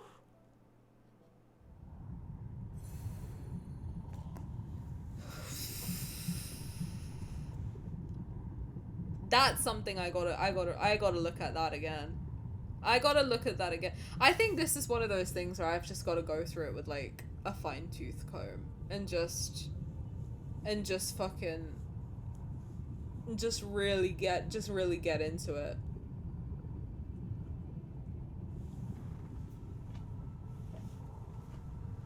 This is a favorite for me. I don't think I've cried that much at something in a while. I don't know, maybe Dawnbreaker got me this badly. I think now, yeah, I've cried at Dawnbreaker, I've cried at Forcia. This got me worse than all of them though, I think.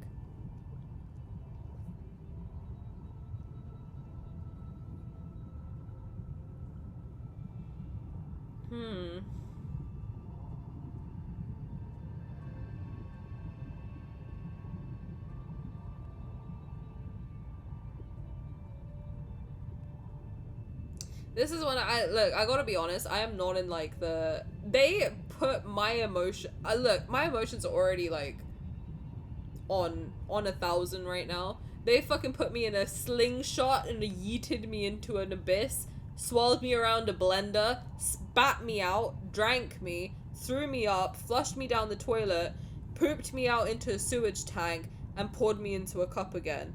Like, you know, I went through the whole process of life right there.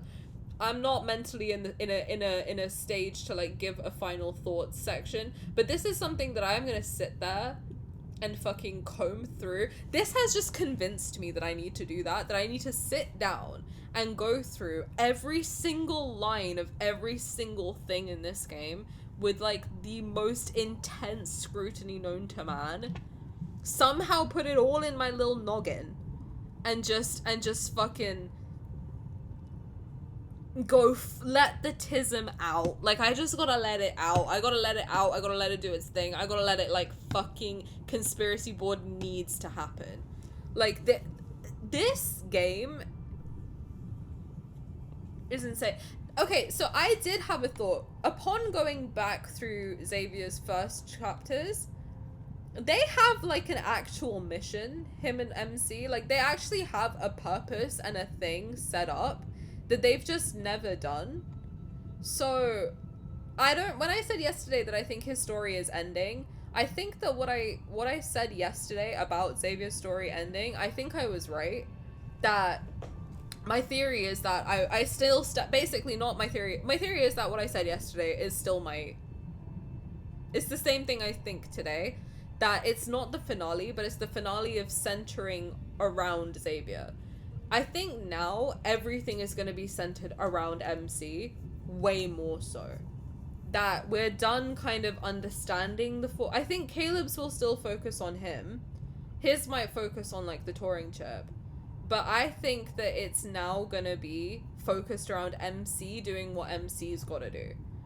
And there's still a lot of questions to answer when it comes to Ever. There's still a lot of questions to answer when it comes to like all the shit that happened in Death and Rebirth.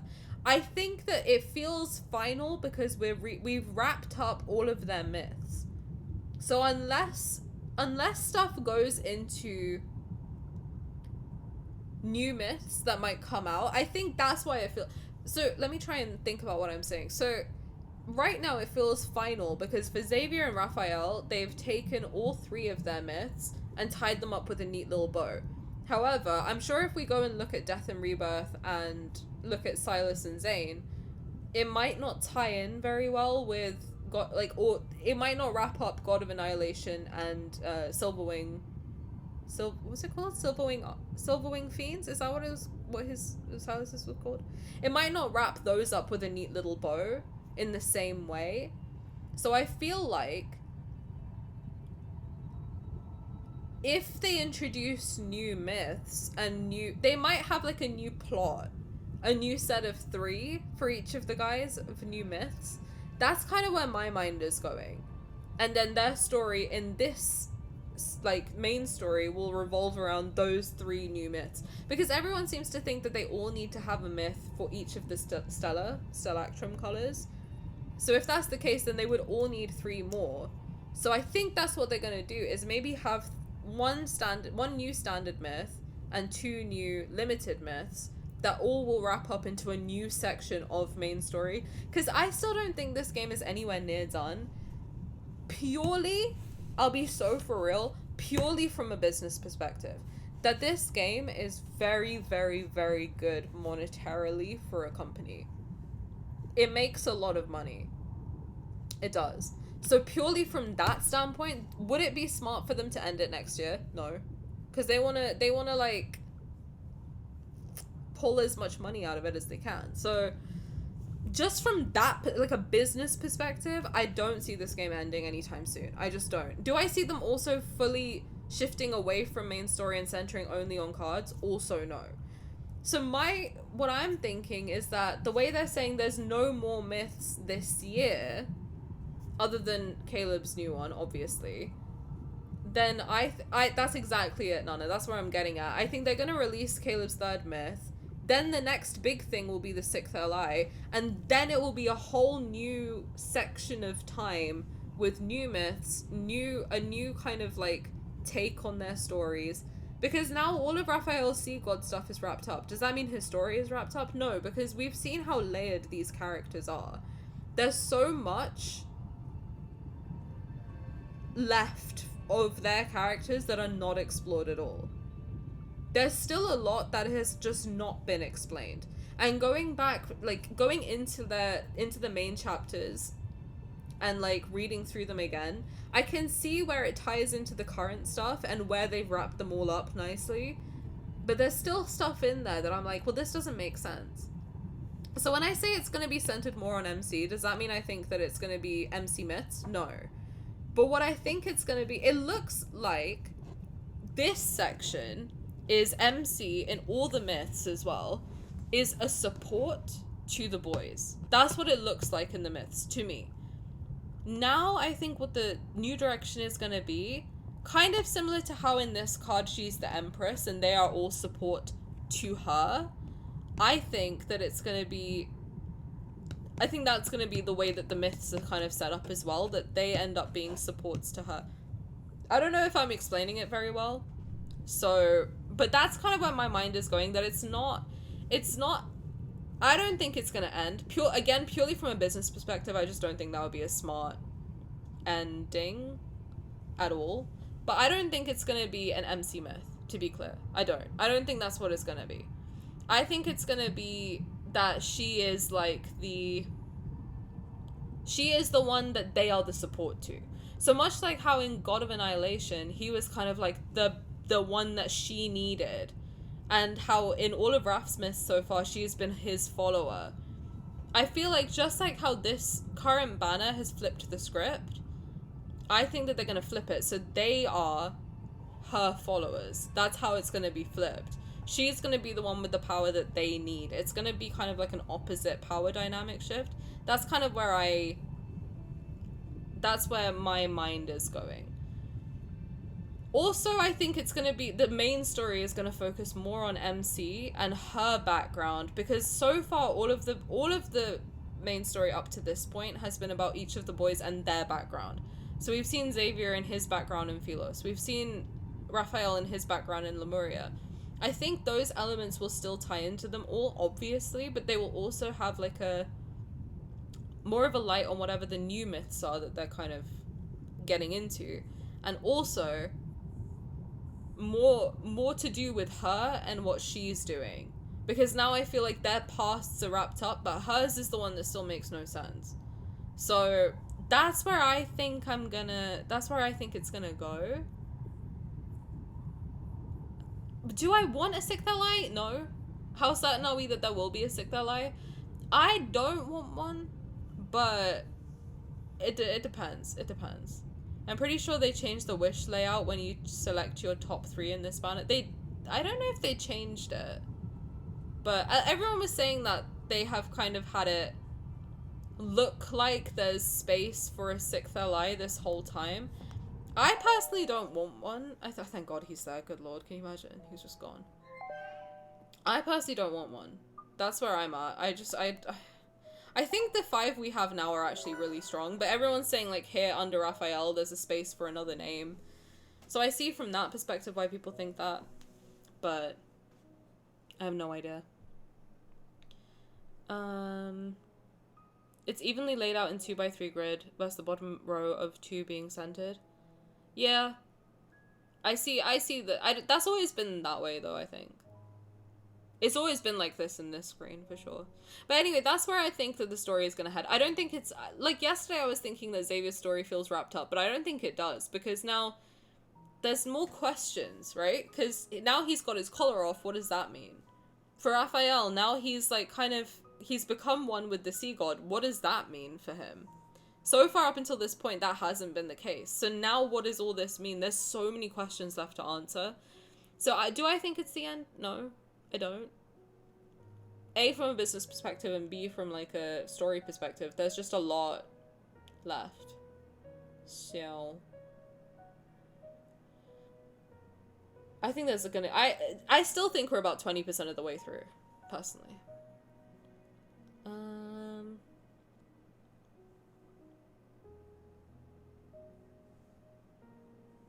We're 2 years in, I think they could do this to bring in more players before continuing stuff.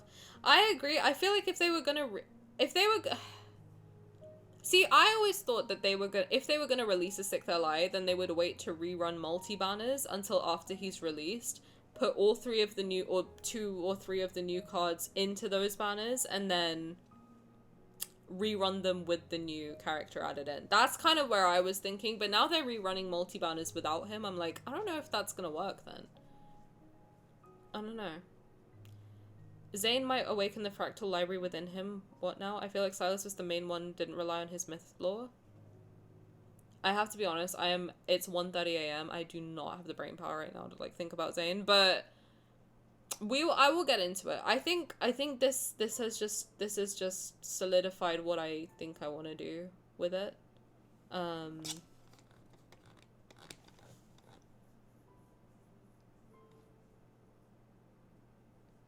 All the guys represent aspects of grief, denial, Caleb, anger, Raph, depression, Zayne, bargaining, Sylus, acceptance, Xavier, life after moving on, 6th ally. Xavier was basically just confirmed. Okay, okay. Again, I don't have the brain power to think it through right now, but it's a good theory. Hey, I'll be interested in seeing it fleshed out, for sure. But I don't know, we'll see. We'll see what comes next. Infold's gonna kill them all off and restart the main story as another life, and it scares me. I think she might have been...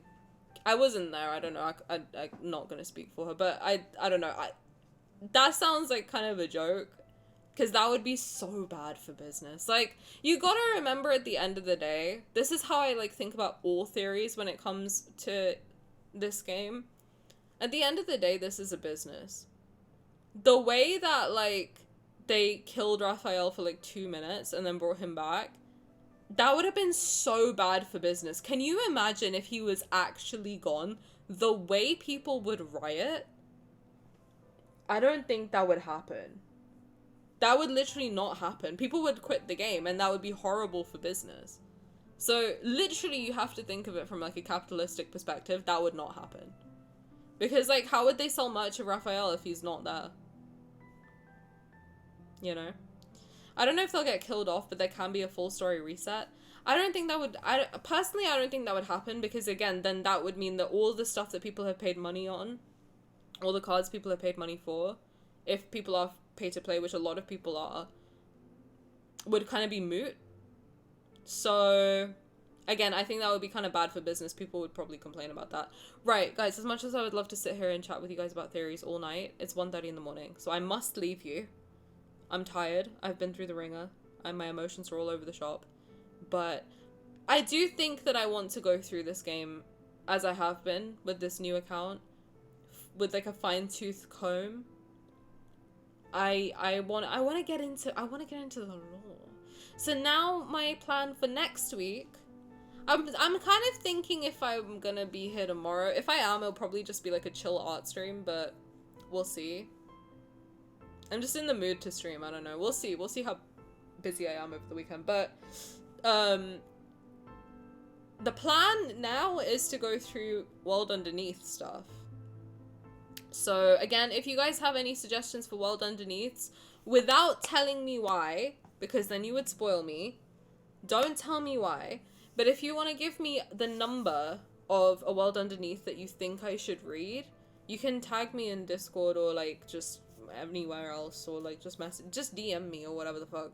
You can whisper it to me, I think my whispers are open, so you can message me anywhere, and just let me know which number you would like me to read, or which one you think would be good to read for lore perspective. Because a lot of the time people tell me stuff in chat and I'm like, I don't know what you're talking about. And they're like, it's in World Underneath. And I'm like, I haven't read it. So if there are any World Underneaths that you think are specifically good to go through, then you can message me. But make sure you message me, because I will not remember. Especially not right now. But that's my plan for next week. We'll go through a lot of World Underneath stuff. So if you like my voice for some reason and you want to hear me read you a bedtime story basically all of next week, then come hang out. But otherwise, I hope you have a good weekend. I'm gonna go play every single Raphael card I own and try to decompress and remind myself that he's okay and he's fine. And hug Rafifi over here. You owe me a palm? Oh, I'll do it right now. I'll do it right now. Anything for Yuki. Anything. Your Literally business anything. is more important than sleep. Thank you for anything. I'm a tell bit me, distracted, senpai. What do you want? You to be here. I was lucky because spoilies, but I hope everyone had a good time. Yeah. Yeah. Go listen to Treasure. That's now my daily sleep sound. That's what I listen to fall asleep. I love it. Hearing him sing, beautiful stuff. Thank you for your daily thingamaboobers. Enjoy your cleaning spray and Yuji figure. The feels hit. Oh, I cried. I cried a lot. Thank you for the sub, Squid Ducks. That's very sweet of you. I appreciate it. Oh, and look who's winking at you. I appreciate it. Thank you very much. It's very sweet of you. The feels hit. I cried for a solid hour and a half, I think. It was a long time. It was like 3 chapters or something. I think that must have been an hour and a half. Let me palm him real quick for Key. A palm for Key, if you will. Thank you for the follow, Aeonic. Yeah, I appreciate it. Think again. Oh, my precious, beautiful boy. Why are we doing this again? The next time you wave, I'll make you wait a few seconds. Imagine we were planning his birthday. I had no idea. Someone needs to do, like, I need to learn how to do a foreshadowing edit on this stream. Of course, I hope I can catch a stream next time. That's very sweet of you. I stream Monday, Tuesday, Thursday, and Friday usually. Around 2 p.m. EST, 7 p.m. UK time, whatever time zone you are in. But that's my usual stream time. So if you're ever available and want to come hang out during those times, then feel free. I'd love to have a drink and relax. Squish that fish. I sure will. Fishy emotionally exhausted me. Yeah. You know what's crazy? When I came here today, I did this. Hair that won't get messy no matter. And you know what how he much said? you He tussle didn't it. say this. He was like, Is it "You're in a even good hair? mood today." It's gotta be steel wires or something. This bitch said, "You're in a good mood today." Yeah, I was. Until you ruined it. Are you giving me a new hairstyle? Ugh, anyway. I'm gonna go enjoy this man. This clump of pixels on my screen that I cry over. And I hope everyone has a good day, has a good evening, has a good weekend. If I don't see you, I might see you. I don't know. I was thinking of doing an art stream this weekend, but I don't know if I got it in me. If I have it in me, we'll do it. If I don't, then I will see you all on Monday. But I hope you have a brilliant weekend. I am literally just gonna go. I'm so sorry. I usually raid, but I cannot deal right now. But I love you all very, very much. Everyone take care of yourselves. I know people are crying with me. So have a good rest of your day. Go enjoy him, Tiny. Make him understand to never do this again. To eat dinner. He better not. Or the divorce will happen. I'm gonna literally put his ring on and never take it off. I'm being so serious. But have a good night, everybody. I love you all very, very much. And if I don't see you this weekend, then I will see you on Monday. And I hope you have a fabulous weekend. Peace out. Goodbye. Bye-byes. Sweet dreams, everybody.